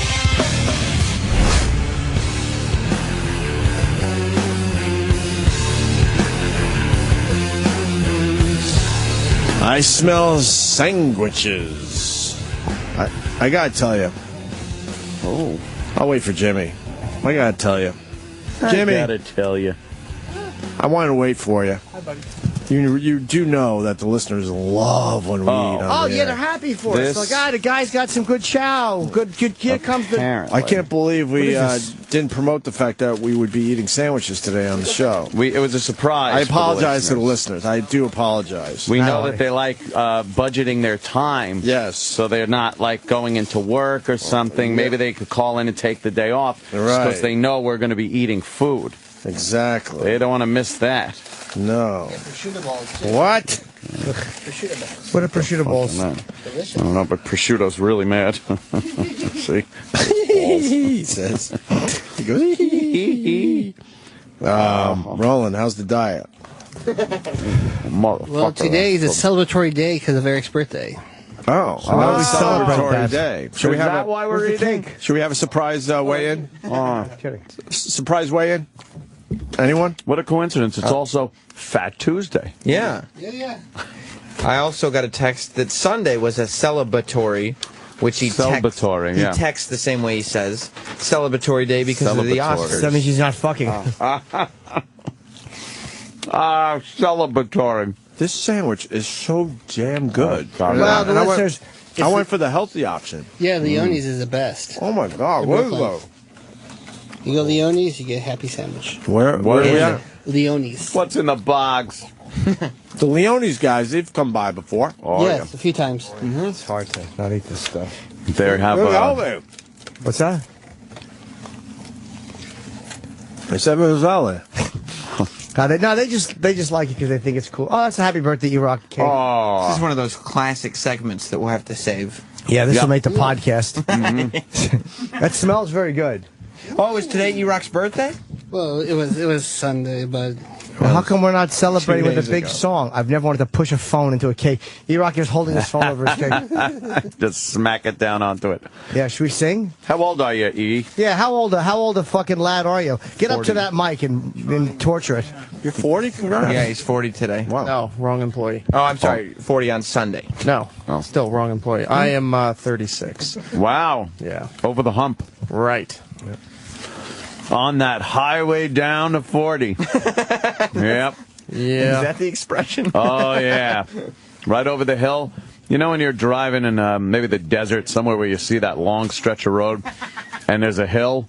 Right. And you come over the top, and you just see, after you crest the top of the hill, you see all that land spread out. Right. That's the rest of your life. Oh. And you can pretty much see it. Oh. So- Like, and the end? Like, Yeah. the end of the road is there? Yeah. Well, the lights of L.A. You know what that means, It's right? over. Not seeing the light. Oh. Once you get past the desert, that's the afterlife. Well, no. The light is the end. Yeah. And you see in the distance. Happy birthday, Eric. Thank you. I guess. How we don't know it's his birthday. He got those Simpson gifts. We went over his gifts. Yeah. Right. We knew it was his birthday. I Well, forgot. we wanted, we didn't want to say anything that Roland was going to do this big food thing, but I think E-Rock knew, right? Yeah. Yeah, he knew. E-Rock, you can't have that stuff because of the diet, right? Oh, diet? boy. He's maintaining. Yeah, he's in the maintenance He's just phase. maintaining. I'll take it off from the bread and dip into it. Ooh, that sounds good. Are you staying on some kind of diet? Yeah, I had my smoothie this morning Ooh. and a tea. Oh, okay, if That you was had it. Smoothie and a tea, you might as well have a sub. Well, it'd be rude not to. They came all this way. Well, yeah. You had your meal replacement for the morning, so you might as well have a nice sandwich at 10 a.m., right? Yeah, that'll be. They that'll played be your lunch. they played your song during the Oscars. Which song? Let it go. Okay.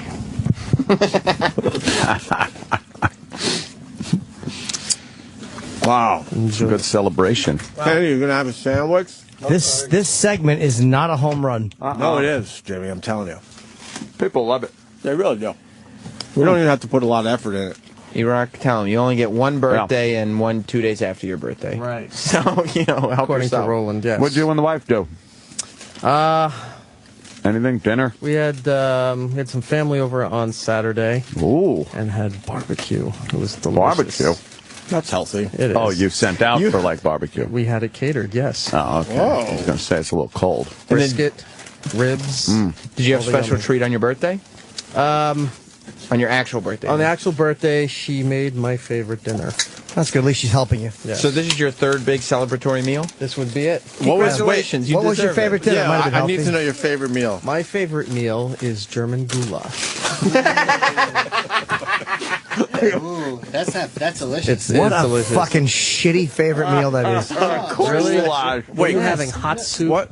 Goulash is amazing. Yeah, I know. My Goulash is doesn't look amazing, good. but why is German goulash amazing? What's the difference? It's a thick brown sauce where the beef stews in it all day in a crock pot. What's goulash? And then you have noodles with Jarlsberg cheese melted on it. E-Rock. And sour cream and cucumber. Can we do it? Can we do a surprise weigh-in, Sam? No. Please. I think fair is You've fair. had 3 birthday meals. I need to know. Good. Your fly's open. It's always open, you faggot. Oh, Yeah. So Opie will Stop show his big looking. delicious cock. No, it's hard not to look over. that's It's just meal number 4. screaming out for a kiss. Speaking of, Yes, dessert. We'll eat cake. You can eat that. speaking of meat, look what's hanging out of Opie's pants. Yeah, exactly. Speaking Hello. of prosciutto. Look, All right. quick weigh in, have a couple bites, jump on the scale. Yeah, why not? What sandwich is that? Roast beef? Roast beef. American. Yeah, this shit's pretty righteous. Prosciutto. Yep. That's the one Onions. I'm Am I having. going to get in tomato. trouble for saying faggot? Maybe. See what happens now? You got to think about this stuff. Well, it's not like you meant it in a Oh. Is that the problem? No, it's fine, dude. You're just fucking with your coworker. Yeah, I Jesus. think we're all right. You never know. What are you eating, Anthony? Same thing. Roast beef. What did you have, Opie? That looked good. It was amazing. Turkey and some kind of cheese. Is there any more turkey? No mayo or anything though. Little vinegar and oil. Mayonnaise. And I took half the bread off. The pepper brought it all together nicely. Oh, I don't have anything. Turkey with eggplant, though. Oh! Fucking eggplant. And I only had one little sliver. How's the birthday boy sandwich? Delicious. We get a scale. That's what I'm talking about. No, he said no. No, he didn't. I did say no. Yeah, I'm Adrian sorry. bring the scale I did in. say no. Adrian will bring the scale in. Okay. Did you have any intimate time for your birthday? Yeah. It's always nice. Get your big prick sucked. Get that big hefty prick sucked. Think he's got a heavy one? Oh yeah, Eroc's got a big hefty prick. Because it probably sticks to his balls. So like when he pulls it out and yanks it, his prick and balls are all one unit. Fucking sweat holding his balls. Like he has a hard on and his balls are still gripping the underside of his prick. God. Is that the case, birthday boy? He's got to peel it off like a fruit roll up. It was fun. Nice. Can I try the icing on this? Go ahead. You guys working on a baby? Oh, me and Eroc? Yeah. Yeah. Yeah, I keep practicing in his mouth. Oh. Yeah. We're waiting. You're dipping it in, right? We're waiting to see. No bag, right? No bag. You're just fucking let fly. Yeah. Release the hounds. Unleash hell. Wow. I just had a bit of frosting. Guys, Yeah, I Jimmy. love frosting. Oh, God, who doesn't? I think I'm in trouble for saying faggot. No. With who? I don't know. Those Eroc. imaginary people that You'll get be people all right. in trouble. You forgive Opie, Eroc? Those imaginary Oh, yeah, I'm people. fine. Eroc's cool with it. Don't even worry about it. Because he's, from that era.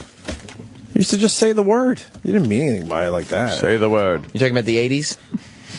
80s, yeah. Mm-hmm. What kind of sandwich is that? Well, that's pretty good. I'm good. What kind That you was have, good. Ant? I had that roast beefy thing. Here. Have the rest of it. These sandwiches are massive.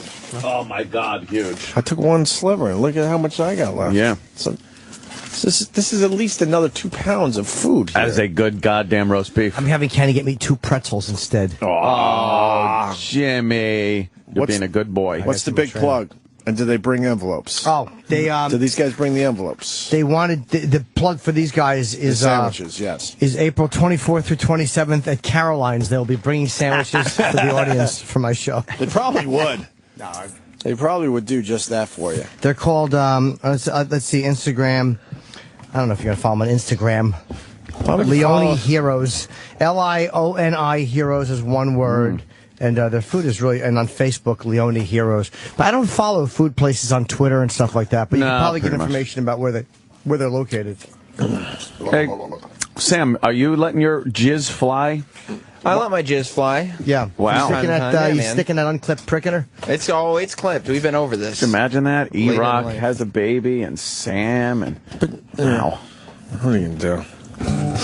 That'd be pretty amazing. You think so? Yeah. Yeah. Well, they're old now. I know. They're not youngsters. That's what I mean. It's like, but it would be, Sam's like 32 or so at this point. I'm 30 on the dot. Oh, man. Not on the dot. It's not your birthday today. Well, I'm 30 in a matter of 30 and I'm 30 and a half. 30.5. That's right. Yeah. Mm-hmm. No bag all the time? Yeah. What do you pull out usually? I'll pull out from time to time. Okay. Why? Oh, just for the fun of it? Just because. Yeah, just because sometimes you got to show them who's boss. You got to climb up to the pillow and aim right for that nose. Yeah. You can't all put it all in one spot all the time. Establish your dominance. That's right. You pull out and you quickly do that crawl up to the pillow and you aim right for the bridge of the nose.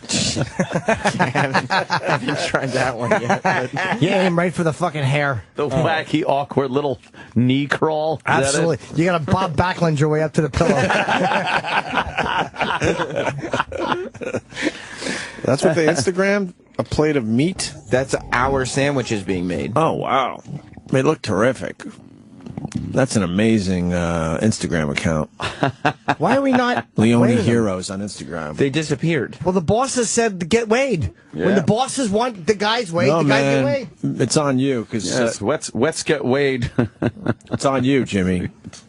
Yeah, Jimmy's what? demanding this. Yeah.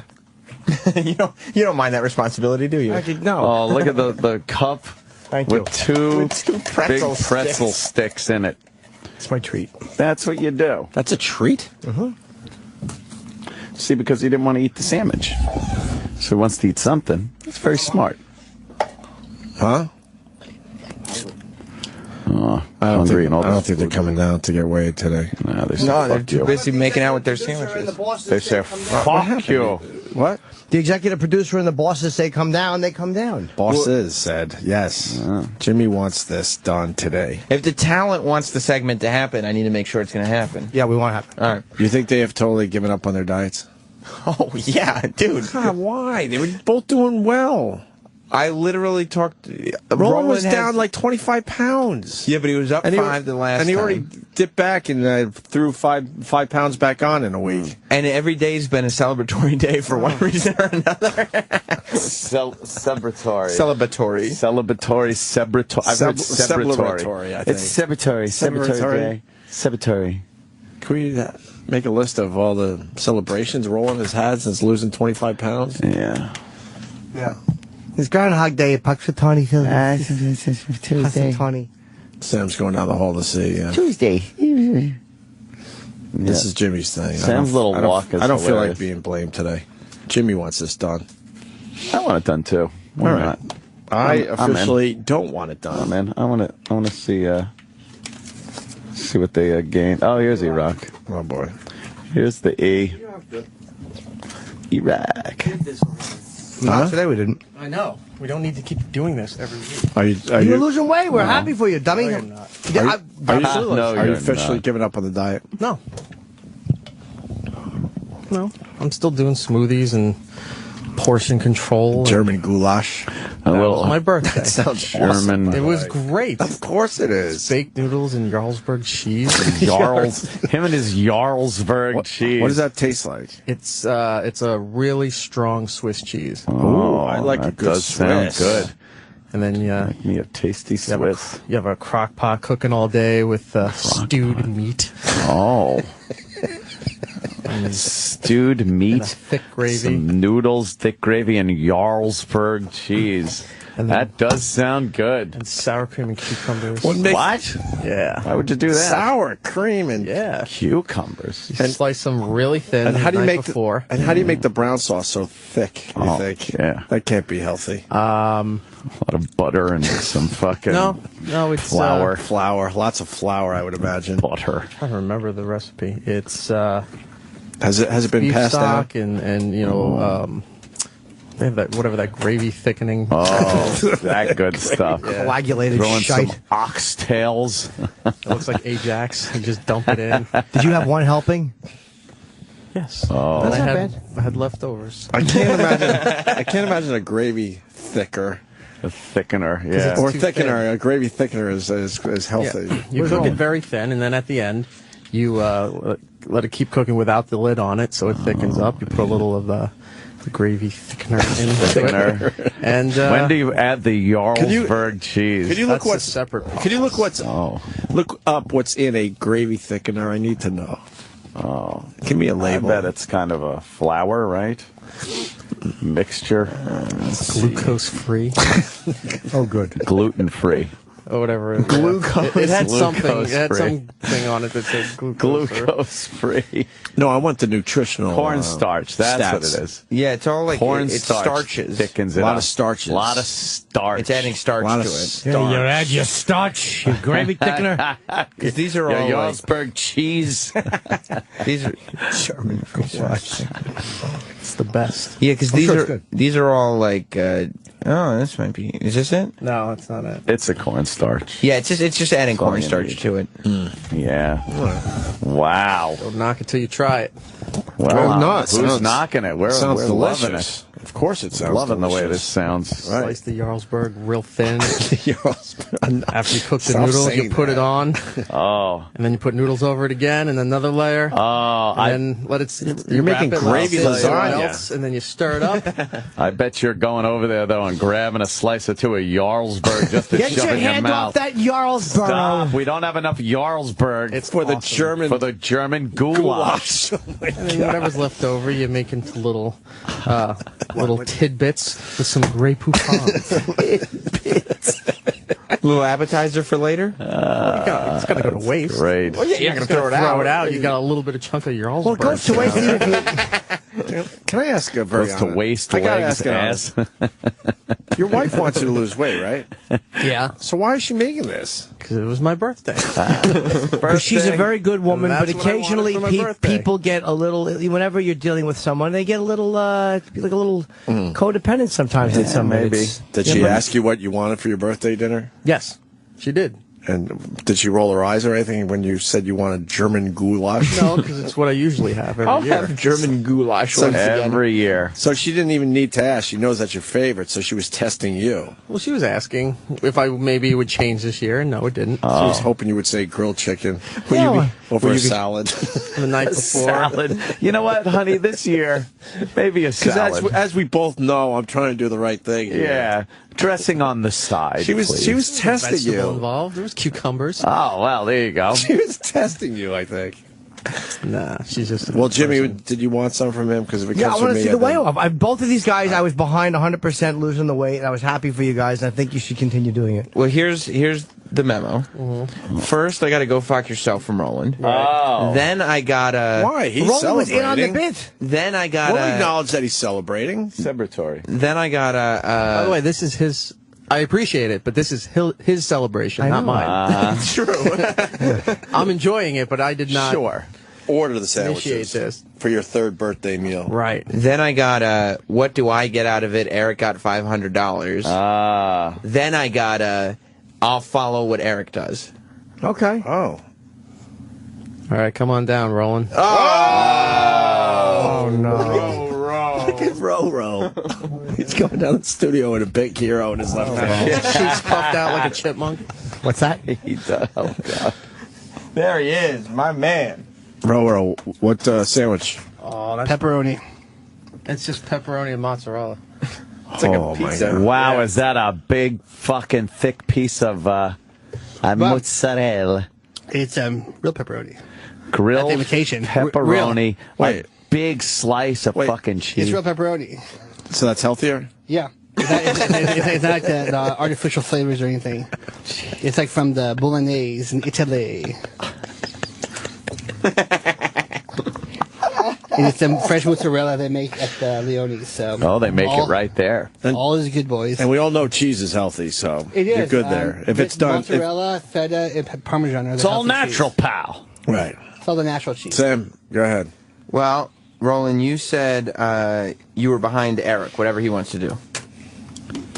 No, I didn't say that. I said might be. No, first you said go fuck yourself, Right. which is fair. Right. Remember that? Yeah, no, for me, I don't mean to everybody. Second, you said, what do I get out of it? Eric got $500. Yeah. And then third, you said, I'm behind Eric, whatever Eric wants to do. I remember the last part. Eric has announced that he's prepared for a weigh-in. All right, let Eric weigh in. It's his birthday. I don't want to take the thunder or the pounds away.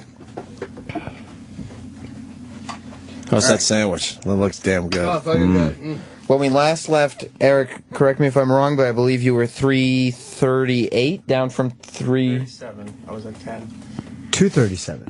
That's what I meant. Sorry, 237. Yeah, 237. If I have to weigh in, Dr. Ian's going to do backflips in a minute. Oh. Oh, boy. All right, you were at 237, which is down 10 from the original weight. What was the original weight? 247. Okay. At one point, he lost 11 pounds. And now he's down only 10 pounds. Okay, 10 pounds. Well, Eric is officially in the maintaining phase. 237. Nice. Maintaining. But he hasn't put any on. He hasn't put any on. No. Okay. And he was able to squeeze in some German goulash. That's not bad. Yeah. Yeah, well, I gotta think that Jarlsberg cheese isn't fat-free. All natural. It's all natural. True. as Opie says, I'm going to sit this one out, boys. What? I'm going to sit this one out. Oh, come on. Well, you said you're doing it. You gotta Climb do it. on I'm not board. going to do it, sorry. You don't want to climb on board? They're in a bad mood I'll be today. sad. Well, Oh, you'll but be Roland, sad. I'm not even fucking with you. It's okay to look at it and be sad, then just stop what you're in a place where you're kind of slipping back, and it happened. It's a real hard one. You can't tell him this while he's got a delicious sandwich. No, but I'm saying I know it's fucking really hard. I'm not saying it's easy. It's very, very hard to do, and this is where everybody trips up. Like everybody starts off okay. No matter what, guys, I'm gonna have a slice of cake. Oh, see, he wants to have a slice of cake. Eric, did you just burp? Yeah. Oh. You don't need it, man. I know what you... Hold it for me, Sam. You don't need Do it, it, buddy. Jimmy. You're going does. Pass up all this delicious It's food hard and have to do, two though. shitty pretzels. It's really hard to do. I believe Roland, before the weigh off, was 337, lost 24 down to 313, added 5 to 318. Roland is in the maintaining phase. Oh, Roland is maintain. 318. There you go. Cake, little cake. Cake time. Are you going to celebrate? No, I'm not. You're not going to celebrate that you're in the Toss it. maintaining stage? Yes, sugar tits, I am.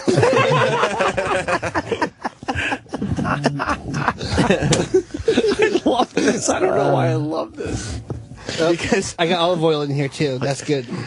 Why is olive oil good? Because it's in Dr. Eden's book. I'm learning today. I didn't know olive oil was See, good. I'm going to put this down. I would assume olive oil Let me take this back. can't be good for you unless it's a little bit. Yeah. A little's good, right? But So funny. The maintaining phase, like way too early. after what, 2 weeks, whatever it was. Yeah. Eric's my sponsor. 4 weeks. Eric's my sponsor. Eric is very relieved. I could tell. Oh yeah, he's so relieved. he loves that he's maintaining. Fuck it, I'm going to run around the block. Woo. He loves the fact that he's squeezing some German goulash with what she like. Jarlsberg. Jarlsberg. But a good goulash is amazing. We all know that. Yeah. We all love goulash. That's not the I debate. bet that. We're not debating I that. bet that meat's very tender in that crock pot for that long, right? Does it falls apart? Just falls apart, right? Oh, what kind of meat? Like some braised big beef. beef, braised beef. Yeah. Whatever they use for stews. Oh, so good. In the Ninja slow cooker. It's just Get those juices in. There's a lot going on at that Nagel house. Oh boy, a lot of they got all the gadgets. appliances. A lot of gadgets are on. Sits right next to the NutriBullet. NutriBullet's sad. Eric's fridge. Oh, that's you go, great. a man who knows how to eat. Yeah, I bet you could whip up some good pancake batter in that NutriBullet. Nice light pancakes. Right? I didn't think about that. There you go. So, what's the big plug? Oh, just Leone's from Brooklyn. Oh, okay. I was trying to remember. Yeah, where they're Leone's from. Heroes. Brooklyn. They're delicious. Right. Very Yeah. cool. Thanks to those guys. Big supporters they of the have Opie and Anthony show. mozzarella. Their sandwiches are ridiculous. They're Yeah, so that was damn delicious. That was pretty goddamn good. And they got a good bread too, which is the key. I'm gonna go back and maintain. All right. Keep maintaining, buddy. Yeah.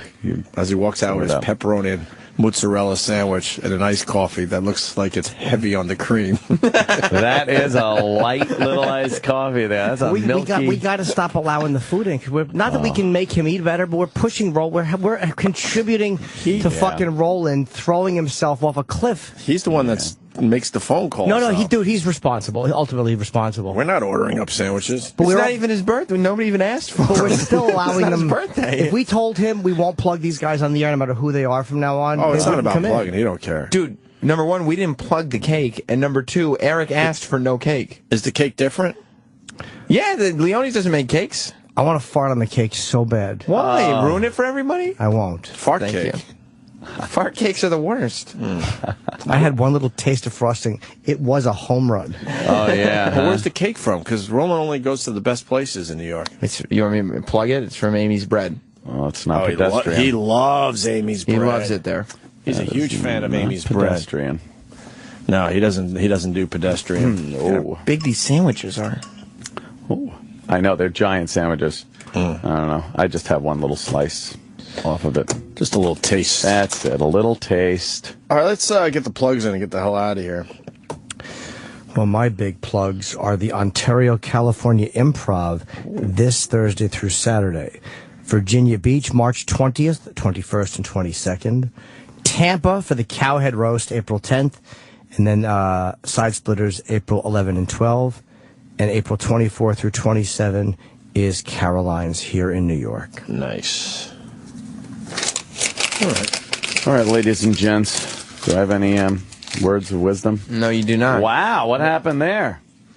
I wonder what Chef Keith could do with some of these leftover sandwiches. Yeah, he was fun, man. Make sure you listen to the replay. We got the guy on that did the fake cooking segments on the local news. Pepperoni. He was cool. Holy shit. How bad would you I would love to eat that. It's all I want to do. I want to eat that cake until I'm shitting cake. I would get like a little red sauce on the side to just dip that in. Right? Yes. Fuck, I would love to do it. Oh, some sauce with that would be amazing. It's like you're eating a pizza sandwich, definitely. Oh, absolutely. Yeah. All right, guys, we've run out of steam, obviously, so we're going to call it for today. Great show. Thanks for listening. That was fun. And we'll see you all tomorrow. The Opie and Anthony Show has drawn to a close. Stay tuned to reflect, relive, and get the story behind the story of the finest moments of today's show. Sam Roberts' Opie and Anthony post-show begins in moments. SiriusXM is your home for college basketball's conference tournaments. Thursday, tournament action tips off with the Missouri Valley, West Coast, Ohio Valley, and Big South Conference tournaments. Ball is in the air. Upsets. Oh, my goodness. Furious finishes. And the game is over. Buzzer beaters. Buzzer.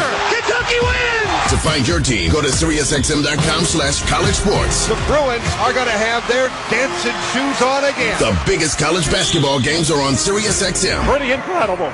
Looking for a franchise opportunity but feel like you've been too late for the country's top profitable brands? Announcing the initial franchise offering for Rent-A-Center, one of the country's leading retail brands. With over 3,000 corporate retail locations and $3 billion in annual revenue, don't miss out on your opportunity to be considered for this initial franchise offering in 2014. Learn more by visiting rentacenter.com or call 855-222-RENT for a free franchise report. Franchise offer only made after receipt of franchise disclosure document. Have you ever wanted to own your own business but unsure where to start? For 27 years, FranNet has helped their clients find the franchise that meets their goals, skill set, lifestyle, and budget. They help their clients take control of their future and have locally based franchise consultants ready to get you started today. Visit them at frannet.com or call 1-800-FRANNET. That's 1-800-FRANNET. Did you know that a Nobel Prize was awarded for a medical discovery that improves your sexual performance? It's true. Nitric oxide was discovered to improve your sexual performance. It also miraculously improves your heart health, blood pressure, energy levels, your immune system, diabetes, arthritis pain, even your memory and mood. That's why millions of men and women have begun taking nitric oxide boosters as daily supplements. And right now, we're releasing free bottles of Peak Nitric Oxide so you can discover the benefits for yourself. Be one of the first 100 callers at 1-800-939-5768. After extensive research and clinical tests, nitric oxide has been described as the miracle molecule of the 21st century. Taken once a day, you'll not only begin feeling years younger, but we'll also send you free test strips to prove it works. Discover how to get your free bottle of Peak Nitric Oxide and free test strips at 1-800-939-5768. Be one of the first 100 callers. 1-800-939-5768. These statements have not been evaluated by the FDA. This product is not intended to diagnose, treat, cure, or prevent any disease. It's Tommy Z-Man, your cigar-loving leprechaun at FamouSmoke.com. And my question to you is this: what does St. Patrick's Day and the Isle of Cuba have in common? They're both the reason for us to offer up a cigar sampler full of Cuban-inspired brands that'll save you a ton of green, too. Okay, I'll ditch the brogue, but you gotta know that the Pot of Gold sampler features 10 top-name brands that would normally sell for almost $80, but FamouSmoke.com is giving it to you for only $39.99. That's 50% off the retail price. Guys, we're talking Cohiba, Monte Cristo, Romeo, Punch, Partagas, La Gloria Cubana, and more. And for only $10 more, you can grab either a travel humidor, lighter, or a fancy cutter. What a deal! The Pot of Gold sampler is only available for a limited time, so order yours now for 50% off. You'll get 10 great cigars and save a few shillings too when you order your sampler now by visiting FamouSmoke.com. That's FamouSmoke.com. Another week of subpar miles, fixed lease payment have you in the hole? If you answered yes, it's time to take a look at John Christner Trucking's variable lease payment, where your payment adjusts with your miles. There's no cash down. Every payment goes towards ownership, and your final payment is only $1. Fuel surcharge, reefer fuel, plates, permits, all that and more are paid at JCT. Don't just rent a truck, own it. Call John Christner today at 866-385-2332. That's 866-385-2332. Or visit johnchrisner.com. Team and owner-operators always welcome. The Opie and Anthony Channel. All Opie, all Anthony, all the time. And only here on SiriusXM.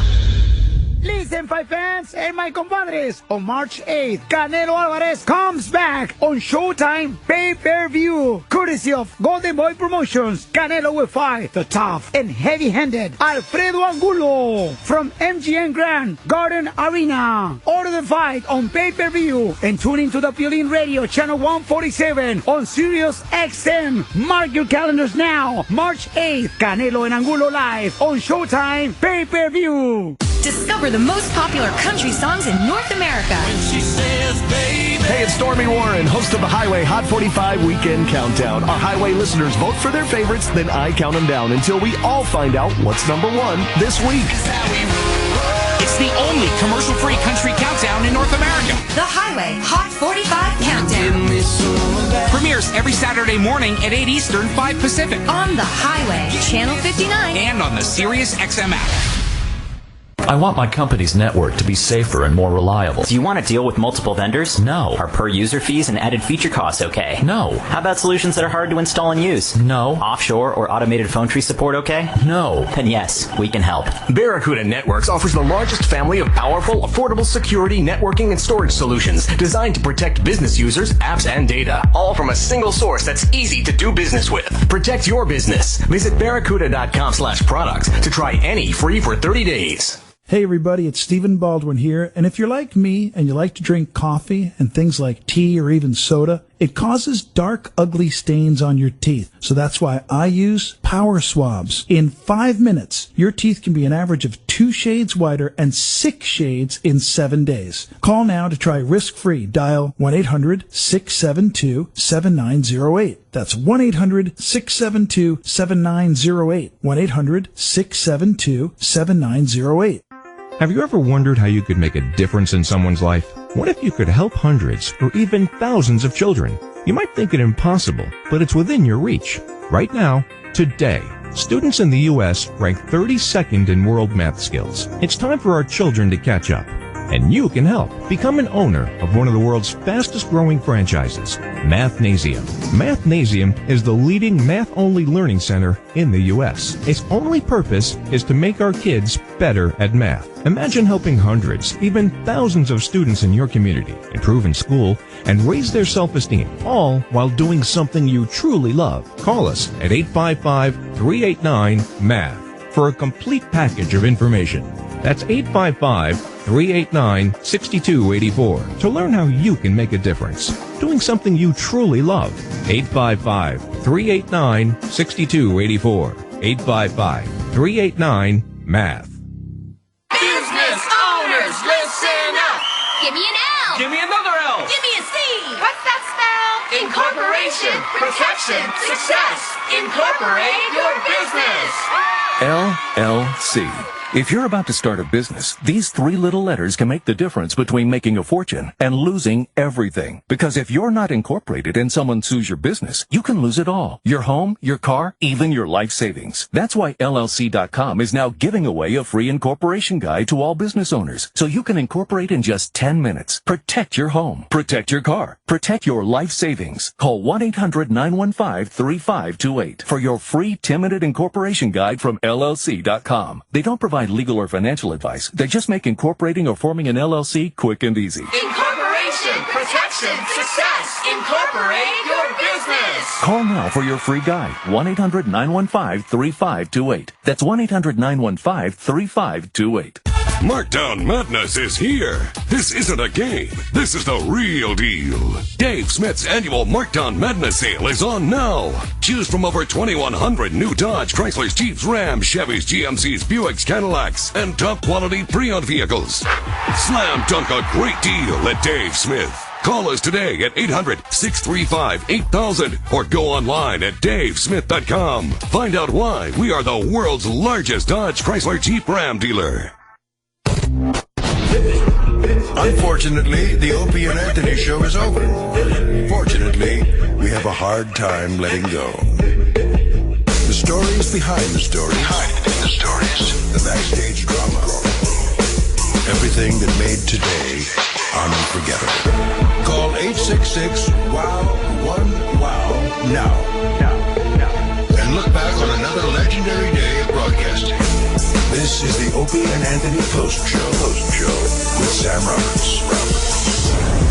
Mics are on. Mics are on. Mics are on.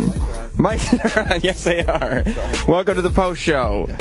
Don't worry. He's trying to make me go to dinner with someone I don't want to go to dinner with. Who is it?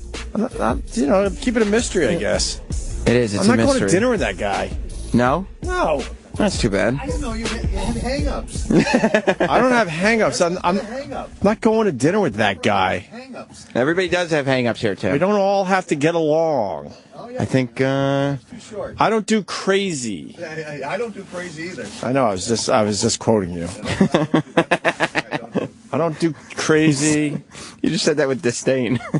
Yeah, I know. I was just quoting you. Well, yeah. I think we just got the first Tim Sabian appearance. When are you going to have your fucking baby? Don't ask that effing question. Oh, my God. When are you going to have this baby? When are you going to have this baby? I'm due in 9 days, and if she doesn't come out soon, I'm going to cut my stomach open myself. It's your first, too, right? Yeah. You do know they go late. Why Yeah, they would always you? go late. I'm going to kill myself. My wife went, I should know this. 11 days late, I think we were. So you might have another... No, don't say it. You might have Opie. another 3 weeks. I do not have another 3 weeks. I swear to God, you might have another 3 weeks. I'll kill myself. I'm doing everything in my power. I'm trying to even bang every day. It's not working. When did it become not cool being pregnant? Like it happened, a week ago. Yeah, because it happens to every woman. Yeah, like a week Like ago. they're so into it around 8.5 months, they start going, get this thing out of me. It's not cool anymore. Nicole from the Morning Mashup is here. Yeah. I'd go to dinner with her. I'd go to dinner with you. Yeah, Why we don't weren't you? talking. But Tim wants me to go to dinner with this person. Why don't you want to go? Because it's nice of him to not invite you. Because this person is not cool. It was funny that... And he makes things about himself. Tim listed the participants of going to the dinner. Nope, wasn't feeling it. And Opie listed the participants that he was willing to go to dinner with. From that list, I will go with these people. That makes sense. The list was only missing one person. Yeah. Sam, you got to put out the word. I can't do this anymore with these Sudokus. Oh, it must be really tough being a celebrity. Look. Are you addicted to Sudoku? No, he sends out his stupid signed Sudokus to people on Twitter. Oh, look at all these. Really? I'm hoarding them. Look, I got these aren't done yet. You know what you do? If And somebody's like, I got hey, 4 done here. This is really nerdy of you. Look at this. I'm hoarding Sudoku? them. I feel like you're years late on this. You are. I was Sudoku doing that thing. shit when I was in college, and as we all know, that was a long time ago at this point. It was a goof, and then one lousy person said, hey, could you sign that and send it to me? I said, yeah, all right, fine, no problem. My Twitter is littered with people asking every day now. Opie used to do the Sudokus during the show. Okay. We don't have songs that we play during the show. Right. So there was a bit of irony in that because you shouldn't have time to do a Sudoku. That's true. He's since stopped really doing Sudokus while the show's on, and is now bringing Sudokus from home and signing them. You're just feeding the haters, you idiot. These things take me minutes. Well, I'm sorry. I have a math brain. Do you? Yeah. You're a little I have genius. no business being in broadcast, and I should have been a scientist. For real? So far, we've learned that Opie is so famous he can't take it, and he should have been a scientist. Look at learn something new on the show every day. Or a doctor, whatever else you do with numbers. I don't know. You want a sandwich? What are these You're eating sandwiches? for 2. No. It's not a funny joke. Your jokes are not funny anymore. No. Been there a couple times. I know what, Roland? Do you want to... I have a question really quickly. I'm sorry. Were you really afraid to, when you had a girl, to, like, clean her vagina? It's really strange. Matt's really afraid of that. That's, like, his biggest fear. He's, like, really afraid of duty in there. Yeah, well, why would you... duty does get in there. Yeah. And it's really strange at first, but then you just... I don't know. Then you'll do anything for your kids. So what are you going to do? Just asking. I feel like, yeah, it seems like if it's your kid's vagina and your kid's duty, it's different. I just wish someone would have told me years ago that someday you'll be cleaning vaginas. I had no idea. Yeah. I just assumed that would never happen. Yeah, I mean, you wouldn't even think about it. Of course not. Like, it wouldn't even occur to you that it might or might not happen. Right. It's just a given that I would never be in a situation where I'm cleaning shit out of... I mean, Jim Norton can't say that. The thought never... But beyond Jim... The thought never entered my mind. Right. Yeah. And then all of a sudden I'm in there, and you got to make sure it's clean, because, you know, you guys got some things going on down there. I know. I know. You got some things going on. Yeah, a lot of folds. You got to get in all those crevices. You don't want any bacteria in there, Sam. Okay. That sounds, see, to me it sounds gross, but I'm assuming if it were my kid... It's really strange. Okay. Even if it's your but kid. he'll be all right. All right. Even, like, the first time you did it for your own kid, it was still strange. It's really strange, yeah. Okay. Now I really want that sandwich. I mean, nothing makes me hungrier Than shitty vaginas? than shitty vaginas. I get that. Yeah. I can't wait for Nicole. This experience motherhood. Dude, they are so afraid. Of what? Of the morning mashup Of all collapse. the drugs they did before they... No, that too. Oh, what? I meant those don't play a part if it's before, right? It doesn't. How long does it stay in your blood for? Because you really have nice eyes when they're not all, Bloodshot? classy and bloodshot. Thank you, O. Yeah, so sweet of you. We've been trying. We're not used to seeing your eyes so clear. I know. We've been trying to figure out why pregnancy works for you so well. Yeah. And then I mean, it's because you're sober. So not partying. Right? Because you're not coming. Are you in. jonesing for a little partying? Yeah. Are you really? Bad. Really? Just to feel normal again, just to socialize, Are you going to breastfeed? Yes. So you can party for another... I'm aware. Almost another year. Almost. She's getting that dick again, though. Yeah. She did not get the dick for a while, but they started having sex again, correct? Yes, we did. It's good stuff. Feeling better? Feeling better, yeah. You didn't gain a pound in your face. Thank God. Or your arms. Let's look at the rest of you here. Yeah. Strip. From behind... From behind, the ass looks really good. Okay, good. Which it didn't before. So I know. let's take a look. Yeah, it actually might have added a little... a little meat. A little roundness to Right. it. Yeah. Right. A little structure. Yeah. No, you did all right, man. Thank you so much, O. I feel bad. More than all right. You look great. Thank you, O. I feel like your whole show just got shot to shit, Sam. No, it didn't, because when Opie's here, if Opie wasn't here, they would be making me play clips. And now people got to figure out the mystery... The mystery person? For the date thing. Not date. Mystery... Was it a guy or a girl? Thing. It's a guy. Yeah, I think people could probably figure it out pretty easily. Guy? That makes it all about him. Yeah, I think people are not going to have the toughest time in the world. I want to know who it is. I can't figure it out. He's making hand gestures. Yeah. Oh my God, I'm nervous. Tim's outside. All about him. Waiting to continue No one else on the meeting. exists except this one guy. And Tim wants me to go to dinner with him. Oh, wow. A lot of anger. Yeah. Tim just has the best intentions, you know? Tim's like the nicest guy ever. I love Tim Sabian. He's jolly, he's happy, he's sweet. Nobody just shit on him. Don't say jolly. I think he's jolly. But that implies he's fat. No, I don't think jolly implies fat at all. You can't be jolly and thin. I just feel like he's like an overly happy person that always walks around happy. That's If I he's said fat. that, before you were pregnant, Yeah. If I was like, yeah, Nicole's always so jolly. I wouldn't think you were calling me fat. Well, you're kind of a bimbo, though. So most people would. Let's go to Keith in New Jersey. What's up, Keith? Hey, what's up, Sam? Just wondering if you had WWE tickets today to give away. What do you want to go to Madison Square Garden on Saturday? I'd love to. All right, well then you're going, buddy. Yay! Awesome, thank you. You see that? All right, I'm going to put you on hold. The phone screener can come in here and get the winner sheet to get your information.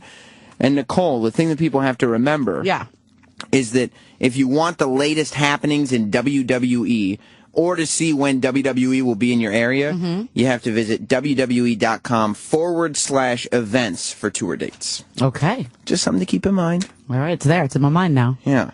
Thanks. John in Georgia wants some clarification. John. Yeah, I need some clarification there. The greatest broadcaster ever, Sam Roberts. It's accurate. Oh, and Opie, if he's there. He's not. Oh, okay. Thank God. Yeah, all right. Well, we know that Nicole is having sex now, as she says. Yeah. But are you having sex with your husband, or are you having the morning mashup three-way? No. That would never happen. That's actually quite unappetizing. I love those boys, but no, with my husband. And really only from behind, because there's no other way to do it. Doggy? Not full doggy. I just kind of lie on my side in a fetal position. Oh, okay. So you're saying that the morning mashup guys that you work with are just so repulsive you'd never even think it ever. I didn't say that. You said that. Right. No, I think you said that. Look, they obviously just don't translate. Have you heard the show? It's not exactly exuding sexual energy in the morning. It's not sexy. Plus, they see Nicole come in before she puts her makeup on, which I've seen a couple times. It's not pretty. It's a different story. A little scary. So, yeah, it's just in the fetal position on the Okay, side. I just was exaggerating a little bit, but I mean, I tried to go on top, and it was just that the belly's just so big, and then he has to look at it, and then he doesn't think sex when he sees the belly because that's his child, right? Or he hopes. Yes, it is his child. Yeah. So, is it him or do you not like being on top and looking down and seeing your belly? I'm just trying to be nice. I mean, he hasn't said, let's not do this. It's just, logistically, it's just easier. You're just trying to be accommodating. I'm just trying to be accommodating. Just trying to be a good wife. You're such a good person, is the thing. Yeah. Murray in Tallahassee. Murray. Hey, Nicole, just to let you down a little bit, once you have your baby and then all this partying, you can't wait to get out of your system. Yeah.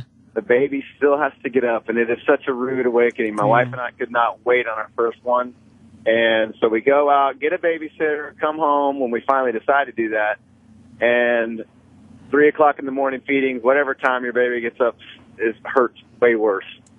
Yeah, what are you gonna? I mean, are you gonna have hungover mornings where baby doesn't understand that mommy has her own thing going on? Listen, I don't think I can really go back to the old ways ever. Wow. But which is sad, but it's okay. We're saying goodbye. But I mean, it's probably healthier. Yeah, it's probably for the best. Probably won't worry about you as much. Probably not. Yeah. But yeah. I mean, I don't think there's going to be like no sleeping, like blacked out nights anymore. But I'm, a few too many glasses of wine. You can celebrate every now and then. Right. Roland and E-Rock were just talking about that today. Roland likes to celebrate with a good sandwich. I see that.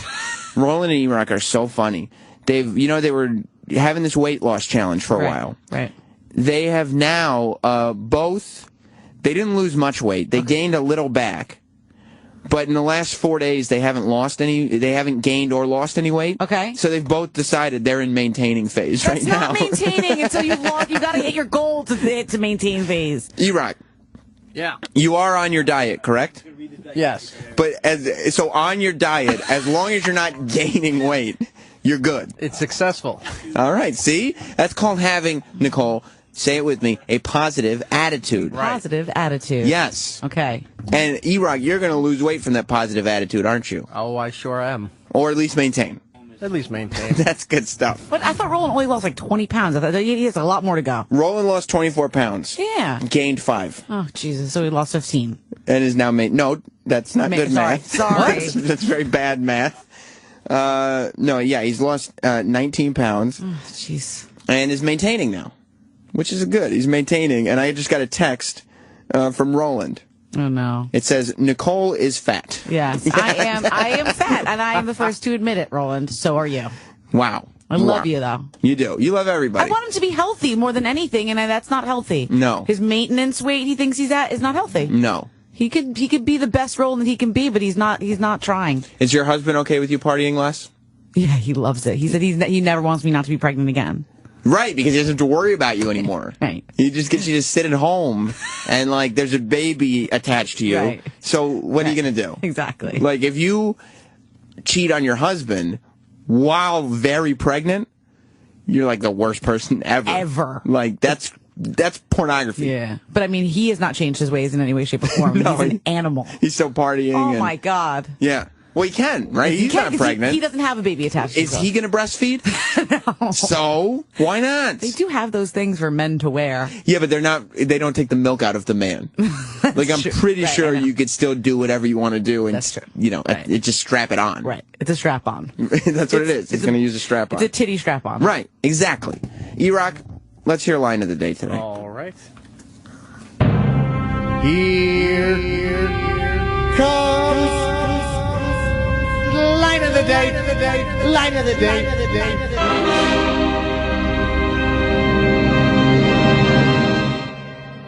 She looked hot tied up on that tree, though. Fucking ass. I think you missed the point of the film. Oh, why was that the line of the God. day? You are a bad person, Eric. Why would you repeat that? Of all the possible lines, that's the one you picked? Well, it was funny. No, not funny at all. Jim's was he missed the point of the right. movie. Norton's was funny. Jim Norton saying, "I think you missed the point of the movie." I'm disgusted. You know what he was talking about? Yes. Oh, you saw the film? No, I don't need to see the film to know exactly what he was talking about. I know the gist of the film. You can guess, though. Would you like me to do an alternate version? Give me an alternate version of line of the day, because you upset Nicole and she's expecting. Here comes line of the day. Line of the day.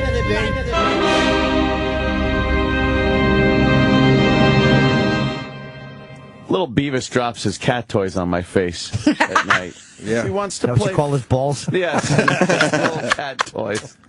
See how much better Nicole feels now, Eric? That was amazing. Much better, right? Oh, that warmed my heart. Little tiny kitten balls on Anthony's face. I love that. Terrific. It's a great visual. A lot of questions coming in. A lot of people trying to get to the bottom of stuff here on the post show. Opie was here a few minutes ago. Now Nicole, the very pregnant Nicole from the Morning Mashup, is sitting in. And we go to Rick in New Mexico. Hello, Rick. Hey, what's going on, Sam? How's it going? It's going pretty good. Hey, according to the show, Nicole has very large, voluptuous breasts. I hope this baby doesn't plan on ruining them. I think they're ruined no matter what. Are they? Yeah, but it's okay. I'll just get new ones if I have to eventually. Is that what happens after you get pregnant? Regardless, they're going to get ruined. I think they end up like tube socks. Oh no! Eventually, and it might not happen to everybody, but I'm trying to keep them in tip-top shape. But right. so much do you do breast exercises, or what do you do? Yeah, I mean, I try to exercise a little bit, and I try to wear bras to bed so it keeps them up. Oh, does that work? I mean, it's an old wives' tale. I guess so. Yeah. But if need be, the fans need to know. Yeah. If you realize they're just not what they were, you will. I'll get fake ones, and I will let you know when I'm getting them. Good. All right, Nicole, you're great. Yeah. You are. That's why people love you so much. Yeah. Because you're not going to disappoint your public. Never. I would never even dream of it. By the way, I do think it's funny that SiriusXM is in such a panic over you not being on the Morning Mashup that they've built a studio in your house. They have. Huh? So that you can still broadcast because they're like, there's no way those other three guys can carry that show. In my kitchen. I hope that's not what they think. Of course it's what they think. Why would they build a studio in your house? Yeah, why would they jump into your maternity leave saying you're still going to work? Because we're a team. What? There's 4 people on the show. You don't think the 3 are supposed to be able to carry, but they can't? Oh, God, you guys are so mean. Well, no, it's a very nice thing to say to you. It's just, you need a little, what's not testosterone, what's the other one? Broadcast talent. Estrogen? Yeah, you need a little estrogen in the room. Oh, Eric had it. Okay. Yeah. Okay. They can't just bounce off the weather guy the whole time. You're so going to hell. That's Eric, not me. Joe in Louisville. Hey, Nicole, did you hear early last week Howard Stern was trashing you on his show? Yeah. Saying how you're stupid. Yeah. Joe. Yeah. Well, he was just... We do a morning show, too. You could listen to this one. Oh, I do. I listen to both. I have both. All right. Okay. I just want to say, hey, that guy Larry, he's going to end up crashing his truck on the side of the road when he finds out his own son is gay, and that would be funny, wouldn't it? All right. You do listen to both. I appreciate that, Joe. Thank you. All right. Stern was making fun of you? Yeah, Nicole versus the Streets. Everyone makes fun of me. It's not just Howard. It's every person here and in life. Right. That makes fun but of that's me. the whole point of doing it. Right. I understand. I'm not always so bright. I say stupid things sometimes. But that's the idea. If you were bright, you wouldn't be doing it. Exactly. Plus, you know what? Can I tell you something that I think, because I've done a lot of radio and watched a lot of professional wrestling? Oh, yeah. I don't think you're trying very hard to answer those questions correctly. I don't want to spoil anything for anybody, but I don't think you're going out of your way to study. You don't think I'm giving it my all? I don't think so. Okay. No, I think you're okay giving it up to the streets every now and then. It's your opinion. I'm not saying you're a rocket science. No. Scientist. You either. Not a rocket science. You either, Sam. Maybe not. But I am saying sometimes you give the streets an easier time than you need to. Snowy in Michigan. Snowy? Like your name. Hey, Samuel, how you doing, sir? Good. Hey, question I have, is her feet looking any better? I mean, Opie said her butt's better. The feet, unfortunately, they're still very long, but they've gotten very, very fat.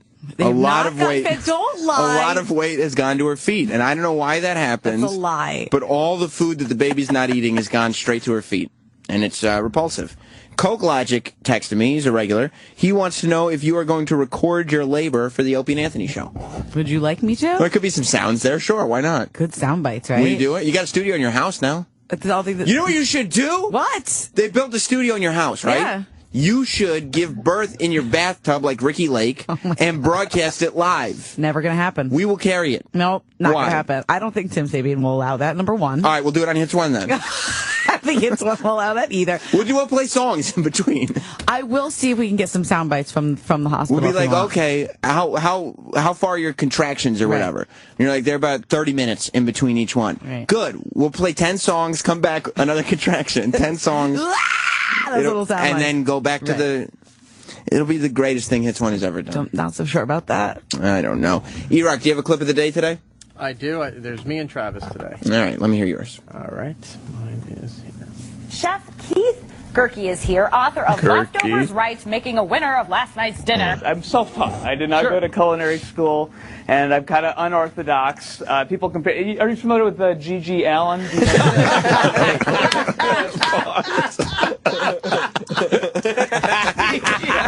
He threw his own shit at the audience. He shoved bananas up his ass and shit it out into the crowd. Oh, I can't get enough of the local news getting hammered. G.G. Allen. This guy's brilliant. The G.G. Allen of leftovers. Right. Are you familiar with G.G. Allen? I'm not following. He's a punk artist. Okay. G.G. Allen. Kind of a do-it-yourself guy. He didn't have a big label behind him. Gotcha. But he would play music for people, and while he was on stage, he would take shits and throw them at people, and just really have the most vulgar show anybody's ever seen. Oh, that is nasty. You didn't see this video then? No, not aware. It was this guy, and he went on the news pretending to be a chef. Okay. Like he said, I have a chef book about what you can do with your Thanksgiving leftovers. Okay. And all these local news stations in like Nebraska and Wyoming and places like that brought him on their show.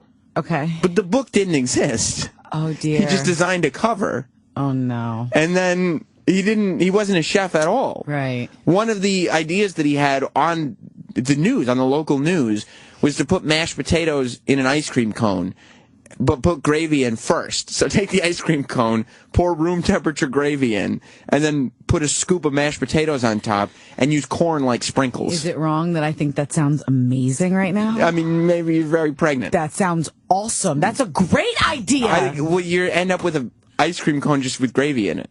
I know. It wouldn't mix. No, I like it. I like it. You would just drink gravy out of an ice cream cone? God, I just want it right now. No, you could always do that thing like you do with an ice cream cone where you like bite the bottom so you could suck out some of the gravy. So it takes some of the potatoes. Oh, that's gross. That sounds good. And then like he put a whole bunch of other leftovers in a blender. I mean, like ham. That's disgusting. Peas. Mashed up ham, pureed ham sounds like there's nothing more violently disgusting. It was great. You should watch the video, and if you didn't hear, catch the replay because we got the guy who did this. Okay. We got him on the phone today. Okay. Hey. And he was talking about his experiences. I'm telling you, Nicole, this Opie and Anthony show team has been batting 1,000 for several weeks now. Okay. Oh, E-Rock got Scott Shannon on the phone, radio legend that we've made fun of for years. E-Rock pulled in Ron and Fez clips out of his ass today and brought him on the show. Roland got the freaking fake chef on the phone. They're on a hot streak. This team, Nicole, this team. Spicy. Although, the thing about our team is, if one left, the others would pick up the slack. We wouldn't have to build a studio in their house. Shut up. Look, I'm just saying, we know who the most valuable player is. I appreciate you being here today, Nicole. Well, I love being with you, Sam. I'm glad you stayed for the whole show. Me too. You're going to tweet photos of your birth, too? Nicole will be tweeting photos of the crowning. Go to Mashup Nicole. That's a lie. On Twitter. It's more for the Hits One crowd, but you'll be able to see it, too. And we'll see you tomorrow. Goodbye. Thanks for listening to Opie and Anthony and the Opie and Anthony Post Show. If you missed a minute, get it later today at SiriusXM.com/on-demand. Or stay tuned. Today's replay starts in minutes. Here on the Opie and Anthony channel. It's real.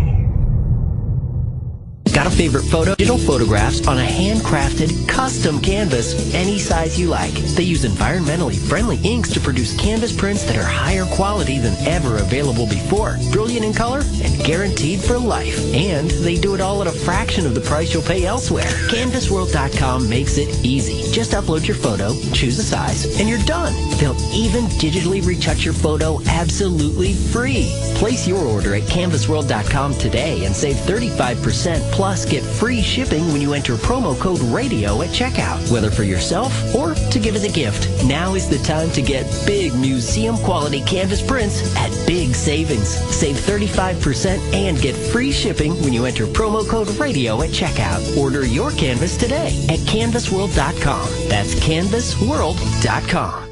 Guys, when that special moment's there, anxiety or aging can cause frustrating issues. That's why millions of men depend on the little blue pill to keep their passion going strong. And now, getting the generic form of that same amazing blue pill is easy, with the convenience of ordering right from your home, without the high cost of pharmacy prices. Don't pay up to $15 per tablet when you can get 60 full-potency tablets for just over $2 per tablet, delivered discreetly right to your door. But wait, order now and we'll give you an additional 8 tablets free. Our highly trained customer support staff will give you all the clinical facts and answer any questions you may have. And with our complete money-back guarantee, your satisfaction is guaranteed. Join the thousands of men who are paying less for the tablets their relationships need and enjoy our completely private, discreet home delivery service. For this limited-time bonus tablet offer, call 1-800-405-4286. 1-800-405-4286. 1-800-405-4286. These statements have not been evaluated by the FDA. This product is not intended to diagnose, treat, cure, or prevent any disease.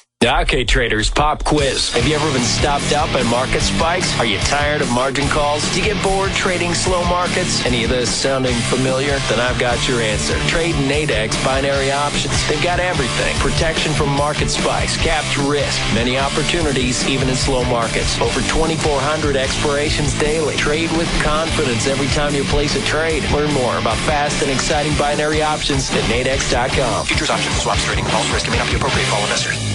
Material 4X work gloves from Mechanics Wear aren't just tough, they're 4 times as tough. Material 4X gloves last 4 times longer than other work gloves and outperform leather hands down. Whether you're on the job